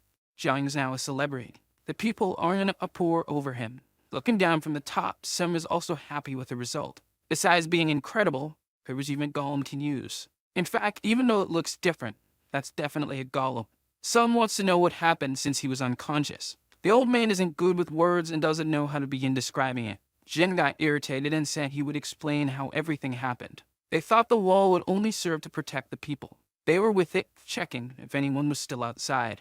After making sure everyone was safe, Jin thought they would finally rest a bit, but that's not what happened. Jung prepared to use his skill. He used the strength of the horned bull. It was really something incredible to witness firsthand. He started positioning bricks he had in his inventory. Everything seemed too simple to execute. He used basic movements but achieved formidable results. Jung was completely focused and determined. The villagers ended up witnessing everything. Besides giving them meat, there was also all that salt. This guy was helping them now. There's only one word to define him. He is simply incredible. But his plan didn't end with just the wall, and he asked the rabbit where he installed what he had requested. He told him to look at the map because he placed it in the planned spot, and it was very hard to do it without being seen. Thus, he praised his manager's work. He couldn't join the battle earlier because he might hurt someone. With the field cleared, he called his golems to the battle. Soon, they began emerging from the portal. The sight of them left people speechless. There was no resistance the skeletons could offer now. Some now understand that John was indeed the one responsible for saving the village. From afar, the old man observes him. The situation for him is not looking good. The villagers were already on John's side, and if the old man wanted to survive in the dungeon, he couldn't oppose him. John from above spotted the old man. The will to live is truly a peculiar motivation. In a loud voice and smiling, he said that John had done an excellent job. In the village, the day finally breaks. Through the streets, he hears some murmurs. As he passes by, people ask if he slept well or inform others that John is passing by. Perhaps due to the hardships of the previous day, but everyone seems much friendlier now. The battle is the topic of the moment among them. Despite Sun's feats, they can't stop talking about John. The rabbit says it's all his fault, but at least everyone is safe and alive. He just hopes Sun doesn't blame himself too much. But the rabbit says, unlike certain people, Sun has a conscience. Although he was sensible, he received a few knocks on the head. Alpha wants to know when he's going to collect the equipment, but John wants to know what he's talking about. The skeletons have equipment that can be used as sacrifices, and John didn't imagine that even broken items would be useful. There's little vital energy in them, and it can still be used. If that's the case, he will find out soon. The rabbit wants to know where he's headed now. But at that exact moment, the boy is at a loss for words. He wonders why the old man is bowing before him. The old man doesn't call him by name, but instead addresses him as Your Excellency. All this formality made him uncomfortable. Thanks to him, they now have a sturdy wall, but the situation in the village had changed greatly. John doesn't know what he's talking about. Since yesterday, there have been many skeletons outside, making it very dangerous to leave. To be honest, they are completely isolated now. Thus, their first problem is how to get food. Originally, they would explore the outside, but with all these skeletons, it's become much more difficult. The rabbit asks what the old man wants, and automatically the old man gets the biggest frame of his life. But the rabbit says it's alright, there's no one here, and Jong told him to stop doing that kind of thing. The old man can't understand what Jong is doing. There isn't a single person here who doesn't know who the rabbit is, as he plays a key role in the first memories of this hateful place. It seemed they are companions and that Jong is the leader. Looking at the old man, Jong realized he had something to ask, and he was ready to listen. After looking at the wall, the old man had an idea. He asked if it would be possible to build a bridge. If there were a bridge as high as the wall, the skeletons wouldn't be able to reach anyone. With a safe route, they could leave to search for food again. The rabbit said that the old man still knows how to think because his idea isn't bad. Jong wants to know the distance from a village to the nearest dungeon, and it's approximately 3 times the village's perimeter. Thinking about it, he concluded there should be no problem building a bridge, but he had no intention of doing it for free. He suggested they go outside to make an estimate, which surprised the old man. Outside, some were startled by the rabbit, but the old man said he was Jong's companion. After the last night, not even walking with the rabbit negatively impacted Jong's reputation. The villagers seemed to have blind faith in him from now on. That wall is indeed very solid, and while observing, some wondered if the rabbit was really his companion. Jong said that these were the precious items he had accumulated so far. All that dirt he had collected with his own hands to the old man's surprise. His life in the dungeon is all about building things. Finally, the old man seems to understand more about him. He didn't imagine he had gone through so much difficulty, but Jong said it's all right. Eager to get started, Jong wanted to make an estimate for the bridge. Since he was going to use his items, he would like to receive something in return. Starting with the equipment left behind by the skeletons. This proposal left the old man speechless. Since the golems did almost all the work, he sees no problem with it.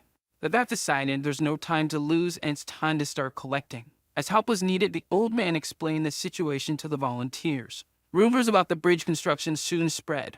A direct route would indeed be very good for them. If they perish in that purple land, it will become skeletons too. The rabbit said that the body would immediately rot and even a blade stuck in the ground would rust quickly. That land is capable of corroding and eroding everything. The old man asks if this is a problem, but Jong is interested in that land. Since the wall is made of earth, it's normal. He wants to know if it's a good idea to build another wall on top of that one. To the old man, they should check the soil before making the bridge. And that's exactly it. Jong is ready. They need to confirm if this is possible or not. He summoned a cube onto the purple soil. He watched to see if something would happen. Its color started changing to purple as well. If it remained this way, there's one more test to be done. He started purifying the cube to see if it would return to its original state. Even after being purified, the cube began changing color again. That land had become very toxic. The rabbit already suspected this. It's a real curse. All that land is completely infertile, and it turned what once was a great army into skeletons, the cursed land. As he spoke, Jong said it's working now to the rabbit's surprise. All he had to do was place a stone slab between the cube and the contaminated soil, but the rabbit said it was just a coincidence. After hitting the rabbit, it was time to begin the construction preparations. After getting used to the production process, he realized how to make it more efficient. He climbed onto the blocks he had already placed. He put down another stone slab, and then the 2 dirt blocks. He just needed to repeat the process until the bridge's path was completed, even if it surprised those watching him. For Jong, this was far from being the most strenuous task he had done in that world. At the end of the bridge, he placed a torch that could be lit later, and he did all of this because he enjoys it, not for recognition. That left the old man a bit confused. After seeing all this, he was finally captivated.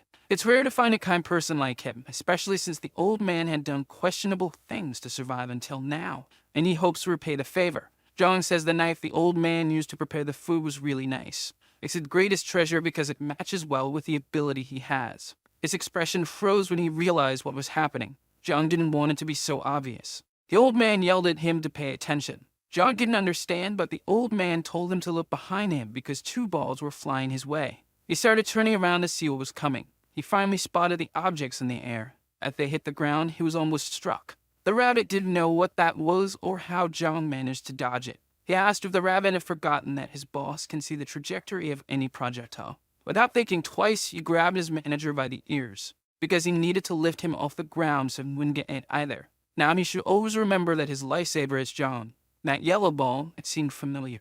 The old man shouted once again, saying more balls were coming. Prepared, Jong opened his inventory to defend himself. He placed some blocks in front of him to stop the bullets. They performed their protective function flawlessly. He told the old man to stay behind him, but the poor guy was already crouched there. Now that he was sheltered, he explained more about those balls. Even the rabbit wanted to know what they resembled. Although they were larger in size, they resembled a grain. The old man said Jong had sharp eyes because that was from a trap at the dungeon's entrance. If one of them hit you, it's at least a fracture. If this is happening now, only one thing could have happened. They could eat those grains. But the old man said they're poisonous and could cause a stomach ache or worse. If the poison isn't too strong, it's worth finding out. Jong extended his hand and used the purification ability. The old man asked if his ability, besides curses, can also nullify poisons. Taking a bite, Jong said that despite being tough, it resembled the grains he had eaten before. Then the old man said the shots had stopped, and indeed they had.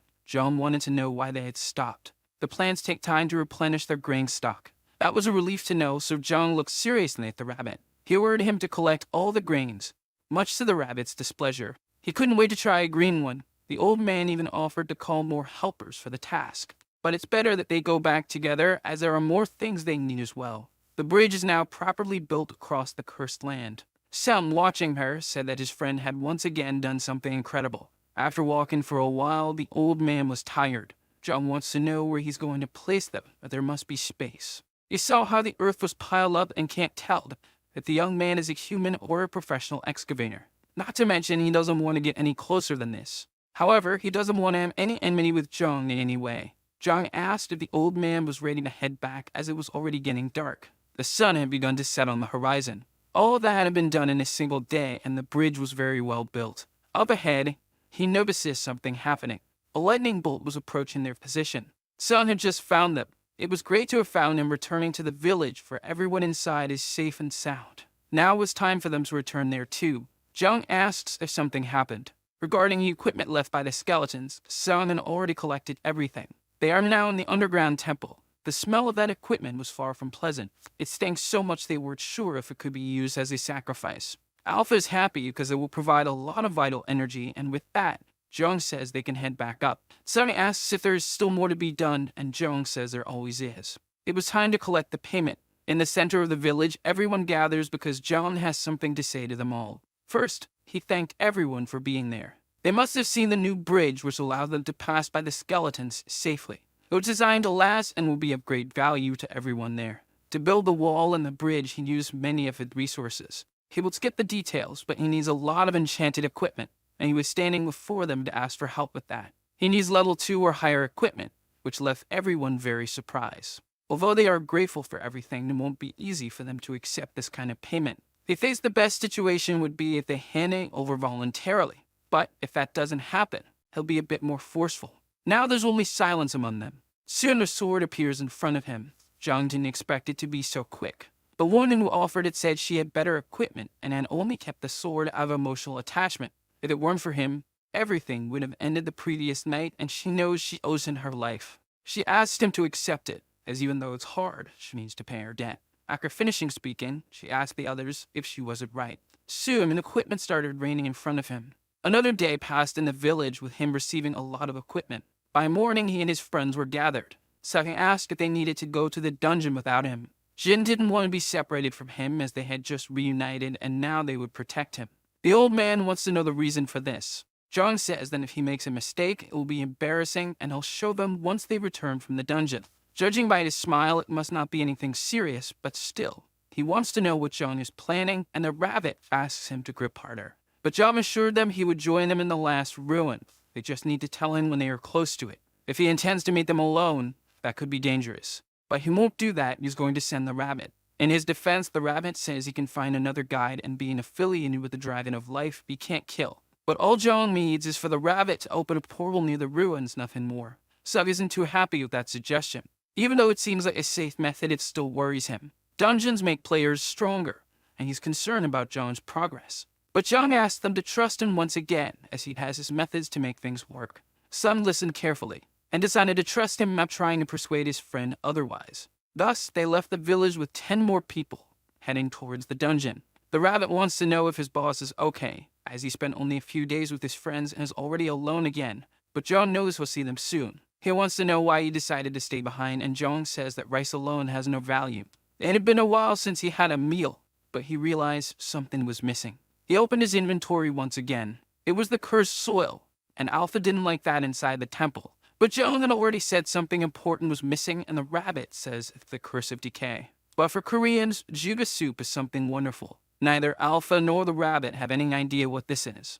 All the grains collected are inside the pot. Jong is quite entertaining with his recipe. The rabbit asked what it was and if the grains would be the side dish of the day, after they were boiled. He might be able to ferment them using that soil. Once again, both Alpha and the rabbit are not understanding. When he saw those grains, the first thing that came to his mind was the soybean fermentation process. The rabbit had a hard time understanding why someone would eat something spoiled, but Jong said it was fermentation. Even Alpha had never heard of it and asked if it was something primitive, and Jong said it was a recipe passed down for generations. If it worked, he'll be able to make even tastier dishes. That simple sentence convinced the rabbit that it must be good. He just asked Jong to keep his eyes open and pay attention. After the grains were cooked, it was necessary to grind them in a mortar. Then he shaped the dough into something similar to a square. With the sunstones, he made them dry quickly. He also tied some grains that had dried with the sunstones. Looking at the rope more closely, the rabbit wanted to know if they were really made of grass. Looking at him, Jong said the thumbnail on that rope would help in the fermentation process.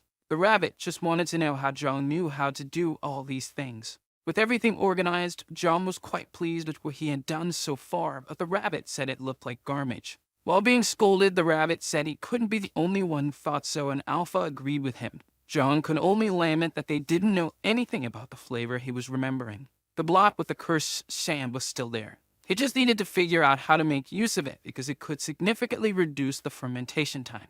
To the rabbit, it didn't need to rush anything, but John didn't want to wait several days. Using an iron bar, he saw that the curse in the block was still very strong.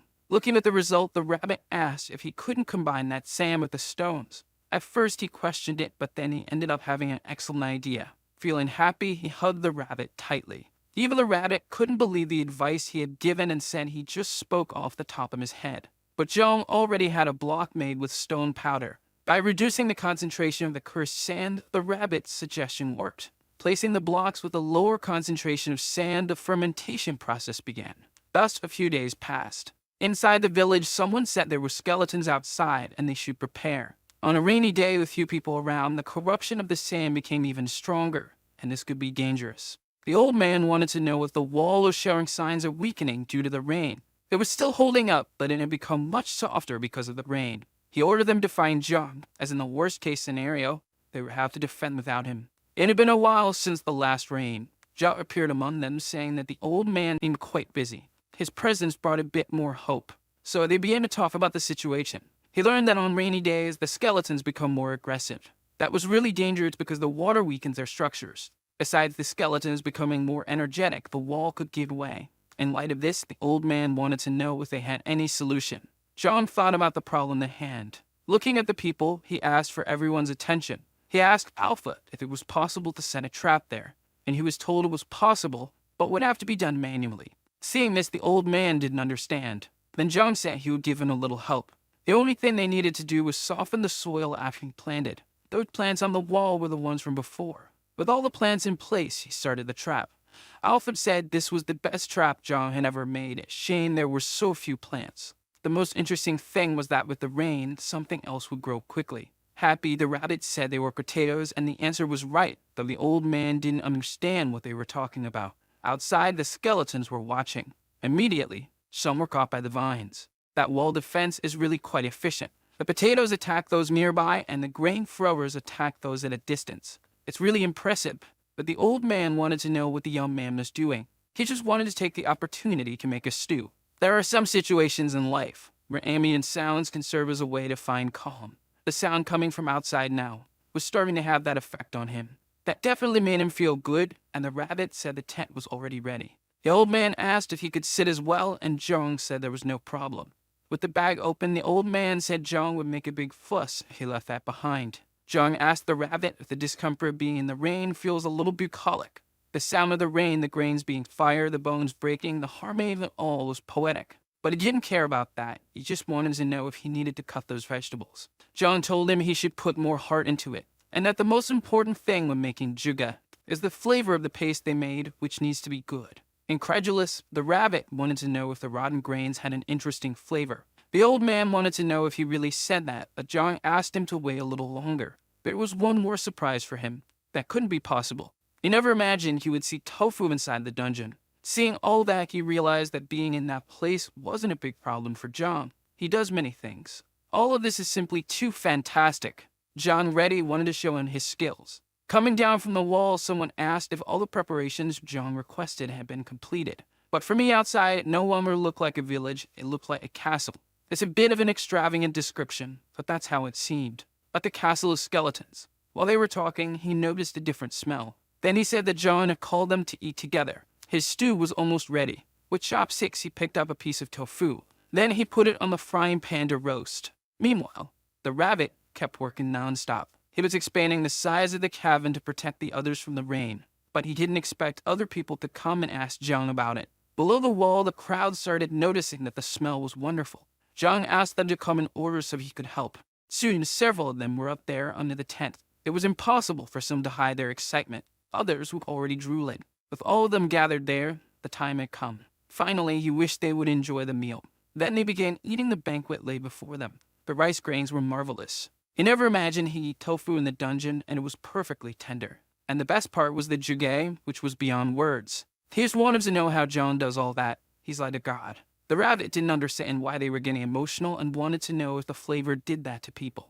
Zhang told him he had already eaten 3 times, and the rabbit wanted to eat another bowl. He had made all of that with his own hand and shared it with everyone. That left him completely satisfied. A special glow caught his attention.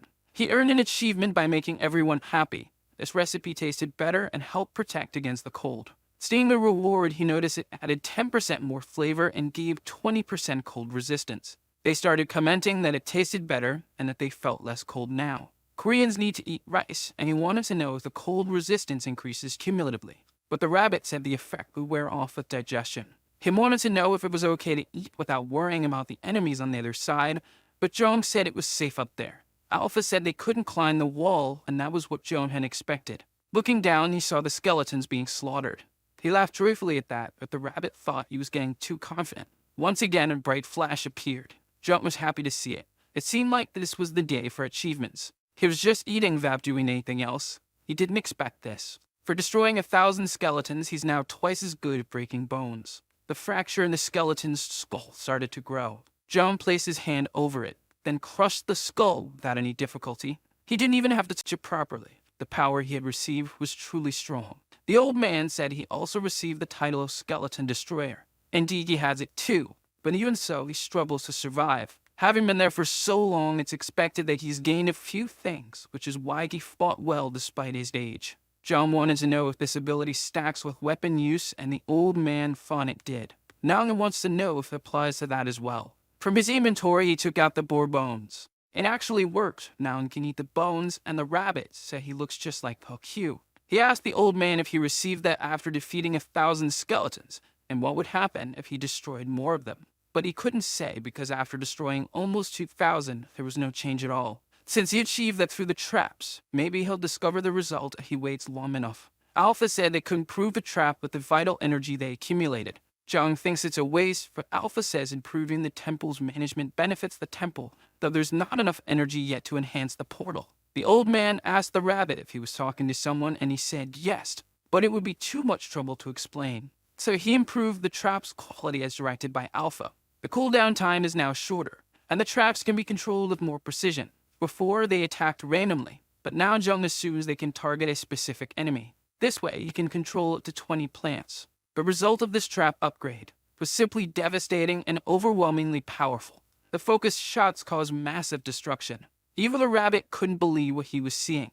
In the second dungeon of the 4th phase, it's snowing. They're moving forward with difficulty due to the cold. Janaster Sung used just brute force to defeat them all. He said he was training his new skill, and Jin thinks he acquired it while fighting his skeletons. It's not a skill, it's an achievement reward. With it, he can break bones more easily. The skills each of them possesses, as well as the way they are used in practice, breaking bones with twice the efficiency.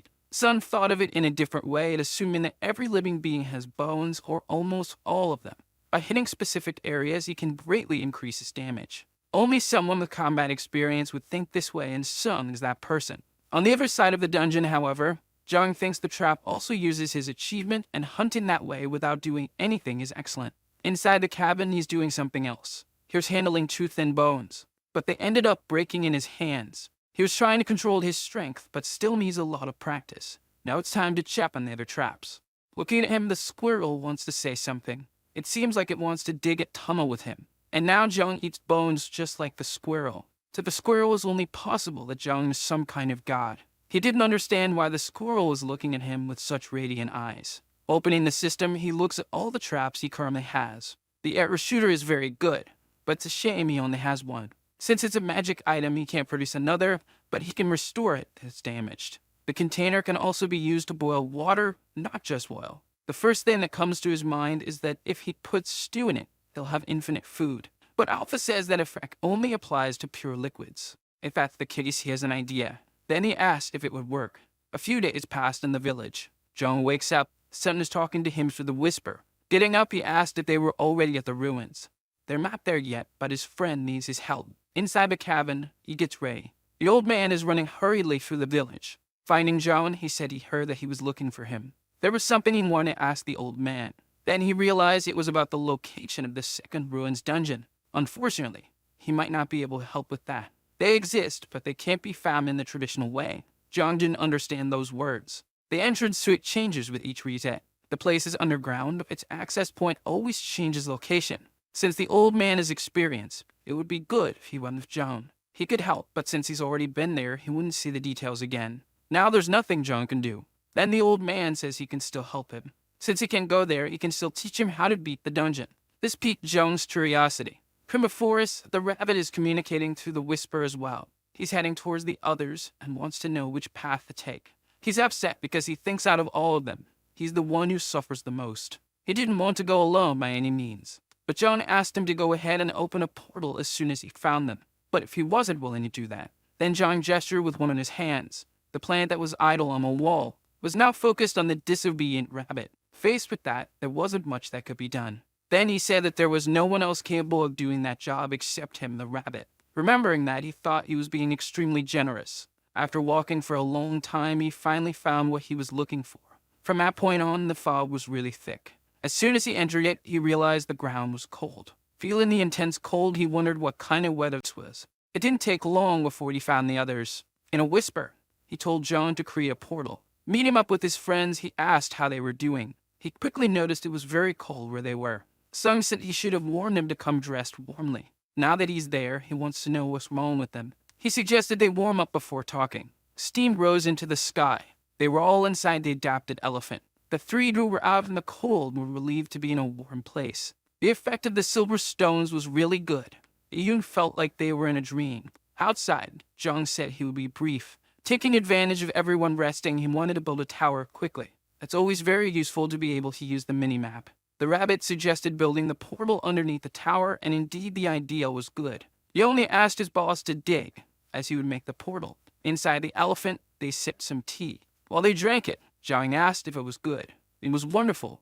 It even reminded them of Korea. But there was something Sun wanted to talk to him about. He asked for another cup of tea, and the rabbit thought they had only been called there because of the cold. Outside, the snow continued to fall intensely. Jung received a vague explanation from the old man, saying they needed to find access to the ruins. Sung said his friend might find it, and Jung asked if they hadn't found some mysterious lithograph. There was the old man who had mentioned it to him, and he wanted to take a look. It was indeed mysterious. He wanted to know if it was related to the ruins in some way. The rabbit said there was a keystone, and the closer they were to the entrance, the more intense the blue color would become. At the moment, it wasn't glowing blue. Sung said it only glows at night. He even thought it was a navigation tool. If it only glows at night, it could be a bit more difficult. But there was nothing they could do as it was made of moonstone. They are similar to sunstones, and the closer they get to the sunstones, the more the moonstone glows. Hearing this, he assumed that there must be sunstones at the entrance to the ruins, but the rabbit didn't confirm that information. Even so, that moonstone wasn't reacting to the sunstone they had. The rabbit said that's not how it works. But now that he knew the situation, he wondered why they hadn't called in earlier. Some hadn't imagined it would get so cold so quickly, which didn't surprise the rabbit. The climate there is extreme. No matter how well prepared someone is, it's tough. Besides having to adapt to the environment, they need to fight monsters in the dungeons. Meanwhile, they are enjoying a meal inside the elephant, warm and happy. The cold resistance effect is very effective now. Even a little squirrel is knocked out from eating too much. They're going to wait inside until nightfall to use the keystone. Sung hopes everything goes well. Outside, there are small footsteps moving. Several little monsters are gathered there. The little monsters gathered are ready to cause some dangerous mischief. One of them starts to shout menacingly. Inside the elephant, Jung asks what that sound is. Sung stands up, asking everyone to prepare for battle. So they exit the elephant, bundled up and ready. Jung asks his friends to take what he's about to give them. He threw something similar to a fur coat to them. Sung wraps himself in it and thanks him. The little monsters stare at them without doing anything. Meanwhile, the four of them are prepared for whatever might happen. Looking at them more closely, Jung doesn't think they seem dangerous. In fact, they're actually kind of cute. But the rabbit says those are snow gremlins, mischievous and fond of snowball fights. Sung says their tough appearance is actually a deception. Like a horde of crazed fentanyl addicts, they charge forward. Sung prepares to defend himself from the attack. These little pests really aren't playing around. Gathering snow from the ground, the first one starts its attack. The snowball flies through the air. Jung is still in disbelief that this is actually a snowball fight. Sung yells for them to get ready immediately. Then he throws himself towards Jung so he won't get hit by the snowball. It landed on the ground, seemingly harmless. However, from the ground emerged a large ice stalagmite that could have been fatal. They observe the frozen formation behind them. Sung wants to know if his friend is okay, but all he can ask is what just happened. The gremlins use magic to do that, and Alpha confirms, as those creatures are artificial creations of witches, since they were created with magic that can use it instinctively. And John asks why Alpha had mentioned this before. As he stands up, he notices the sky is filled with snowballs coming their way. They fall down with devastating force. An ice stake destroys the upper part of the elephant. Jung struggles to understand the gravity of the situation. That snow is no joke, it's even denser than the material of his golems. However, he became completely furious because those mediocre monsters had made a huge hole in his golem.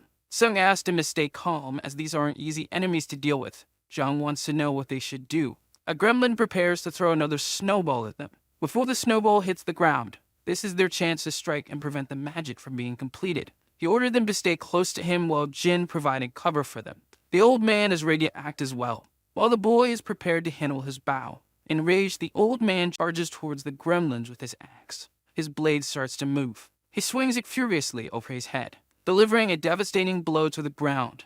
The shockwave moves towards the small creatures. But soon he realizes something. There wasn't a single creature within the range of his attack. As he's looking around, a pair of ears pops up from the snow behind him. Jim warns him that the danger is behind him. Reacting quickly, he managed to avoid being hit by the ice stick. The little monster smiles, finding this situation funny. But a boot hits its head, breaking the bones that form it. Sung says they are hiding under the snow and should be cautious now. Besides using magic, they can hide in the snow. And in it, they have no movement restrictions. With dangerous attacks and hiding, they are indeed challenging enemies. However, they were lucky that none of them had been hurt so far. What helped them this time was the cold resistance provided by the food. Sung looks around and wonders where Jung's gone. He apologizes, saying he took too long.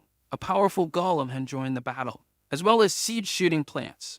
Jung got a bit busy because he needed to make some adjustments to the golems. In the worst-case scenario, it would have been dark, but he apologized anyway. The gremlins observe these new enemies as if trying to understand them. Now is the moment when the battle ends. The rabbit can't believe he has heated flooring in the golem. All it's missing is putting a solar stone in there too. When a solar stone comes into contact with the heated floor, the golem gets pumped up as if it's on juice. It increases its offensive capacity. It's the birth of the ultra heat golems. Using snow, those little monsters are really powerful. But if there's no snow for them to use, they're just a bunch of weaklings. Jung orders his golems to start melting everything in their path. His army of ultra golems advances with determination. The centaurs' hooves stomp the snow forcefully, leaving a trail of melting snow wherever they pass. Sung watches their advance toward the gremlins. There is nothing that this useless little monster can do now. There is no snow around it that can be used as a weapon.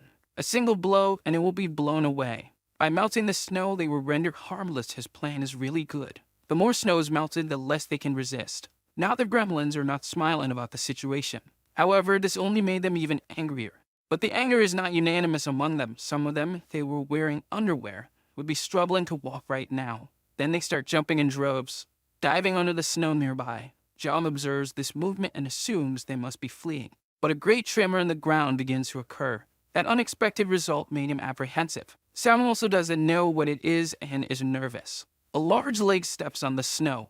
In front of them is a creature similar to an ice golem. That is a giant melting gremlin, much more deadly and dangerous. Seeing that he called his gorillas to him, it can't be possible that they made an ice golem. One of the gorillas is close to the enemy and tries to counter its attack using its strength. But it seems the giant gremlin is not even trying.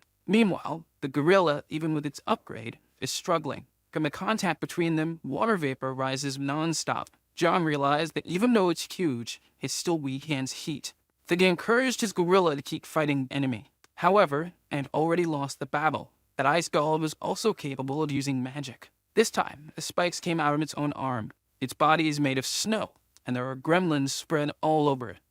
Jin noticed this while watching the fight. Now he prepares to attack once again. The gorilla is injured and won't be able to defend itself. It was struck again, going straight to the ground. The barrage of attacks doesn't stop. The gremlins are furious. It seemed the tide of the battle had turned. Sung suggests they start attacking together. But he noticed his friend is distracted. He didn't like seeing a golem suffer like that. He didn't like losing another golem either. Near Sun, Jin says something close to his ear. Thus, he also learned that the ice golem is made of gremlins. Knowing this, he rushed to share the information with John. That enemy is clearly denser than his golems. That's what's producing his chances of victory. But this only applied when they were in the same weight class. He's eager to see what will happen when he has an absurd strength and weight advantage. The new construction left his friends speechless. That is a golem capable of crushing everything in its path. Not even the rabbit had seen one as big as this before. The ice giant knows its situation just got much worse. It was a ruthless steamroller. To the old man, it looked more like a generic boulder. His friends are still stunned by what they're seeing. To the rabbit, the name wasn't very cool either. The gorillas push that new destructive golem. Gaining inertia, it destroys everything in its path. The resultant force is directly proportional to the mass of the object. It's a simple physics formula. The enraged ice golem prepares to stop the attack. It tries to hold back the steamroller, but it's simply too massive to be stopped. The victory belongs to John, and he's confident in it. The steamroller plows through the ice golem, destroying its entire upper body. Only a portion of his broken body remains. The gremlins that composed it begin to reveal themselves. This left John surprised, as he didn't know they had combined to form that. After this part, Sung says it's his turn to act. Then he charges at them with his blades soaked in electricity. A great lightning bolt descends from the sky as the announcement of the gremlins' defeat. After the hard battle, they are inside the elephant once again to rest. Sung says that based on what he observed today, Jung's abilities have definitely improved. Indeed, but he doesn't know what to do with the Ondol, which is at level 2. If him was saving from a crisis, but before he finished, the other two already know what he's going to say. Sung felt the air was playful, but continued anyway. And he and the old man did the same thing, as it had been imitated perfectly. But Sung says they're wrong because he was going to say something else. Inside the elephant, they joke around a little more, much to the annoyance of the rabbit, who feels trapped with several children. Thinking they're lost, he asks to take a look at the lithograph. It was glowing intensely with a blue color. Thus, they just need to follow the light. They change the elephant's course according to the intensity of the light's brightness. Finally, the light shines so brightly that it almost blinds them. Maybe it reached the right place.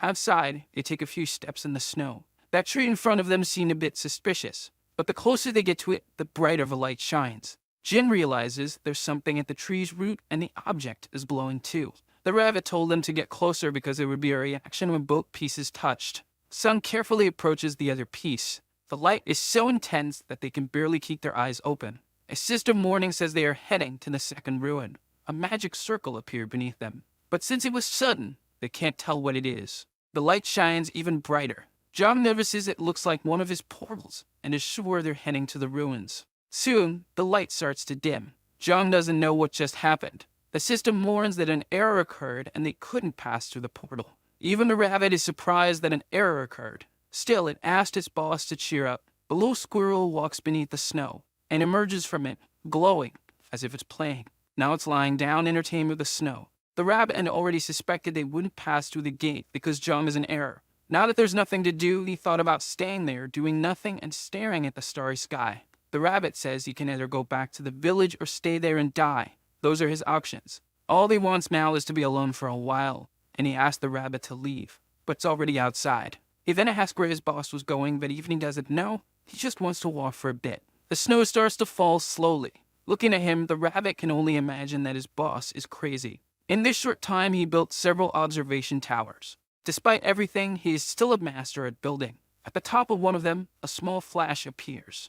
Now John is level 2 in his observation skill, but he doesn't know what to do because he's alone and has no one to observe. The rabbit says it's a waste because everything will disappear after the reset and suggested he wash his face. Thinking about the hot water, he wonders if it's possible to die from the cold here. Having a hot spring would be nice. The idea of having a hot spring stuck in his mind. A beautiful starry sky in the middle of nowhere, and a gentle cold at the tip of his nose. He began to imagine what it would be like to create a hot spring there. Now he had already decided what he was going to do. The only thing that could cheer him up now is a hot spring, nothing else. That size should be enough. The height of a hot spring pot is also very adequate. Now all that's missing is the boiling water. For that, he'll check his traps. Putting his hands on the pot, he realized that the temperature is perfect. Whenever the water reached this temperature, it should be poured into the tank, and the process restarted. Finally, he started removing his clothes to bathe. He is now in the hot tub, relaxing in the middle of the cold. It is definitely invigorating, and even the squirrel is enjoying it. All of this is paradise on Earth, even though it's not on Earth. Outside, the rabbit tries to understand how the water is hot. It must have been his spell. It said the water was hot, and Jung asked what he was doing. After the bath, the rabbit said he almost burned himself, but Jung felt refreshed. Since they're walking, he wants to know if Jung plans to return to the village. But that's not in his plans because it would be unfair, so he used the whisper to talk to his friends. Somewhere else, they're beating up ice gremlins. They're all fine, but Jung wants to know where they are. The place has walls that seem to fit into each other. They start moving, opening spaces, and closing others. This isn't the first time this has happened while they've been in this place. But Jung didn't understand what Sun meant. Then he says clearly that the ruins are changing. After hearing that, he tried talking to them a few more times. He's worried that something might have happened because they're quiet and saying nothing. Jung is anxious, but the rabbit reassures him because it knows where they are. Finally, he hears Jin calling him through the whisper. Apprehensive, he asked if everyone was okay and why they took so long to respond. He apologized and said there are monsters there too, and only now he managed to relax. He heard Sung speak and thought Jung would be very worried. And of course he is, but Jin says it's not as serious as he thinks. They were all teleported to different points within the ruins. Additionally, it's like a huge maze. At regular intervals, its structure changes. Jin didn't know yet that Jung wasn't in the labyrinth, and he said it wasn't possible due to adverse circumstances. Even so, he thinks he's lost but not in danger. That's what he meant from the beginning. Talking with Sung was like he was in a major emergency. Jin smiles and says that this emergency is Sung's weak point. All of it because he gets lost easily, and he can't deny this fact. Anyway, after talking, he felt relieved. Sung is responsible and Joan knows nothing serious happened to his friends. While walking through the snow, the squirrel came across something. There was a small bump on the ground, and he thought it was a gremlin.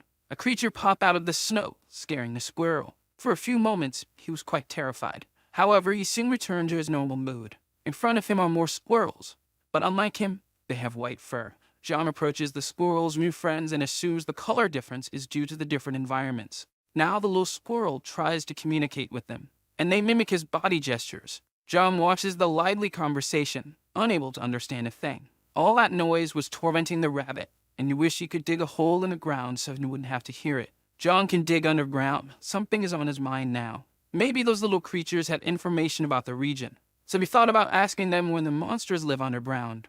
For that, he needed to charm those new little creatures. He offered them a large portion of bones. With that, the little squirrel was in charge of the negotiation. John asked the rabbit to stay there with them. So the little creatures began to negotiate. The agreement between the parties had been a success. One of them calls John, who assumes he's going to show him the way. With that guy, their path would be much simpler, since the route shown by him was below the surface. However, things didn't go as expected. It seems the squirrel was showing him some useless things. There was more jump there than he expected, and he thought the task would be easier. But those tunnels resemble an anthill. Anyway, it's better to keep going since digging is his specialty. In front of him, the wall had broken, and ahead of him, there was something he didn't expect to find. A giant ant, and he has no idea why it's there. Not only is it large, but the ant is terrifying. John doesn't know if he should run away immediately or not. The rabbit didn't expect there to be ants there. It seems he was right when he said it looked like an anthill. They flee, and the rabbit asks him to do something about it. But he doesn't know what to do now, and Alpha says they're not regular ants, so John congratulated him for being sharp with the obvious. They are witch experiments, chimera ants, but this information doesn't matter to them right now. The biggest problem is having to deal with those monsters alone. Tired of running, he decided he was going to fight them. So his body began to channel the strength of the boar. Soon the first ant received a kick to the head. Zhang observes the result of his attack. His foot is the one in pain. That ant is really tough. The rabbit said more of them were coming, and they would need to close the hole. Several ants were heading toward them. The distance doesn't help, but he needs to make them stop moving. He threw the staff at one of their heads, but it ended up bouncing off and hitting the wall. Not even that was effective against them.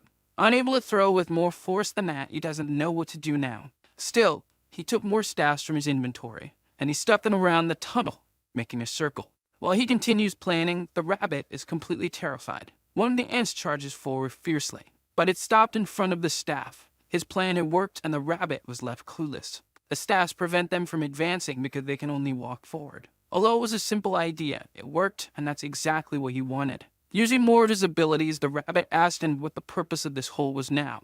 If he closes all the exits, they might end up making one, but by making that hole, it will direct them exactly where he wants. Even though he understood, the rabbit has no idea where he wants to take them. Inside the tunnel, he sets up a few more traps with plants. They are all pointed at the hole he made, just waiting for the ants. The first one came out through the hole, and was brutally hit by the seeds. The rabbit is impressed by his boss's quick thinking, but was pleased in singing his victory. On the ground, the snow squirrel tries to talk to him. He continued on his way, hoping that John would follow as well, and so he did, much to the rabbit's despair. They walk a little further through the tunnels. Finally, they arrive in a place that leaves him surprised. There's a chest there and some equipment scattered on the ground. He's wondering if they live there. But the rabbit doesn't think so. It still looks a lot like the ants' nest, and they must have messed with the things. It's hard to believe the ants brought the equipment there, but the rabbit says the ants only obey orders. Perhaps it was the witch who made it happen, and the hypothesis makes Alpha understand why the witches turn ants into chimeras. It's going to be hard to find out where the witch is, but now they're a bit safer, and the witch must be isolated from the outside world. The ants might not only serve for defense, but also to gather materials. Since they are being hunted, they're always doing experiments. The riddle is solved, but Joan doesn't know why Alpha thought so far ahead. The rabbit says that this reflection isn't empty of meaning. The witch's house was the ruin, and the ants were her workers. And if they crossed an entire tunnel, they would reach the end of it. Upon hearing this, he seemed to have an idea of what to do. Now he wants to reach that end. Next to his portal, there is a small house. The plants are prepared to defend the place. They're all aimed at the small hole in the tunnel. The rabbit has no idea what his boss is doing now. He is wearing enchanted equipment that enhances his attributes. The staff gives him piercing ability, and the rabbit said it's a valuable item. Safety comes first, and Alpha agreed because they have accumulated a lot of vital energy. From now on, he plans to grow more and more. Hearing this, he wanted to know what he meant by grow. But Zhang keeps walking through the tunnel. He's ready to pass through the passage. He needs to be cautious because there could be ants on the other side. And indeed, the sound they make can be heard. This makes him react quickly. And using his weapon, he managed to pierce one of them in the head. Advancing cautiously, he needs to listen very carefully. As soon as he feels the ant approaching, he delivers a single fatal blow. This way, he can move forward safely without creating an alarm. And he disposes of the bodies using cursed sand. Repeating this pattern, he manages to advance safely, using the strength of the boar. While waiting, he kills the ants using the plants. It didn't take long for him to reach level 8. The rabbit wants to know if he will continue advancing, but John said they might reach the ruins. Not to mention his skill must have increased. Killing the ants is now even easier. On the way, he came across more equipment and asked the rabbit to pick it up. As planned, he continued advancing through the tunnel. The ants alone were not a big danger to him. Nothing could slow his progress now. The rabbit suggests that he use the golems. There was no need to take all this risk. But besides the tunnel being narrow, he doesn't know if the ground is firm enough. One mistake is enough to die. He should be more positive. Opportunities to improve skills are scarce. But it's only positive for the boss. The rabbit is terrified. What he thinks now is that he should have acquired another skill by now since he's pierced several ants so far. But that's not how it works. He's terrible at combat. It's like expecting a mute person to learn to speak just by moving their mouth non-stop. He said that even a rabbit could sing if he tried, and that gave him hope that he actually could. But he was soon scolded by his boss. A sound is coming from a tunnel they just found. He warned the rabbit to be careful because an ant is approaching. He patiently waits to finish it off. The ant's powerful foot stomps the ground. Its mandibles are much larger than those of a regular ant. This ended up terrifying John. That is a chimera soldier ant, very threatening. Seeing it, the rabbit asks him to be cautious with it, as they only seen workers so far. Then he opened his inventory to pull out an item. He set up a plant trap to help with defense, and ordered the plants to keep firing. The ant's armor is strong, and the seeds pose no danger. Seeing as she remained unharmed, he ended up admiring her, much to the rabbit's despair, who asked him to stay focused. He knows he needs to focus and use the boar's strength. Heading towards her, he struck her head, but his weapon was unable to pierce the ant's exoskeleton. His strongest blow hadn't worked. The ant opens its jaws, ready to attack. With a quick movement, it managed to disarm John. A loud noise followed soon after. What he was using as a weapon is now broken. He asked if the rabbit had witnessed that as well. He had, but told him not to waste any more time and to flee as well. At cutting surface, the rabbit noticed his boss's distraction.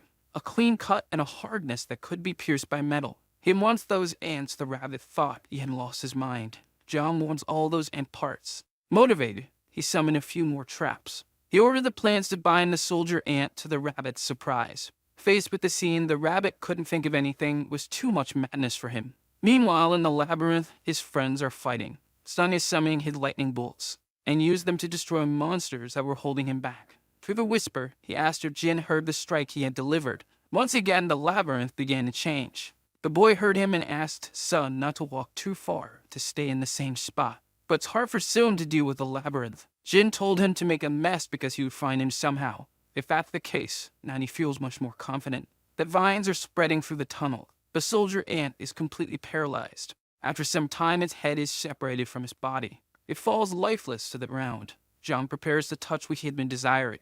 This made him so happy that even the rabbit felt sorry for the ants. Hearing this, he asked whose side the rabbit was on. Then a strong blow began to emanate. He achieved the conquest of clearing the Chimera ant's cave. The reward is indeed interesting. You will receive ant eggs. At the tip of his finger is a very tiny ant. He can communicate with it and give it a few simple commands. It has no combatability, but at least it's obedient. It would be very useful if it were as big as the others. The rabbit says that for normal ants, this one is already very big, and as he tried to touch it, he got bitten on the finger. He realized that she's quite temperamental and big. Alpha is sure it's a chimera ant, but a baby. It's amazing that he has an ant that can survive being accidentally stepped on, but neither Alpha nor the rabbit like that comment. Trying to communicate with her, he said that ants communicate with pheromones and asked if she knew the way to the witch's house. But the rabbit says that it's just an ant that was just born. John exits the portal and the rabbit wants to know if he made it, to which he receives a yes in response. He had taken the ant to the temple.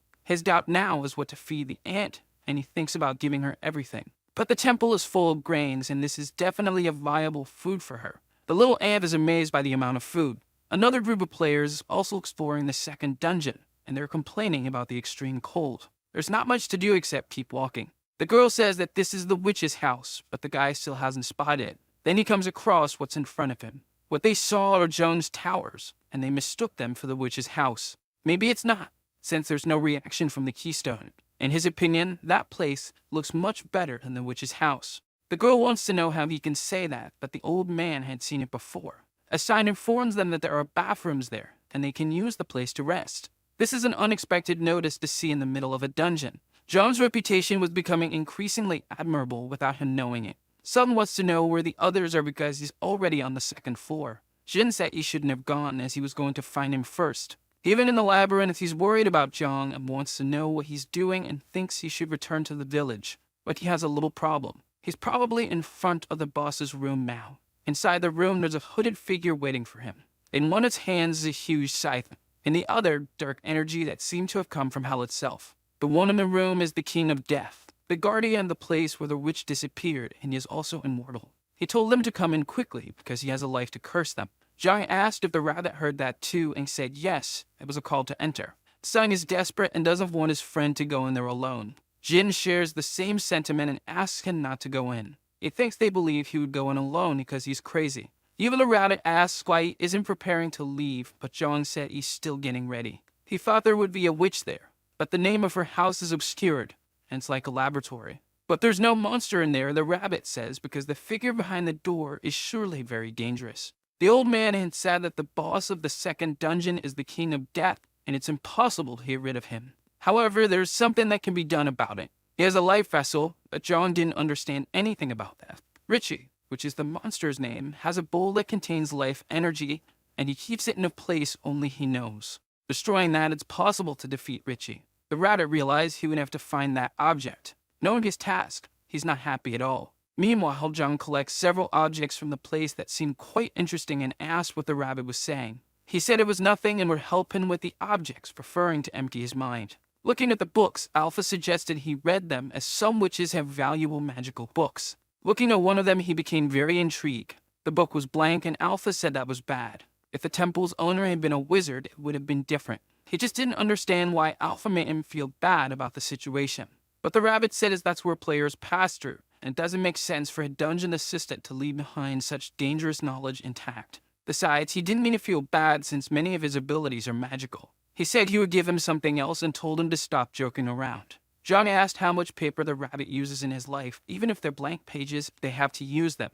And since they were there, he wanted to collect everything useful, as it's hard to find wood in good condition. After a while, he collected quite a bit, and Richie said he couldn't wait to have a chance. The rabbit noticed something curious in the room. A single tile on the floor was higher than the others, which was very suspicious. They went to examine the tile and saw that it was loose, and in the space it concealed there was a mysterious chest. Contemplating the inside of the chest, he is intrigued by it. It's full of daggers and knives, and the rabbit thought Richie's life energy would be there. One of them ended up catching John's attention. One of the knives there is different from the others. The butcher's knife with level 3 slaughter and level 1 vampire. It's identical to the one the old man used to cut the griffin's carcass. That's why he wouldn't give it away easily, and the rabbit asks if he would have given it to him. From inside the room, Richie asks who's violating his treasure. Some realized that the walls weren't moving anymore, but everything started to tremble. Jin also noticed this and assumes that the labyrinth must be coming to an end.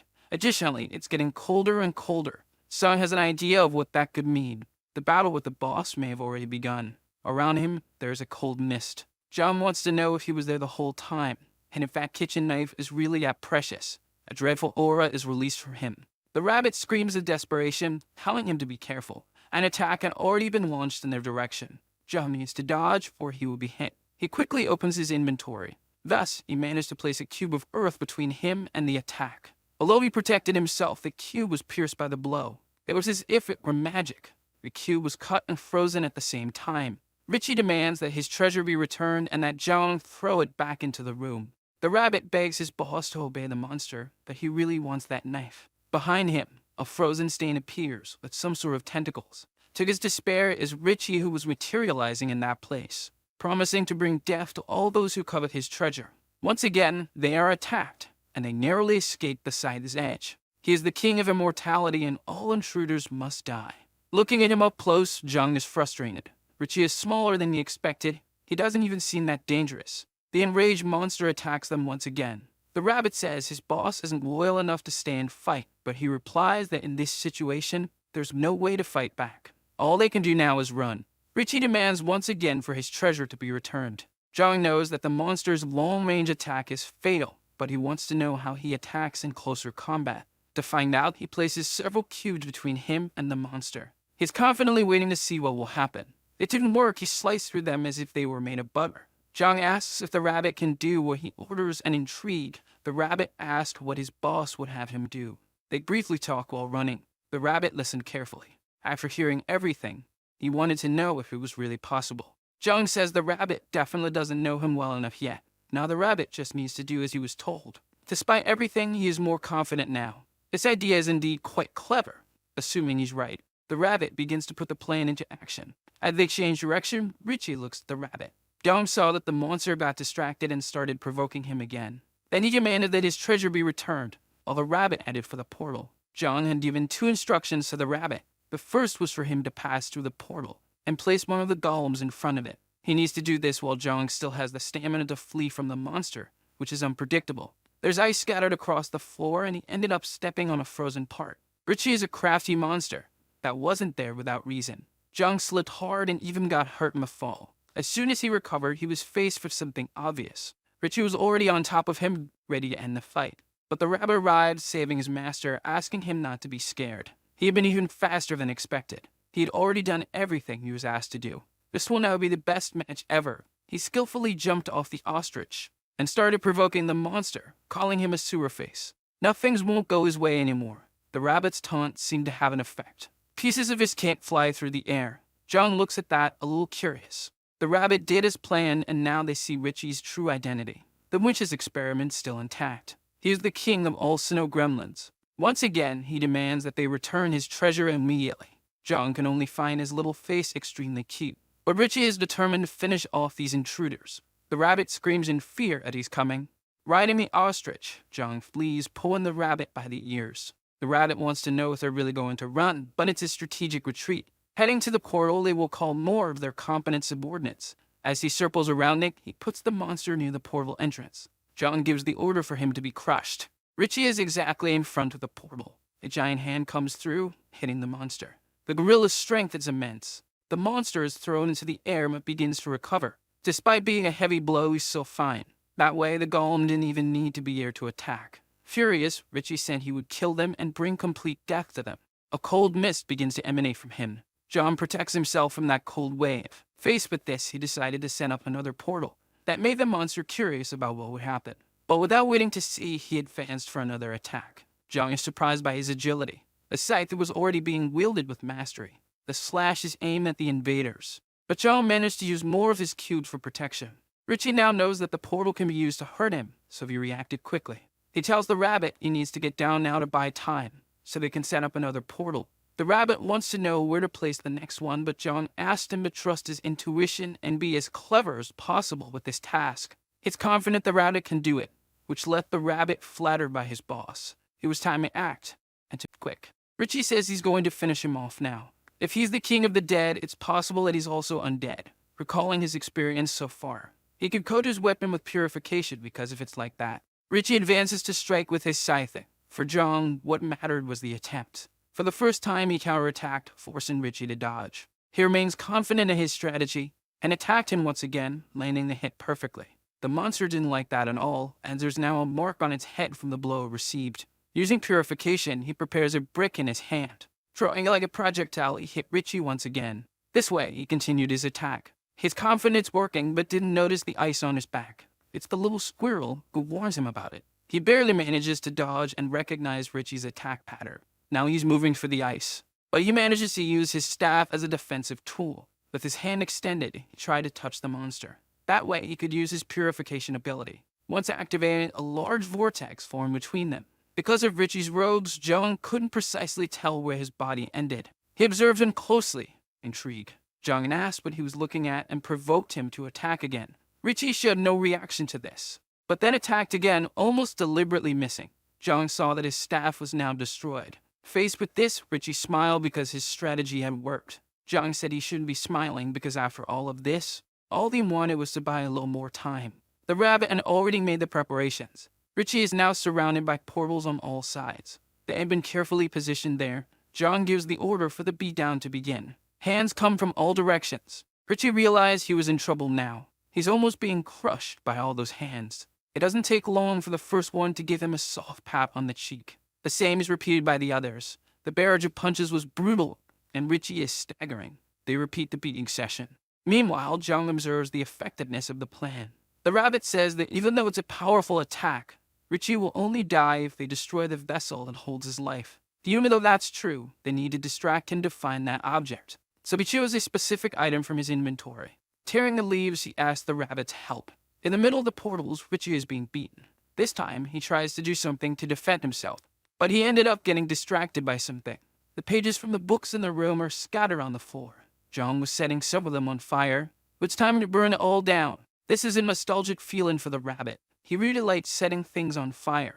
That will melt the ice on the floor and reduce the monster's mobility. The dry paper scattered on the floor is very efficient for spreading the fire. Seeing the rabbit's joy in doing this is embarrassing. With the fire spreading, John is sure this is what he wanted to do. He just didn't expect that a bit of paper would cause all that. The rabbit used the oil trap to increase the flames, a complete pyromaniac. Richie is furious with what they'd just done, so he summoned his cursed spirits. From his cloak, several of them began to appear. The ethereal creatures are now there. John was frightened when he saw what he believes are ghosts. Alpha says that physical attacks won't work on them, and he should be cautious. If it's not magic, it won't work, or when he threw a book at one of them, he managed to hit it, much to Alpha's surprise. John used his aiming ability for that. Hitting the ghosts was too easy. The rabbit just watched how lucky his boss was. The flames continue to burn in the room. Richie orders his ghosts to do something about the fire. Seeing that the rabbit finds it amusing that he's giving orders in a panic, because it's ridiculous. While they're in a panic, John wants to take the opportunity to flee. But Richie doesn't want to make things easy for them. The rabbit says that if he gets caught, there will be a slow death, and John reminds him that it was the rabbit who brought the oil. But proudly, the rabbit says he just did what his boss ordered. He's sure Sung is capable of defeating this monster, and asking if he would be able to beat it. However, he has no idea how they could defeat an immortal. John says he's being chased by the boss and is on the 3rd floor of a labyrinth. Richie is chasing them, completely furious. The participants that Sung had saved are complaining about the extreme cold. He tells them they need to go to the boss's room now. They say it's all a labyrinth, but something is going to make a hole for the floor. So he begins channeling his energy. Jong is terrified because he thinks he might get caught before finding his friend. He needs to think quickly to survive and find an opening, an ant tunnel connected to the witch's laboratory. The boss room is the last of all of them. They had set that room on fire. In this way, the fire started to spread through the labyrinth. Then he realized he had a brilliant idea. He visualizes the labyrinth as a trench. The ceiling there seemed to be in good condition. Where the fire started, it's burning like a furnace. Now he imagines he can use the tunnel as if it were a chimney. So get off his ostrich. Sung says he's going to break through the ground, so he asked his friend to wait a little longer. But Jung asks him to hold off and not do that just yet, because he had an interesting idea. The structure there is quite similar. Now he's sure of it. Richie rushes fiercely to find him. It's time to put his plan into action. He installed the ondol there, which is a floor heating system. Now the entire floor has heating capabilities. That was exactly what he was aiming for. This way the temperature will stay above freezing and the water won't freeze. On the 2nd floor, the players feel it's getting warmer. Sun asks what happened because it's getting hotter where he is now. Shin asked if he had installed the ondol. With that, the gremlins can't do anything at all. His plan was a success, and he wants to go up to the 2nd floor. Seeing that there was already smoke there, he thought the heat had increased a lot. He used purification on his face, creating a mask to protect himself from the combustion gas. The rabbit and the little squirrel also won masks. Creating a bubble for all of them, they continue on their way. Richie is definitely furious with them. The ruins don't have a climate that helps him now. It was time to defeat the boss. He threw a solar stone in his direction. The orb is almost hitting his head. This caused a strong explosion. Richie got a little singe because of it. John wants to know if his immortality can handle the heat. Even so, walking through the labyrinth is not easy. He needs to climb and figure out a way. The rabbit doesn't know what's happening now. John is trying to break the tunnel ceiling, so he started using his ability to break through the stone. It didn't take long for him to make a hole in the ceiling. Through it, everyone managed to pass safely. Richie doesn't want to let them keep running, so he follows them to fulfill his threats. Above, John was already waiting for the monster. He was going to give him some dirt cubes. A pile of them fell, burying Richie. There's no way he could have avoided that. Upstairs, the old man has just met John. They don't know why they're there, but they ended up meeting on this floor. However, things are still not resolved, and there's something peculiar there. The old man is holding hands with a woman. John asked where she was and called him a traitor. While he's fighting for his life, the old man is flirting. But he ended up saving her, and that's how it happened. The rabbit says it's a trap, much to the old man's surprise. She's not human, and if he doesn't want to die, he better get away from her quickly. John doesn't know how to break the news to him. That woman doesn't even have feet. She must be a ghost. Realizing this, they are left speechless. The woman reveals her true appearance as she tries to attack. The old man became enraged by this. Devastated, he prepares to strike the deceiver. His strike is completely devastating. The monster says she could have killed him, and succumbs to her wounds, disappearing. Meanwhile, he learns what just happened. The rabbit says that thanks to the old man's first love, he found a good clue, and the old man tries to say it wasn't his first love. There's a trap that drains energy like she was doing to him, so there's a good chance the life vessel could be nearby. John realizes he needs to gather everyone that the old man believes the labyrinth will move again. But for that, John has a plan. Through the whisper, he said he's on the 2nd floor and had found the old man. Sam wants to know exactly where he is. Jin is happy he found the missing person, but also wants to know how they'll meet up. Taking a mandrake, he asks them to follow the sound. The old man doesn't know what that plant is, and the rabbit says it's a mandrake. It's used as an ingredient by witches, but if it's stepped on, it starts screaming nonstop. Placing it on the ground, he asks the old man to do the honors. He closed his eyes, disappointed, feeling sorry for the Q-Lo plant. He covered his ears, prepared to stomp on it. An ear-piercing scream was let out. Some heard the sound sudden. Meanwhile, amidst the rubble, Richie was free and promised to kill that guy. But soon, he also noticed the sound. Once again, he summoned his ghosts. He can't wait to see how the invader will deal with this, because he's definitely going to kill him. He's going to destroy anyone who stands in his way. So you began producing a blizzard. One of the players heard that sound. Talking among themselves, they wonder what it could have been, saying they never heard anything like it. It might be the boss screaming, and if that's the case, they decide to head toward the source of the noise. When the strong take the lead, there are always those who follow. Because of the noise, all the players headed toward it. The mandrake is just screaming nonstop. The old man wants to know how long he has to keep stepping on it. John jokes that he should keep doing it until he gets over the trauma of his first love. However, it's been too calm there since they arrived. While thinking, he felt the ground begin to tremble. In front of him, a large callus appeared. It was Richie, who had just arrived. Just by standing in front of him, the old man began to feel the cold that emanated from Richie. So John used his ability to preserve the ambient temperature. Thus, the heat started to return to the corridor. It's like a battle between a heater and air conditioner. Richie and his ghosts prepared for the attack. Defending himself against the plants, he said John was quite talented. But they were no match for what he could do. The old man stood before him, asking if Richie couldn't see him. Then he hit Richie with a devastating blow. This caused Richie's head to split, but immediately returned to its correct place. The old man was terrified by what he had just seen. John warned his friend this monster was immortal. Now Richie was ready to return the blow he had absorbed with his face. Avoiding the worst, the old man defended himself from the scythe, but the handle of his axe couldn't withstand the impact and broke. That was definitely a threatening, destructive power. He didn't expect John to be dealing with such a powerful monster. Since the axe was no longer useful, he dropped it on the ground. Wielding two knuckle dusters, he asked John to stay behind him, because he was going to handle this, activating his regeneration and physical strength boost ability. Stronger now, he was ready to hit the monster, and so he did with one of his punches. Unsatisfied, he kept moving forward, getting closer, delivering more and more blows. Richie is now slightly injured and dazed. Even so, the old man remained alert, knowing it wasn't enough. Reacting quickly, he avoided being cut. Even so, he received a cut that wasn't fatal. Regenerated, and he took the offensive again. Once again, the one-sided beatdown session had begun. Richie took the blows without defending himself. Then he moved forward with his scythe to do something about it. Unexpectedly, the old man grabbed the scythe with one of his hands. With his free hand, he began relentlessly striking the monster, and he did so for a few moments, until he decided to let go of the scythe handle, backing away from the monster, which was dazed once again. And before it could recover, the beatdown session had started again. One of the punches sank into Richie's face. He was thrown through the air like a bag. His face is completely cracked after all that pummeling. John was impressed with the old man's skill. Now back to close combat. For his part, the old man hadn't stopped hitting yet. His blows kept landing on the monster's face, which was writhing in pain due to the length of the session. The old man said he'd make Richie regret being immortal because he'd keep making him feel pain. If that's the case, Richie says he'll activate his trap. A magic circle appears beneath the old man. He hears a familiar voice in front of him. The woman he supposedly saved earlier had appeared there. She said she was worried about him because he had disappeared, and now she wouldn't let go of his hands, which were wrapped in chains. Her beauty made him dumbfounded, and he agreed without objections. Jung had expected this, and the rabbit yelled in frustration that the old man was a complete idiot. Now it's up to Jung to fix the situation.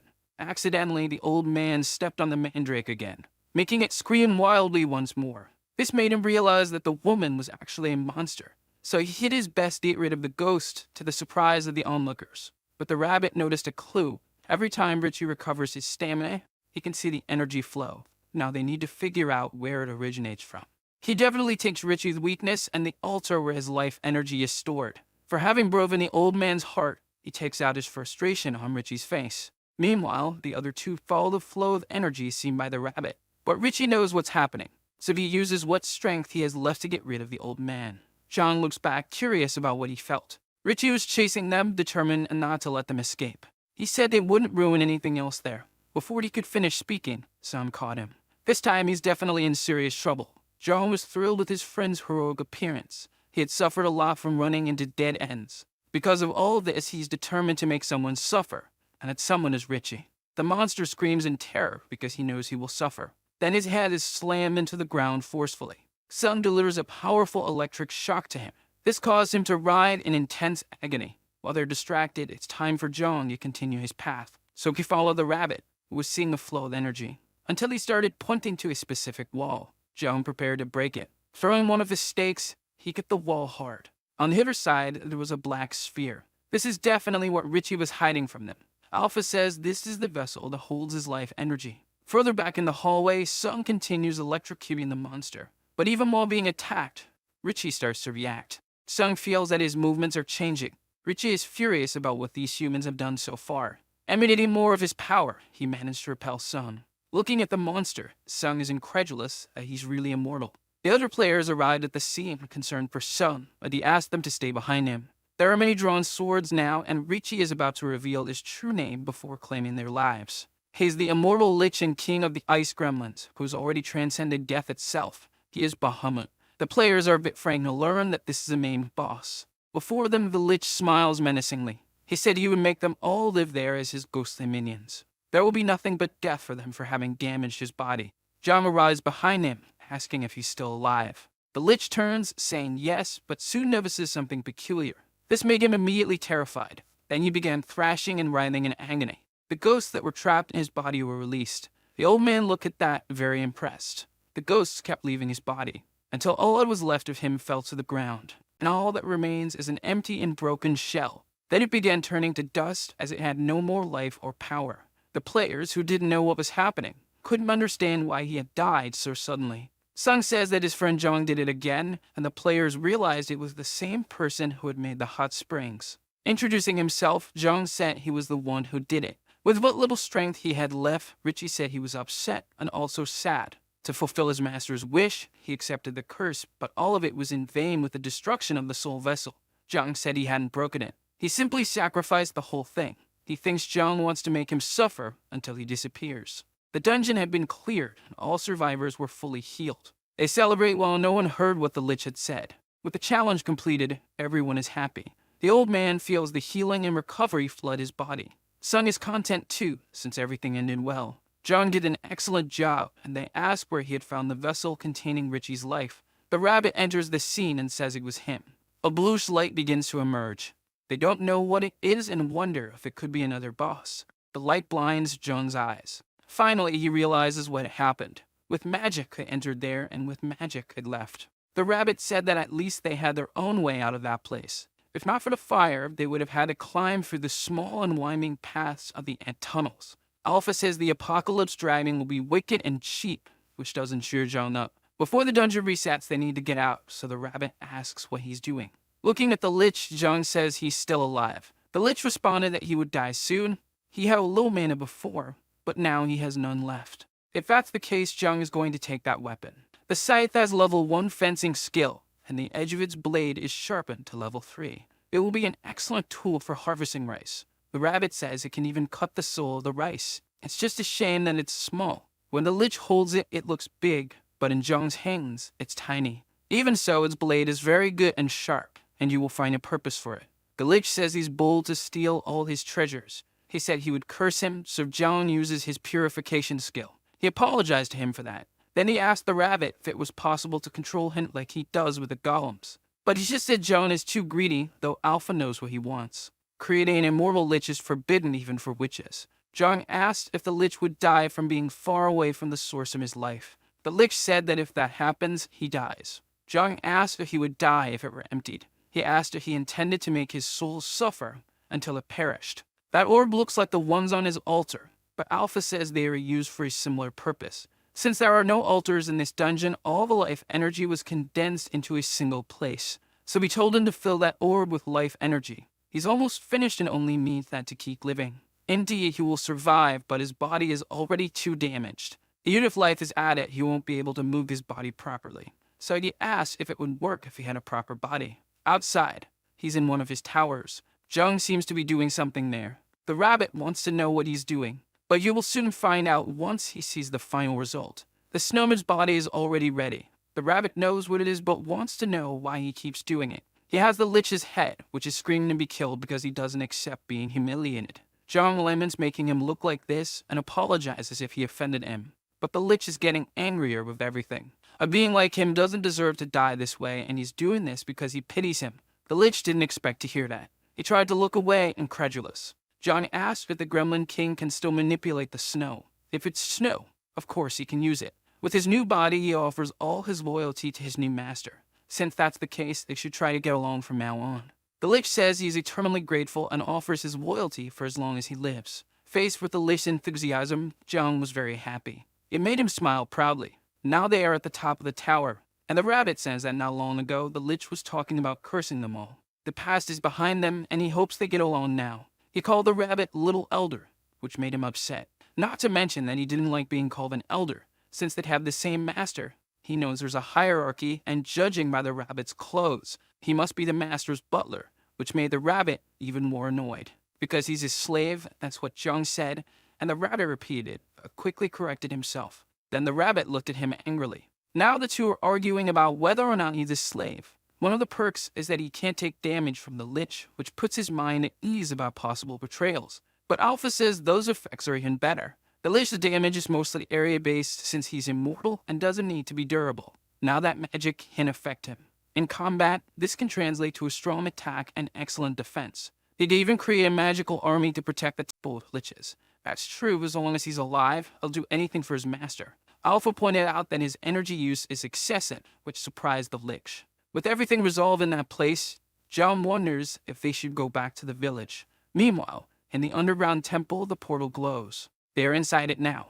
Portals are much more advanced than teleportation, and the Lich is amazed at his master's capabilities. There are several solar stones on the ceiling. He noticed that he started to melt in that place. So he called out to his master, saying his body was melting, which made the rabbit smile at his weakness. But the Lich says that weakness belongs to the snow, not to him. He asks for a little more energy because he's going to persevere with all his strength. Alpha said it wasn't possible and that he should find some shade to stand in. John was talking to his friends and said they would continue the conversation later. He wanted to know what the Lich was doing and mentioned that his body was melting, so he should find some shade. But that won't solve the problem, and they can't go anywhere. The Lich thought his master was too generous. If he had 3 times more energy, he'd be able to maintain his temperature and withstand the sunlight. But that would be a waste of energy. The Lich feels like no one is on his side there. Then Zhang placed a hat on his head and asked if it was better now. Looking at his master, he asked what that was. It was something Zhang had made and it fit perfectly, enough for him to walk around there. It's unbelievable to have an item made by his master's hands, and he feels honored. Zhang senses that the Lich is definitely not immune to compliments. Either way, feeling like this was really nice. He can sacrifice more equipment to strengthen another. Thus, both the Lich's hat and scarf now have heat resistance. Happily walking through the temple, the Lich looks at his master's base. From now on, he'll be in charge of cleaning the place, which Alpha didn't think was bad at all. Something made him look to the side. There are many grains there, so he'll start cleaning. This made Zhang remember the ant. He asked the Lich to be careful with what he was about to do. But he arrived a little too late. The Lich had already gathered all the rice that was there. He assured he gave a little rice to his ant before leaving. Then the Lich called his master to see something. They take a good look at the wheat planted there. From among the wheat, an ant emerges. It seems to be a chimera ant, and they are the ones gathering all the rice. The Lich says it's a slave ant, and it's good to raise it like a loyal dog because that's their instinct. Zhang asks what instinct that would be. They were created in his former master's laboratory, made to gather food. He can't wait to see them working and asks if they can be his helpers. Upon hearing this, the rabbit felt like he was being left out. Thinking about the Lich's proposal. From now on, the temple is his responsibility since he has proven to be an excellent choice. This made the Lich extremely happy. Now, all he needs is a weapon. Zhang handed in his new companions. He received a broom and a wheelbarrow, and once again said he would always follow him. Alpha says he adjusted faster than he imagined. Zhang knows he will work hard there. Since it's his first day, Zhang asked him not to overdo it. Faced with this, the rabbit's jealousy only grows. While working, the Lich looks at the rabbit. The rabbit says there's water on the floor and that he shouldn't drop snow while walking. In response to his complaints, the Lich said he would dry the water. Even so, he shouldn't complain because he could just fly. The rabbit says he doesn't like his tone or his excessive formality. If that's the case, the Lich will try to fix it. But he said it's hard to change the way he speaks all of a sudden, to which the rabbit complains because it's even weirder now. Leaving the conversation, the Lich said he'd get better and not to worry about it. He didn't expect him to have this personality, and for a servant, he's getting too annoying. Not to mention there's something even more irritating now. Zhang asked Bahamut to come to him. Bahamut arrived in the blink of an eye, asking what his master wished. Zhang extended a cup to him. Then the Lich made some ice for him. Zhang drank his now cold drink. Indeed, cold cider hits the spot perfectly. The rabbit is getting more annoying by the affection the Lich is receiving. After making me ice, the Lich said he'd go back to work, but Zhang had something to give him. That made the Lich surprised. It was his scythe, and he was giving it to him so he could cut the rice. Once again, the Lich vowed to always be loyal, and Alpha commented that they make an interesting pair. With the scythe in hand, the Lich couldn't wait to start the harvest, so he was happily working in the temple. Zhang watched the Lich's joy while working. After putting in the effort, his mission was complete. He had fulfilled his duties perfectly. A large amount of rice, now he could even change the temple's setup. He needed to do something to store the food and create paths for the ants to walk on. Since there's only one ant, the harvest speed won't be very high. He asked her if she wanted to be the queen ant and can't wait for that to happen. The rabbit asks if he wants the ant to lay eggs, but Zhang thinks she's female. Even though he doesn't know much about ants, with one of his hands he creates a block, and does the same with his other hand. Finally, what he wanted was done. He had made a mill that the golem could use. The rabbit didn't expect there would be a grain mill at the temple. This way, they will have rice to cook and make cakes. But soon he notices something unexpected. He suddenly feels a craving for a traditional Korean rice cake. But he can't make any because he doesn't have chili peppers there. He needs to find out if there's something similar in the dungeon, and the Lich wants to know what the master is doing, and the rabbit says he'll get used to it soon. 2 days have passed since then. Sung and his team managed to return to the village. Upon leaving the labyrinth, they found the entrance to the 3rd dungeon. Debating whether they should attack or go back, they decided to return to the village. Zhang welcomes them and notices they must have faced some difficulties. Jin immediately runs to hug him. They all seem to be quite dirty. He asks them to take a bath and then follow him afterward. At the temple, the rice is growing again. They want to know where they're going, and Zhang says they'll soon find out. In front of a door, he said they had arrived. He asked if everyone was ready to enjoy themselves. There was running water in that place. Zhang wonders what all of this is. Zhang said he was a bit bored, so he made all of this. He literally made a sauna because he was bored. The Lich notices that there are visitors in the place. Zhang immediately recognizes the boss of the witch's dungeon. Saying that it's his master's group, the Lich apologized for what had happened, and they didn't understand why he called him master. Since they were hungry, he said he'd prepare rice for them, and they would have shaved ice. While they were still confused, the Lich hurried off to say he was on his way. With his hands, he makes some shaved ice. A sweet syrup is poured over it. Sung still watches in disbelief at everything the snowman is doing. This is the treat the master has been enjoying lately, and he recommends they eat it in the sauna. That made Jin's mouth water. Soon, they all entered the heated water. It was really hot but relaxing. Zhang is happy that everyone is well and said he needed a favor from them. They look at Zhang, who just spoke. So he asks him to say what it is, and he'll do it personally. The old man agrees as well. Approaching the Lich, the little squirrel snicks around a bit. He doesn't know why he's being followed, but the squirrel smells bones. Then it climbed onto his head. That made him ask the rabbit for help to get the squirrel off his head. The rabbit told him to say please, and so he did. With a single gesture, the squirrel left him and went to the rabbit's hand. The Lich was impressed by the rabbit's authority. Thinking about it, he realized his position in the hierarchy was really the lowest. It may take some time, but he needs to raise his purification skill to the intermediate level. They want to know more about it. His main skill, purification, is still at the beginner level. Unlike the others, it can be improved, but his hasn't leveled up much yet. The rabbit says it's very useful against the undead, and that if it's improved, it will be even more useful. He saw that when fighting the Lich and the skeletons, but the range is limited and it only applies to the weapons he wields. Maybe if he increases its level, the range will change too. The rabbit says that if that's the case, he needs to face enemies using only that skill.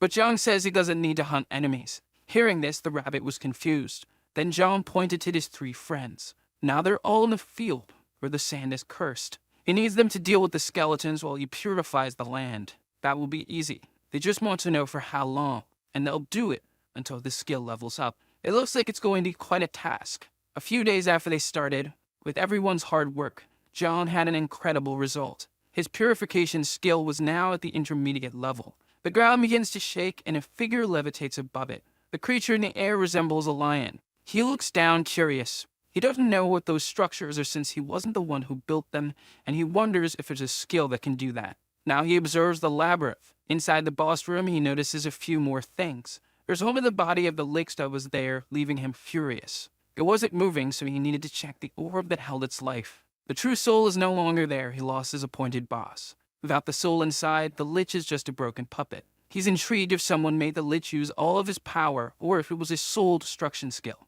Either way, he just needs to replace the dungeon boss. This time, it will be a completely different dungeon, and that might end up being fun too. The next day, Zhang looks up. He wants to know where the lich is and why there are so many ghosts there.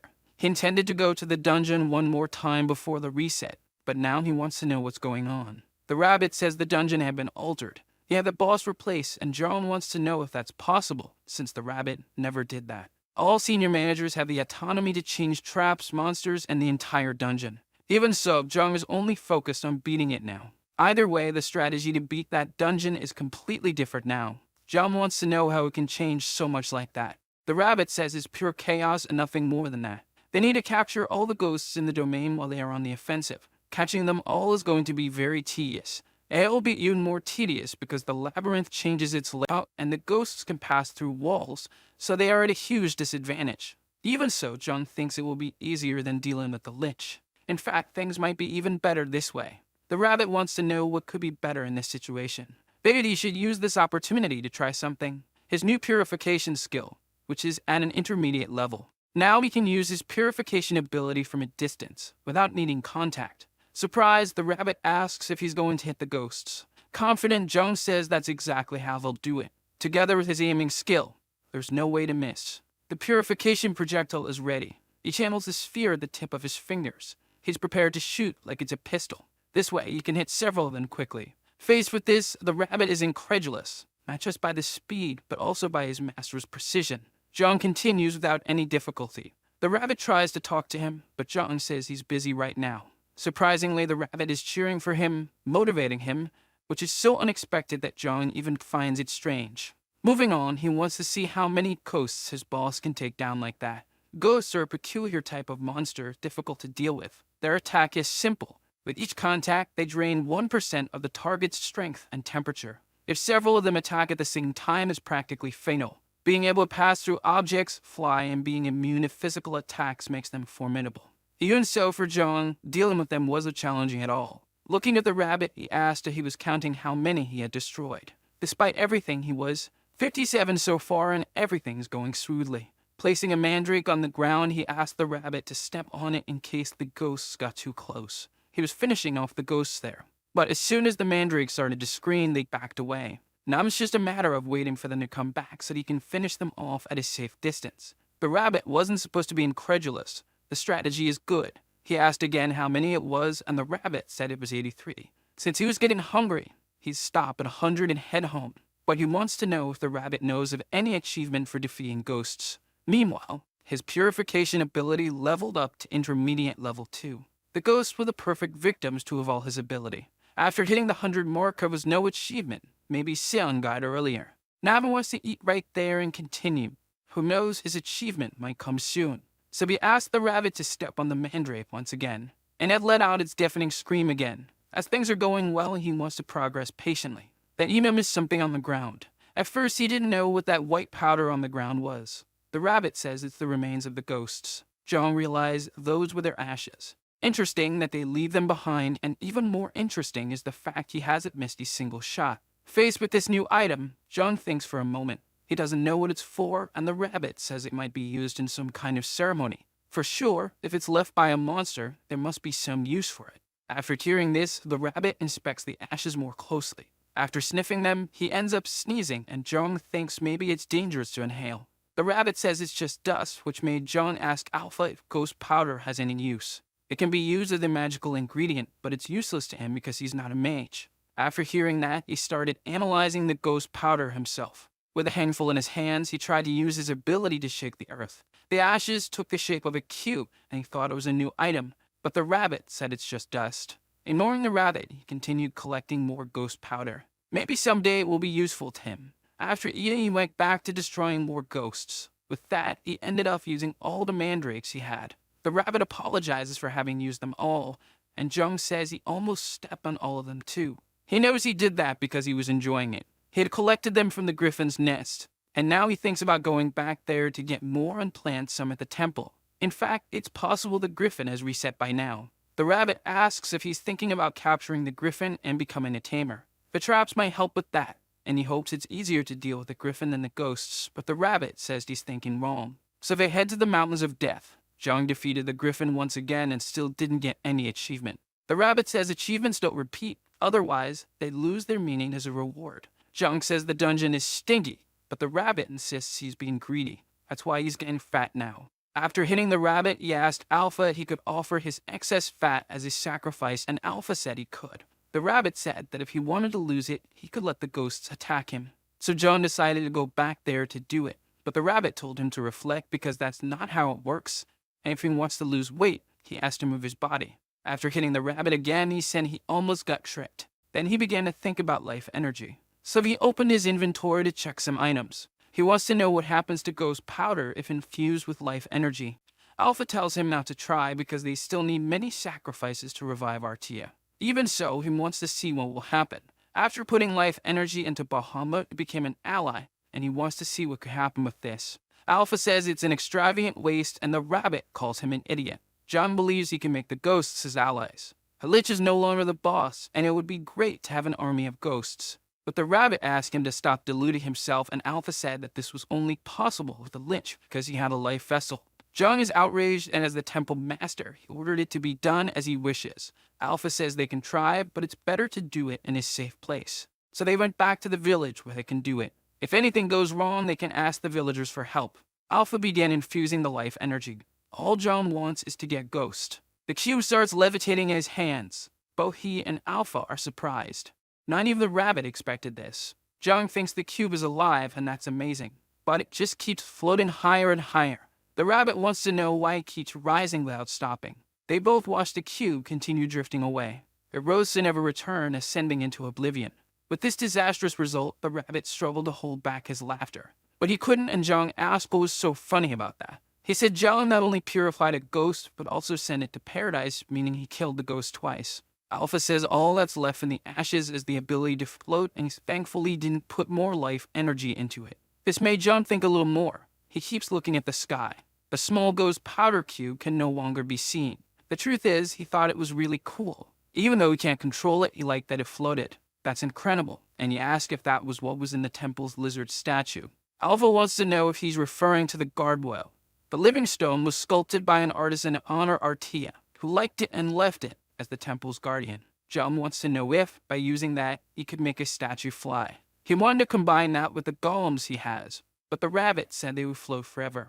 Alpha says he's not sure if there's a way to bring them back down, and they barely move anyway. After hearing Alpha's explanation, John wanted to think of a solution. He tried one more time, and Alpha hoped it would be the last. The cube began to float with life energy, but John held it, and the rabbit got worried, thinking his master might fly too. But all he did was hand the cube to him. Knowing what might happen, he asked why it had to be him. Since he's able to fly, it could only be him. That was definitely not what the rabbit wanted to hear. He began to levitate, and Zhang asked if he really knew how to fly. The rabbit said no, and Zhang noticed that this time he was rising more slowly. The rabbit only rose to a certain height and stopped. Maybe it's because of the extra weight. With him stuck up there, Zhang asked if he wanted to drop the cube. So he dropped it from his hand. Immediately, the cube started floating in the air again. It's definitely in the weight, and Alpha started to find it interesting too. Then he asked him to come down and grab those extra weights. The rabbit said it was too heavy, but that's exactly why he asked. Carrying the weight, he struggled to get back to the cube. His little paw is almost reaching it. When he grabbed it, the extra weight made him descend even more. The first idea he had was to make a balloon, so he could control a height by using weight. Alpha says the sky is a dangerous place, and the rabbit agreed, saying that encountering a griffin could be fatal. Everything John thinks he can't do, even though he thought his idea was brilliant. Now all that's left is to go back to the theoretical part again. With a larger cube, he imagines that if he puts the ghost inside, he would be able to move it easily. The rabbit wants to know if he intends to make more golems, but doesn't have to be for the invention, but rather for the fun.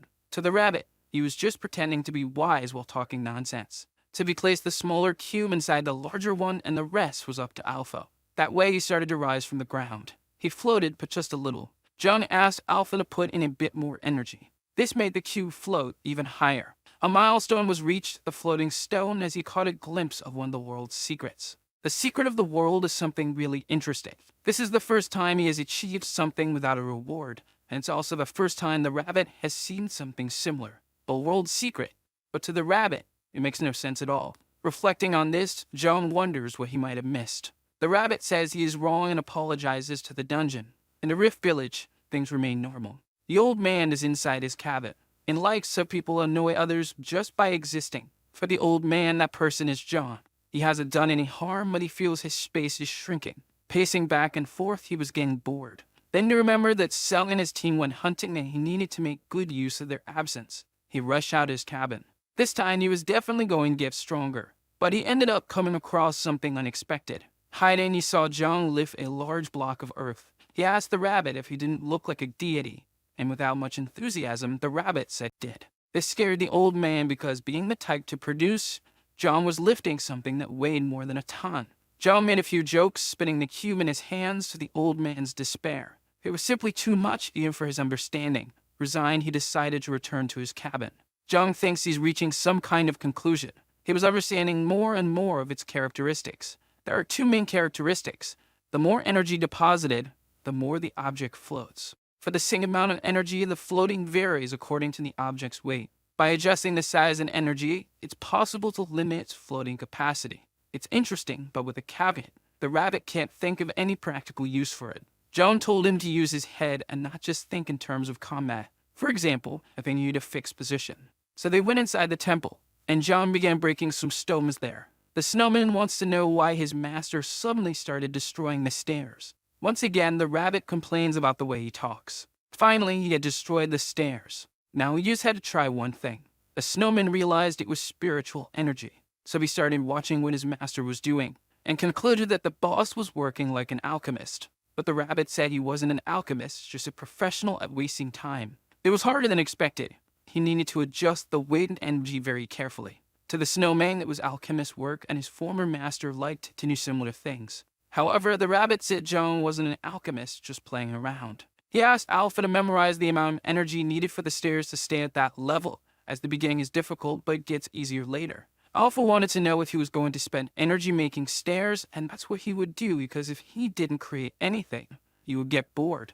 The floating stairs were completed, and John was impressed. Even the rabbit found it impressive. Thus, he achieved another milestone, the floating staircase, and his production speed of them was now twice as fast. The snowman was impressed by this. These small abilities are quite interesting. Navian wants to know if he can infuse life energy without Alpha's help, and wants to find out what happens if he does. The result left his little minions impressed.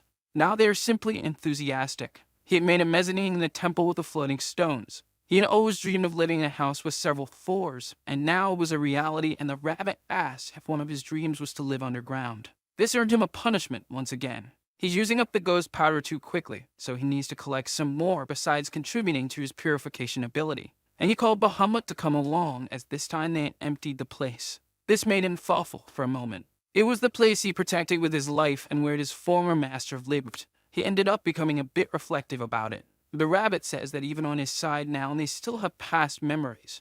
Zhang is insensitive. Thus, he referred to his master. He said he knew all the traps in the place, and then it should be left to him. To the rabbit, there are no normal people there. Inside the forest, they are near the entrance to the second dungeon. Through a whisper, he speaks to Sung, and he wants to know if Zhang is going to the dungeon alone. If that's the case, he asks not to take too many risks. Jin tells him to run if he's in danger, and Uncle advised waiting for them if he can't escape. They are all quite paternal. They were training their abilities because they can't return to the dungeons they completed. Zhang says they don't need to worry about him that much, and that he would soon talk to them. Revisiting dungeons is something only he can do.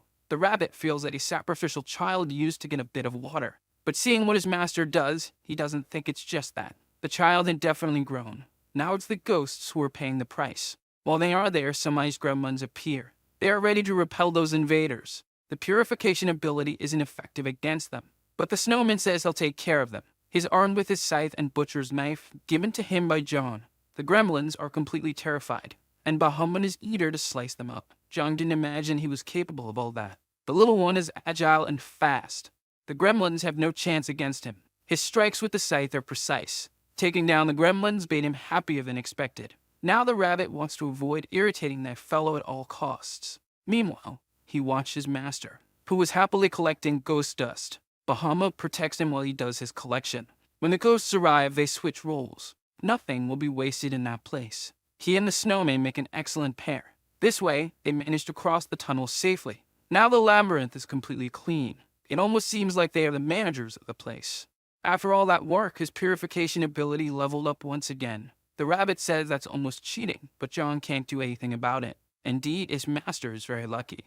But no matter what they say, he has always worked very hard. Now they had to continue and collect more ashes. Even the rabbit liked this attitude of his. Jung wants to know how much better his purification ability has become. He's able to make 3 spheres at the same time. He assumes that at level 10, there will be 10 spheres, as he's currently at level 3. The quality of purification also increases, which will make ghost hunting even more efficient. The rabbit says leveling up here will get harder. Then he comes across some stairs. The snowman says they lead to the first basement, and they should be cautious. They had done the route backward, and ironically for him, the most dangerous was the first stage. That floor in particular, the first basement.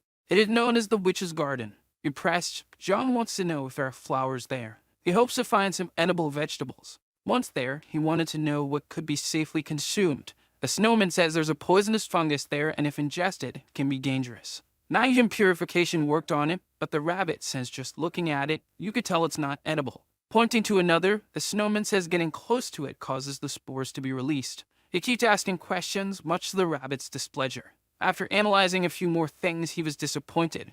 There's not even sunlight there. Most of them are traps. Few are edible. John wants to know if the snowman saw anything that's edible. There is one, but it's a bit sinister.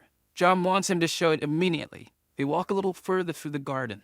It was getting very dry, and the snowman says there are plants there that absorb moisture. The rabbit asked him to be cautious. He had almost bumped into a cactus. He was barely pricked by it. That plant in front of him is a cactus that absorbs the blood of its victims. This particular plant sucks all the moisture around it, and it's no different with bodily fluids. That explains why it's so dry there, because it's absorbing all the moisture. Faced with this characteristic, he ended up having another idea. He wanted to know if this was what Bahamut was talking about, and indeed, his former master liked to eat this cactus. The rabbit was disgusted by the witch's taste because anything related to blood makes him nauseous. This is definitely not a description that matches who he once was. There's no way John could think otherwise about him, and he said the rabbit is truly a despicable being. Even so, it would be the rabbit who would taste the cactus first. He ended up making a huge fuss, saying he'd do anything but taste that plant. But it must be edible, and since the dungeon has already reset, there's no one blood in there. This information is confirmed by Bahamut, who says his master drew the correct conclusion about the matter. He said the rabbit had nothing to worry about, but even so, the rabbit remained resistant and suggested Bahamut try it. But since Bahamut's body is made of snow, the plant would surely absorb all his water. Given that, his body cannot come near it in any way. Being mischievous, the rabbit had an idea. He then approached some of the plants. Near one, he pulled out just a single thorn. With it in hand, he started eyeing the snowman maliciously.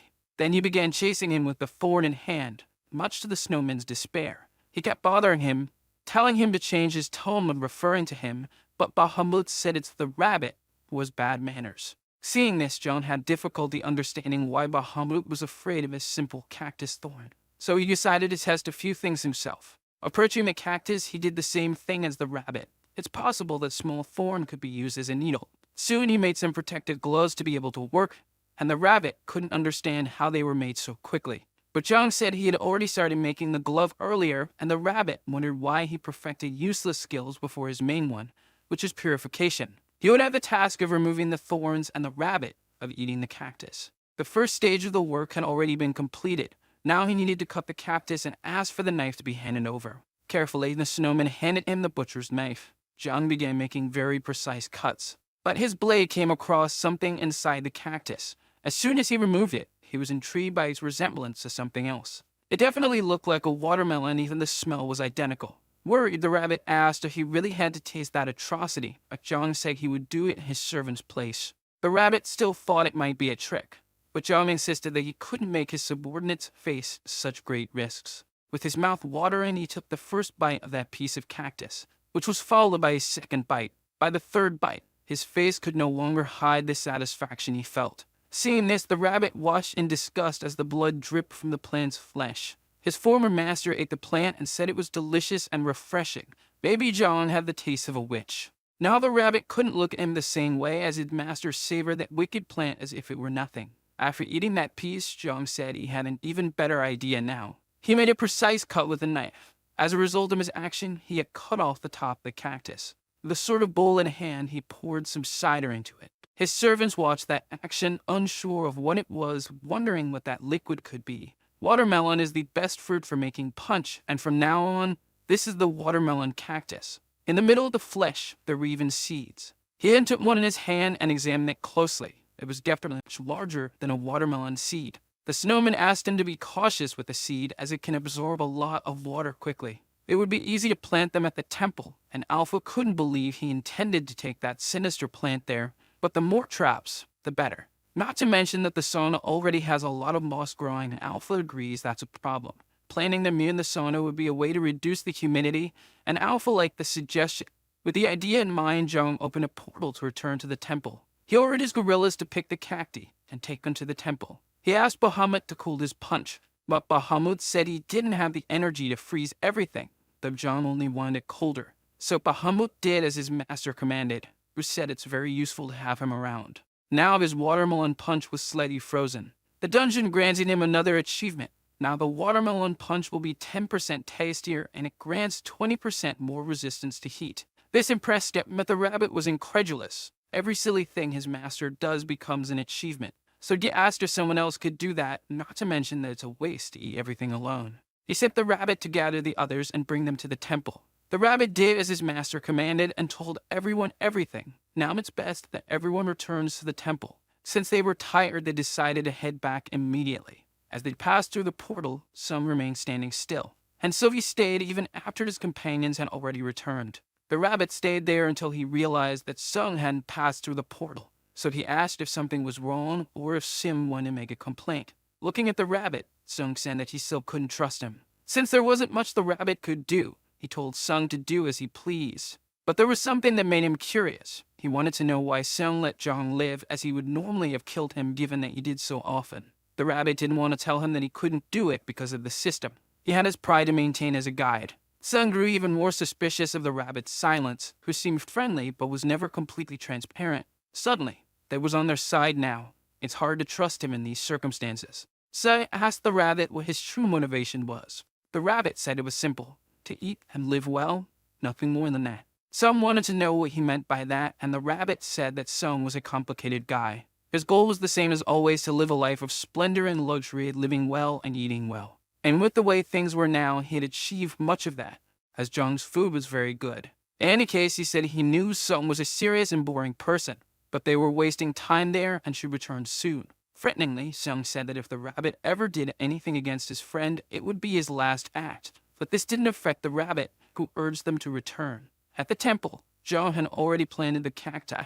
Having done so, they asked Alpha to set a trap with the cacti, and so it was done. Now they were all lined up in the corridor. Immediately, the sun's steam was absorbed, and Jung wondered if he had gone overboard, but Alpha believed it should be enough. With his work finished, his friends approached him. They asked if this was the same as what was in the witch's house, and Jim warned him to be cautious, as he had heard that these plants sucked blood. But now they were temple traps. They still waited, but shouldn't be dangerous to them anymore. Jin wanted to know if this applied to the Dragon Apostles, and Alpha confirmed that it did. But they still didn't know how Uncle would be affected by it, since he's the only one among them who isn't a Dragon Apostle.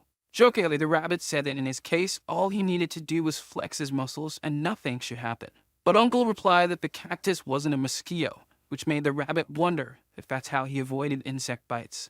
Jung told him not to worry, and then he summoned the floating stairs. Now each of the cacti was levitating in the corridor, much to their surprise. Offering the cold punch, he said it was too early for them to be surprised. Pieces of ground floated in the air, and watermelon punch. The day passed without them being able to say what was more surprising. Jung's daily life is quite interesting. Early in the morning, he wakes up in his bed. Then he goes to the sauna for some time to himself. At lunch, he has stew, rice, pork, and watermelon for dessert. The rabbit wants to know if the pork is salted now. With so much comfort, he wonders if he should start working now. Back at the dungeon, he destroys more ghosts, and his purification ability is already at level 4. Once again, he collects the ghost dust from the ground. The rabbit, who watches him constantly, is puzzled. There's something wrong with his master. He's too calm for the dangers. If he stays this way, he might end up in danger, as they are still in stage 4. Jung says they have Bahamut, so he's relaxed, and the snowman is happy to be in charge of his master's safety. But if that's the case, he's heading home now. That's the summary of his days. The villagers gather in the Rift Village. Arriving there, Jung wonders if something has happened. It seems they just saw something very frightening. Approaching Sun, he asked what happened. But as Spitty saw him, he was surprised by something. There was a number on his head, and he didn't know what it meant. That day, a guide visited the Rift village. The guide wanted to know why the village was thriving. Humans have difficulty cooperating. They weren't supposed to be surviving with such a high quality of life. Perhaps it was time for him to descend after so long without doing so. Thus, purple flames descended from the sky into the middle of the village. That apparition left the old man terrified. He asked the elder if they were comfortable because it seemed their luck had changed, but the elder denied it. Serpa is the name of the guide, and he noticed that the elder had gained weight, surprised that he had made the village prosper so much, however. He asked the elder if he had forgotten the one reason that still kept him alive there. Immediately, the number 0 appeared on his forehead. Serpa told him not to forget his number because he could sentence him to death at any moment. He's aware of that and knows that his calling is to be Serpa's replacement. His job should have been to explain to humans how the dungeon works in place of Serpa. Instead, he started living there normally. The other players were terrified to realize that he was a guide. Serpa is lazy but clever, which is why he placed a human to do his work with other humans. But after Joan appeared, the number of people trying to clear the dungeon decreased. The village was too safe. Of course that would happen. People don't want to take unnecessary risks. It seems they lack desperation, and Serpa intends to add something fun among them. This is the Elder's last mission. He should take everyone to the dungeon. Some there pointed their weapons at him. Serpa sentenced them to death. This left them completely anxious. Soon, the same number started to appear on everyone's forehead. On the woman's forehead, the number begins to change slowly. What used to be 30 is now only 29. Zhang didn't expect the guide to do something like that. Alpha says he behaves like a disciple of the dragon and is a fool, and Zhang asks if the guides can simply kill people. The rabbit says there may be some condition they don't know about, and Zhang doesn't believe a mere guide is doing all that. But the rabbit says he's the only one who can call him a mere guide, and Zhang wants to know whose side he's on. Everyone is very distressed in the village. The only way for them to stay alive is by completing the dungeon in 29 days. Even so, they're still anxious about this fact. Zhang tries to use his purification ability on Suf, but it has no effect. He wonders if this is because the curse is too powerful. Just because the ability purifies doesn't mean it's stronger than everything, and there are levels among curses. This is the mark of the sacrifice, the most powerful curse available where they are. Basically, it announces how many days until they become sacrifices for the Death Dragon. Even those who weren't in the village were cursed, a sign that it was imposed on the entire group. John wants to know if by leveling up his purification ability he could do something about it. It's possible as long as the purification is stronger than the curse. It's unlikely he'll be able to level up the ability and find out it can do anything. And now hunting ghosts isn't like before. It's too easy for him to continue progressing. Sun wants to confirm what the number means, and the rabbit says it's like an expiration date. It means that in 29 days their time will be up, and when the countdown ends they become useless. That's the situation of sacrifices who don't intend to clear the dungeons. Those who lose the motivation to play are annihilated. The guide can kill these people at any time, and the elder confirms this truth. The only way to avoid this is for all of them to complete the dungeon and move on to the next level. For the rabbit, it's simple. They just need to keep clearing the dungeons because that's what they were doing before the village. Indeed, that's what they need to do, but the elder wants to know how long they'll remain in suffering. And the rabbit confirms that those who win can be teleported wherever they wish. Those who die in the process become sacrifices, and those who win remain alive and leave. With a situation like this, they decided it would be better to go to the third dungeon. Zhang stayed behind to take care of the village, while what he really intended was to level up his purification ability. He told Sun that the rabbit would go with them, and if anything happened, they could just create a portal. Sun didn't want to lead his friend alone because he was worried, and the rabbit wanted to know who was worried about whom. Either way, Zhang hopes they return safely, but the rabbit, annoyed, says that he should speak for himself. Thus begins his plan to increase his purification ability. He decided that he would finish off all the ghosts with Bahamut's company.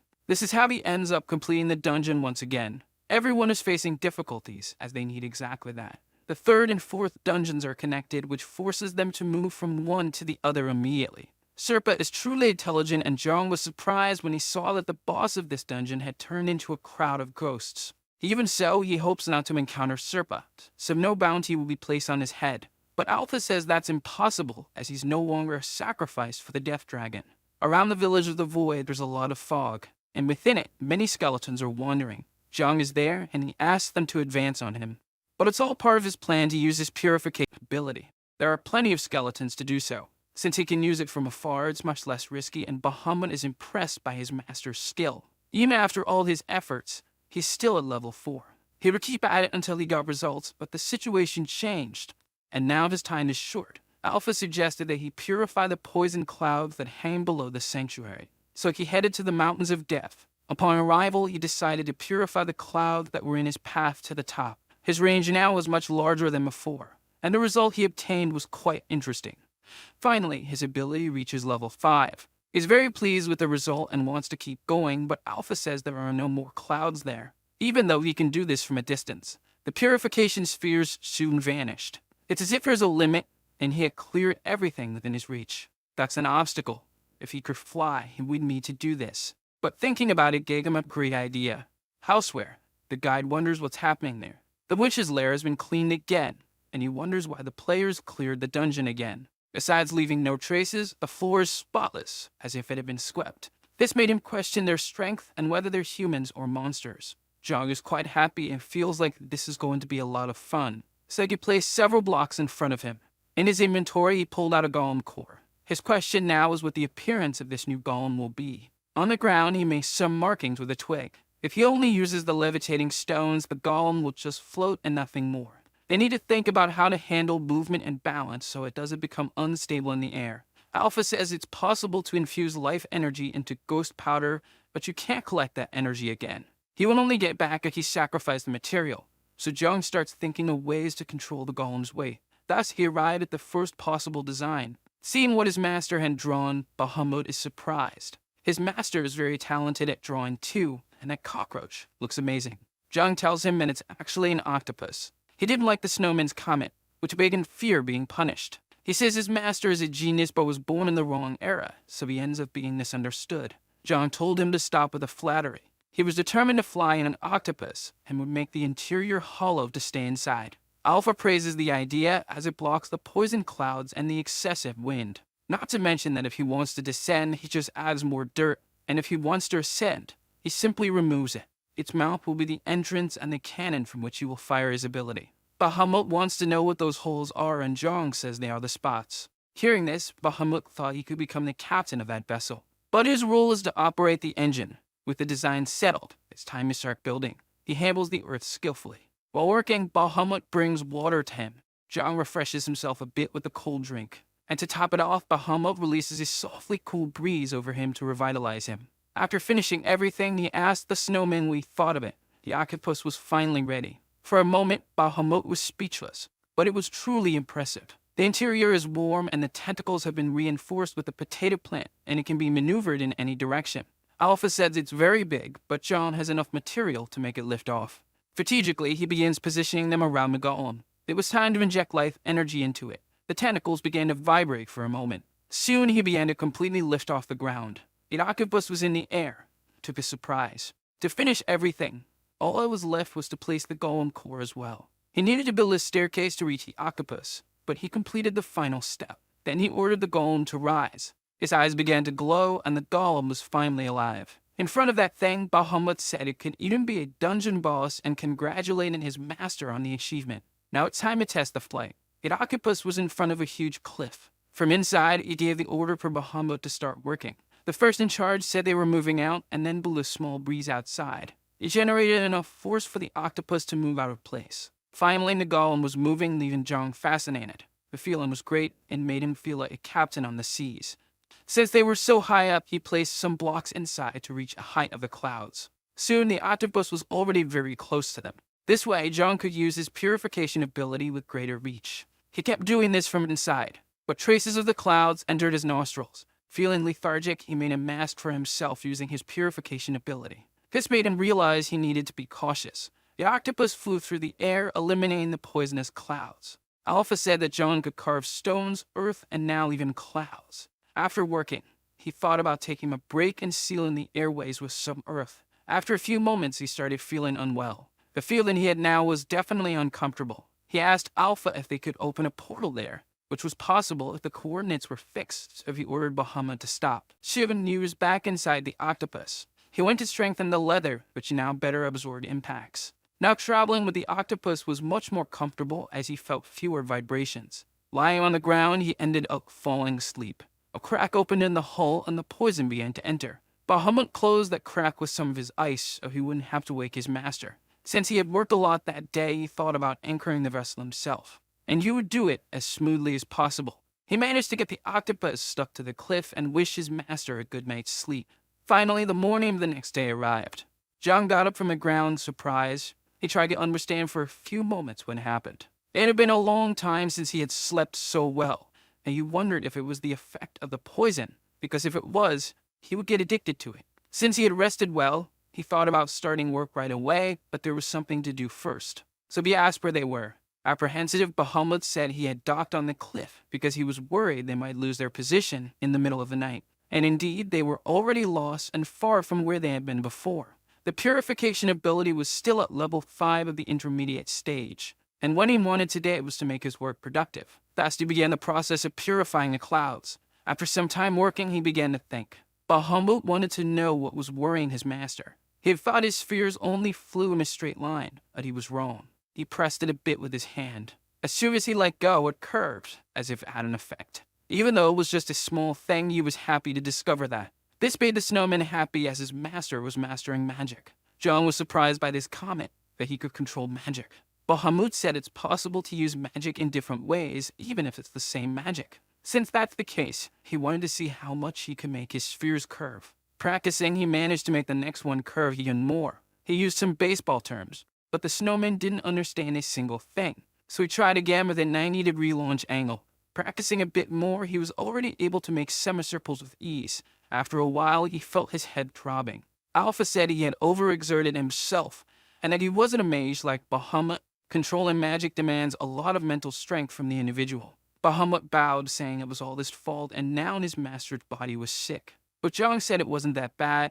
It was like the fatigue of cramming for an exam. He tried to explain better with different words. All he wanted now was to do nothing and sleep. 2 hours later, he woke up feeling refreshed to the snowman's delight. The octopus continued flying through the sky, and Zhang kept trying to control magic. Making half of a circle turned out to be difficult for him. This is frustrating him, and he can't keep trying as it might end up giving him a headache. Bahamut says that for mental recovery, there's nothing better than the screaming plants. Zhang asks if it's the one he made tea with, and Bahamut says yes, that's the one, and he had already mentioned that witches used it to make medicine.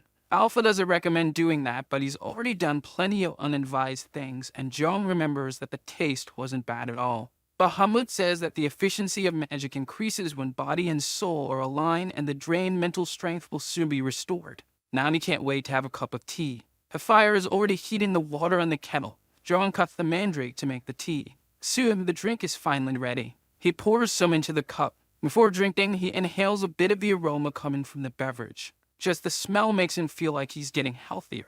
Alpha says it smells like bad luck, but John tells him to be quiet. Finally, John drinks the tea he had made. He never imagined he would be drinking tea above the clouds. It's really relaxing. One of the side effects of the tea is that it makes the body expel impurities in the form of tears. Before, he only drank it for the taste, but now noticing the effects, he's happy because he no longer has a headache. Now he's ready to use magic with his body and mind rested. The purification ball flies perfectly. He made a perfect half circle, which even made Bahamut celebrate. Now he wants to keep drinking the tea and practicing, which made Alpha curious about why the angle interests him so much. Zhang simply tells him it's fun. The goal now is to make a full circle, and Alpha misses the rabbit, who always has a comment ready in these situations. Meanwhile, the rabbit is with the others. He's feeling extremely hungry. The players are fighting the dungeon monsters. But for him, it's just too boring. Meanwhile, a man screams for help. Everyone needed to be very cautious there. They couldn't afford to lose their torches under any circumstances. The third dungeon, the Abyssal Ocean.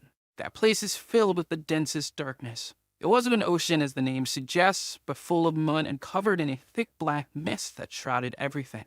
With ferocious monsters dwelling there. The darkness of that place hated the light and at the same time feared it, so the torches protected them from the monsters. A small ember fell on one of their hands. Since he's a complete coward, he let the torch fall from his hands. They went out as soon as it hit the ground. Without the light, the rabbit imagined what would happen. It's certainly the end for that guy. Without the torch, he can no longer see anything around him. He asked if anyone had any spare torches, when a huge monster appeared behind him. What followed was an audible sound of chewing. A bluish glow made the rabbit squint from the brightness. The lightning man's working hard today. Sam had covered his body with lightning that started annihilating his enemies. He is skilled and dedicated, doing everything he can to overcome that dungeon. In line of his efforts, he earned the title of Knight of the Shining Light. For the rabbit, if he keeps using lightning like that, he'll soon exhaust his mental strength. But definitely, he's a tough guy. At first, he can only produce a little static energy, but the more he uses his ability, the more powerful it becomes, unlocking achievements and more abilities. A genius who doesn't shy away from hard work, the rabbit wants to remember his name now. It's almost like he's having déjà vu. This made him realize he was thinking absurd things. That guy is just an unemployed, idle person. He went over his son to warn him about the risks of using the ability that way, as it would drain his mental strength. Then he asked if the rabbit was worried about him.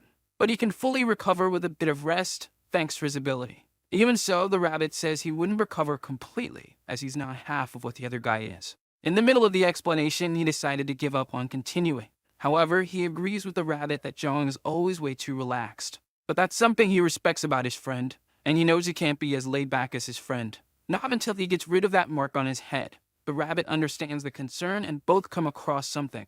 The golden light had passed through the sky, and Sun even thinks his eyes might have deceived him. Jong's efforts were a success. His purification ability is now at level 6. Bahamut congratulates him, but there's something more. Jong fires an energy shot. He focuses, using the tip of his finger.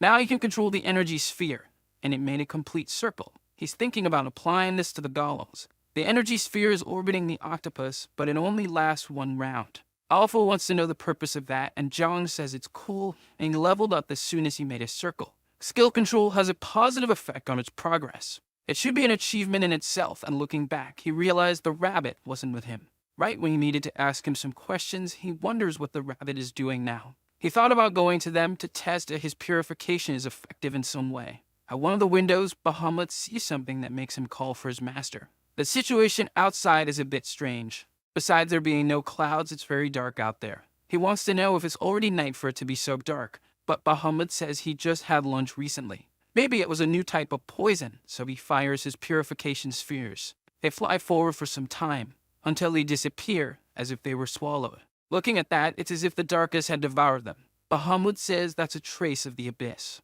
He didn't expect them to encounter the abyss that devours light. Alpha asks if he really said abyss. This is a forbidden area that the witches were researching, a dangerous and sinister place filled with chaos. Jong says Alpha's description is bad because he had said mandrakes were dangerous too. Bahamut says, as he had seen before, the abyss devours light. To be more specific, light that has power, but the magic Jong used. The black fog of the abyss that devours the power of abilities. That's the identity of that darkness. If that's the case, Jung thinks the fog can nullify abilities. Alpha says if that's true, they need to leave because they're in trouble. The portals would be destroyed if they touched the fog. Since that would be disastrous, he asked Bahamut to turn around so they could leave that place. Suddenly, several teeth had sunk into the flying golem. That scene left Jung terrified. He doesn't know what that is, whether teeth or claws. Outside, a huge beast tries to swallow the golem. Now it's being attacked by several of them. After much persistence, one of the beasts managed to get inside the golem. Jong draws his staff ready to defend himself. With it, he strikes the monster. With a single hit, the monster fell to the ground. Vapor began to rise from it as it writhed in agony. Then it turned into a fish, to Jong's surprise. That's unusual, and he doesn't know why there would be a fish in the sky, and Bahamut says they are abyss fish. If that's the case, they need to get out of there immediately. Bahamut does his best to get the golem out of that place. Meanwhile, Jong climbs up to the hole in the hull. He sticks part of his head outside to get a sense of the situation. Due to the extra weight, they are losing a lot of altitude. If this continues, a crash could be fatal, and he thought about abandoning the golem. He returns inside the vessel. He ordered Alpha to place a portal there. But since the coordinates aren't fixed, that's impossible. The only way out is to make the octopus golem fulfill its purpose. Once again, he sticks his head outside. Now he's armed with staffs ready to scare off the beasts. There he uses his floating stairs. Stepping on one of them, he moves toward the monsters. He struck the first of them with both staffs. While there, he opened his inventory. He was grabbing more of the levitating stones. The monster opened its mouth in fury. To his surprise, he threw the stone into the monster's mouth. It started to float uncontrollably. That had been very effective. It had a height and speed that would make a normal person lose consciousness. But Jung kept his composure and managed to react to the immediacy of the situation. A feat he achieved after defeating the griffin. His courage. The courage of the Prince of the Skies was passed on to him, and he didn't lose his dignity. Zhang isn't going to let the monsters stay there. He drove off another one with a blow from his staff. Most of them had already been chased away. Now, there was only one left. Soon, all of them had been eradicated. After the worst had passed, the octopus flew alone in the sky. Zhang is relieved and hopes they can keep flying now. Bahamut praises his master's work, who, with a bit of earth, repaired the golem. Staying there is very dangerous, and Zhang wants to open a portal as soon as he can. Bahamut says he will get them back on course as soon as he can see the sky, and Zhang praises his work. The snowman was trying to understand. He imagines it's using ordinary fire, not magic. Through observation, he saw that the mist moved away from the torchlight. After positioning the torches, he saw that more abyssal monsters were approaching. The beast got close enough to be illuminated by the light. Zhang observed as it had stopped moving. For no apparent reason, it backed away, completely ignoring the golem. The darkness must be like water to these creatures, and they needed to move. With something in mind, he told Bahamut to go inside the vessel. Showing him a sunstone, he said the place would soon become uncomfortable for him. The stone's brightness was so intense that it blinded the snowman. Zhang placed the sunstone in a cube of earth. Now he had a floating cube capable of lighting up thanks to several sunstones. With 4 of these floating stones, similar to lighthouses, the octopus had become the perfect tool for exploring the abyss. Even though now it looks more like a glowing jellyfish than an actual octopus, Alpha said that despite the appearance, the functionality is exceptional, as the sunstone's light is not tied to magic. Now even the abyss can absorb this light, and Zhang wishes he had been informed of this earlier. But Alpha says he is ignorant of the abyss, and it's no sin to know the limits of one's knowledge. Bahamut thanks his master because now he can see through the windows and asks what his master will do about the slacker. Zhang was surprised since he didn't have any slacker. The fishtail was moving. That was the fish that had been purified. Without the darkness around it, it was just a fish, nothing more. Bahamut asked if he had ever seen an abyssal fish before, but until now, he had only seen something similar, not an actual abyssal fish. Finally, he remembers what that fish resembles. It looks like a giant anchovy. This gave him a few ideas, and Bahamut asked what was distracting him. The only thing he's thinking about now is how intense the flavor of an abyssal fish might be. Zhang has the butcher's knife in hand. He intends to eat the sashimi while it's still fresh, and Alpha suggests taking the meat to a safer location. But he says he's doing this to survive and he can't delay a meal. He was resolute in eating the fish. With a hammer, he wondered if he should knock it unconscious first. Then a loud crack echoed through the vessel. With the knife, he began the process of removing the scales. Then he started the process of evisceration. After that, with precise cuts, he removed the excess skin and fat. Finally, the most interesting part remained. Bahamut wanted to know what that liquid was, and Zhang said it was fermented soy sauce. After plating the dish, he admired the composition of his meal, as it was very well presented. To Bahamut, his master is an efficient torturer because he did all this to a live animal. Zhang asked if he had never eaten sashimi before, but Bahamut, being a snowman, couldn't eat anything. Zhang lamented Bahamut's limitation and asked him to blow a slightly cold wind on him. The Abyss Ocean is humid and very hot, so Bahamut's abilities in this context are extremely useful, because he's basically a walking air conditioner. The first piece he plans to savor without any seasoning. He found it very good, as it was the texture and the flavor he imagined the fish would have. Now he plans to try the piece with the fermented soy paste. Combining the seasonings he has available, he really liked the results. This made him realize that he could make some vinegar to have on hand. He created a jar with cursed dust to have a fermentation pot. He placed various dungeon fruits and a lot of sugar, as the fruits there have very strong flavors. Infusing the pot with power, he managed to speed up the process, having fruit vinegar ready in just a few moments. Mixing it with the soy sauce, he liked the result, but wished he had some wasabi, and thought about what could be similar. In his hands, there was some watermelon cactus rind. With a knife, he began scraping the outer layer. Bahamut wanted to know what that was, but Zhang was just trying to enjoy the moment. At the tip of his chopsticks was a green paste. He finally tasted what he had made. There are moments of luck in life, and this was one of them. That paste tasted like wasabi. Watermelon cactus wasabi mixed with soy sauce should be good. Finally, he had what he wanted for a complete sashimi experience. He called the rabbit, so to be with him. But he realized he wasn't there and felt a bit of longing. Suddenly, he appeared on the ceiling, saying that if they had seen that, they would have thought he was dead. Zhang wants to know why he came, but it was Alpha who called him, and he was nearby. He can't believe Zhang went there without knowing that place was the third dungeon. Alpha knew there were more people trapped in a place of darkness, so he spoke separately with the rabbit. The rabbit says now he knows why his whispers weren't answered, because his master spent the whole time eating delicious food. Zhang told him to stop making a fuss and try some as well. and he asked what the rabbit thought, feeling a bit guilty about it. Alpha's telepathy could no longer be heard, it faded away, and John was distracted and didn't hear them.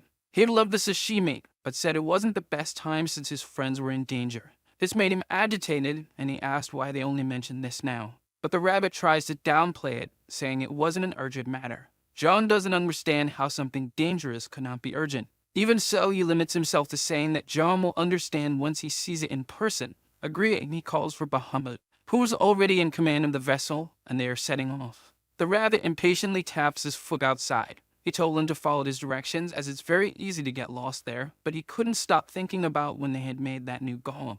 Thinking about it, he felt relieved that his master didn't take the path by land. In that dangerous fallen, it's necessary to have light, and a handle and a torch is extremely important, because in the darkness, the abyssal fish attack immediately. Moreover, they aren't the only danger lurking in the darkness. A random character stepped on something slimy that triggered a trap. Structures similar to his shell began to emerge from the mud. He was immediately swallowed up. This is the iron armor oyster, which lives in the darkness. Once closed, there's no way to open the oysters. They are extremely dangerous. And inside one of them, Sung and the old man are trapped. Inside, he strikes it relentlessly, but to no avail. A woman watches from outside, helpless because she can't help her friends. Anxious, she hopes Zhang arrives soon to help them.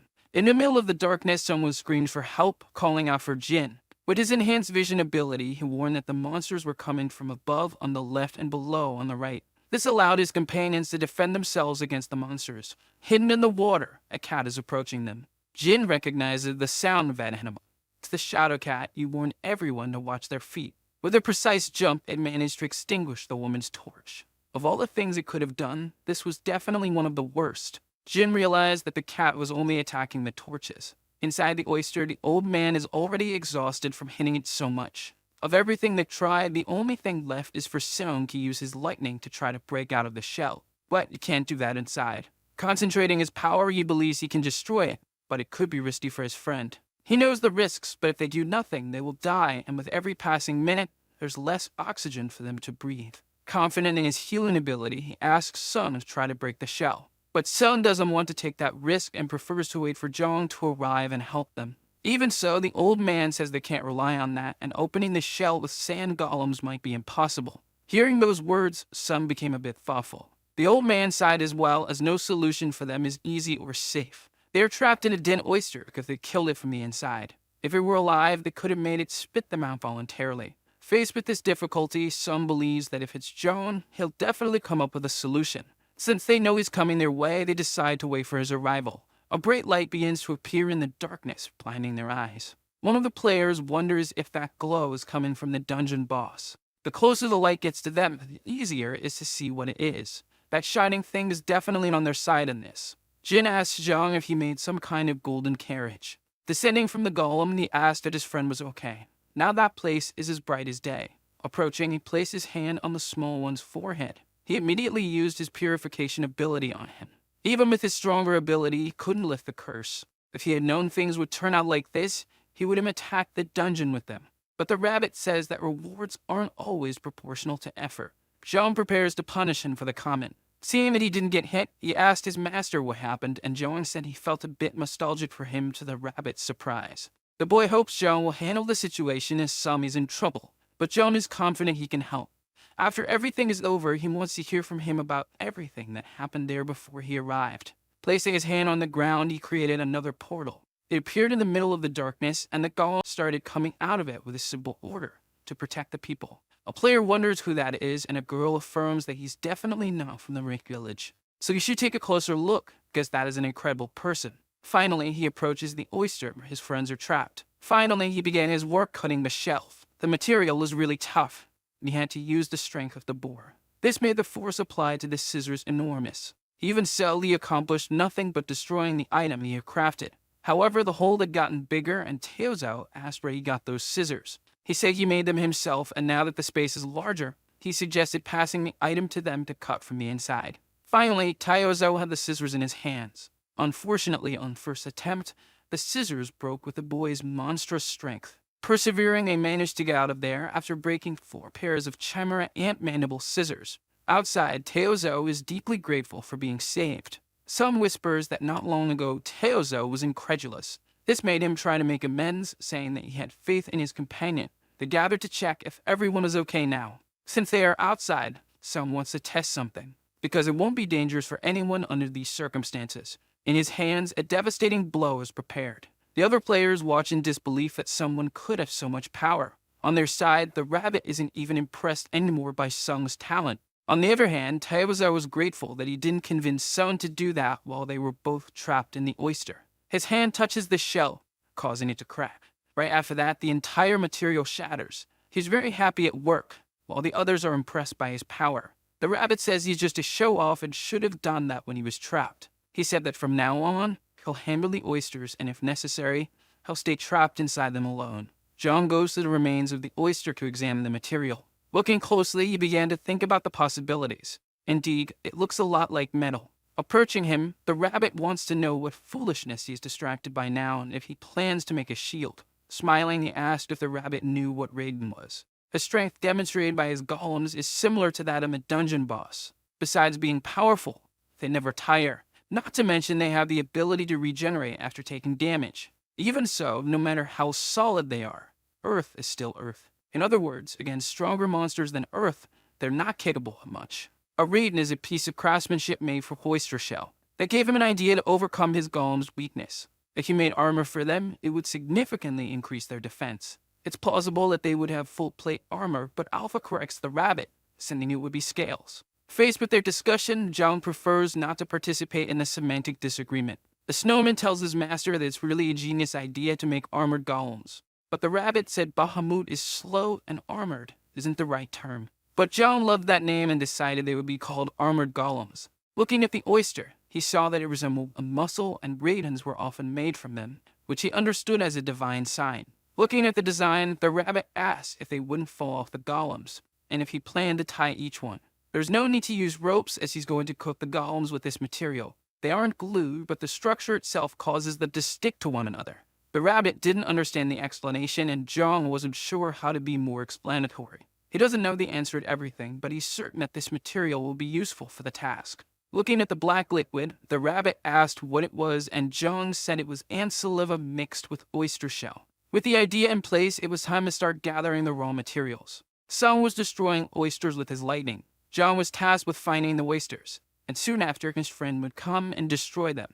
After a long time, the strongest warrior was working alongside the best worker. With that, they had destroyed 6 oysters in total. Upon this, the rabbit cheered, calling Sung the Thunderman, to which Sung asked not to be called that. After the battle, the other players gathered the pieces of oyster. Everyone was engaged in helping in whatever way they could. Watching the rabbit said they would all be very good in their own areas, but now they were all workers in a production line. After that comment, he received a punch from John, which caused the rabbit to fall face first to the ground. He got furious, asking why he was punched. Jong said it wasn't the time for him to slack off while everyone else was working, and that he should find something to do. Pointing to Bahamut, he said he wasn't the only one slacking, but he's the only one getting hit. In his defense, Bahamut said he had no hands and couldn't help even if he wanted to. Outraged, the rabbit said he was just pretending to be busy to avoid working. Jum defended him, saying Bahamut couldn't do that being made of snow, but the rabbit reminded him that he wields a scythe even without hands. Jum was already irritated with the rabbit, who, even so, insisted on being petulant. Then he asked if the rabbit could be an air conditioner. That question left the rabbit without an immediate response. Being more specific, Jong asked if he was capable of doing what Bahamut could do, which made the rabbit so angry he nearly had a stroke. Bahamut offered his master some cold cider to help him compose himself. While drinking, Jong asked once again if the rabbit could do that. Now the rabbit was desolate, as the snowman was closer to his master after only a few days of the rabbit's absence. He was losing his favored status, which left him deeply distressed. This situation messed with the rabbit's mind, who at first didn't even want to be a favorite. But knowing he wasn't left him dejected. Jong asked if he was in a bad mood. Clearly in a bad mood, the rabbit sped up his pace to get away from Jong. This made Jong want to irritate the rabbit even more, so he started pestering him, calling him constantly. The rabbit said he wasn't in a bad mood, just irritated, something someone in a bad mood would do. Jong was thinking of engraving something on the golem's chests, and his first idea was a rabbit's face. And it would resemble a certain someone, that emblem that only heroes carry and the symbol that also serves as a mascot. Turning away, he said he wouldn't do it anymore, but the rabbit had already taken the bait and asked his master to do it that way.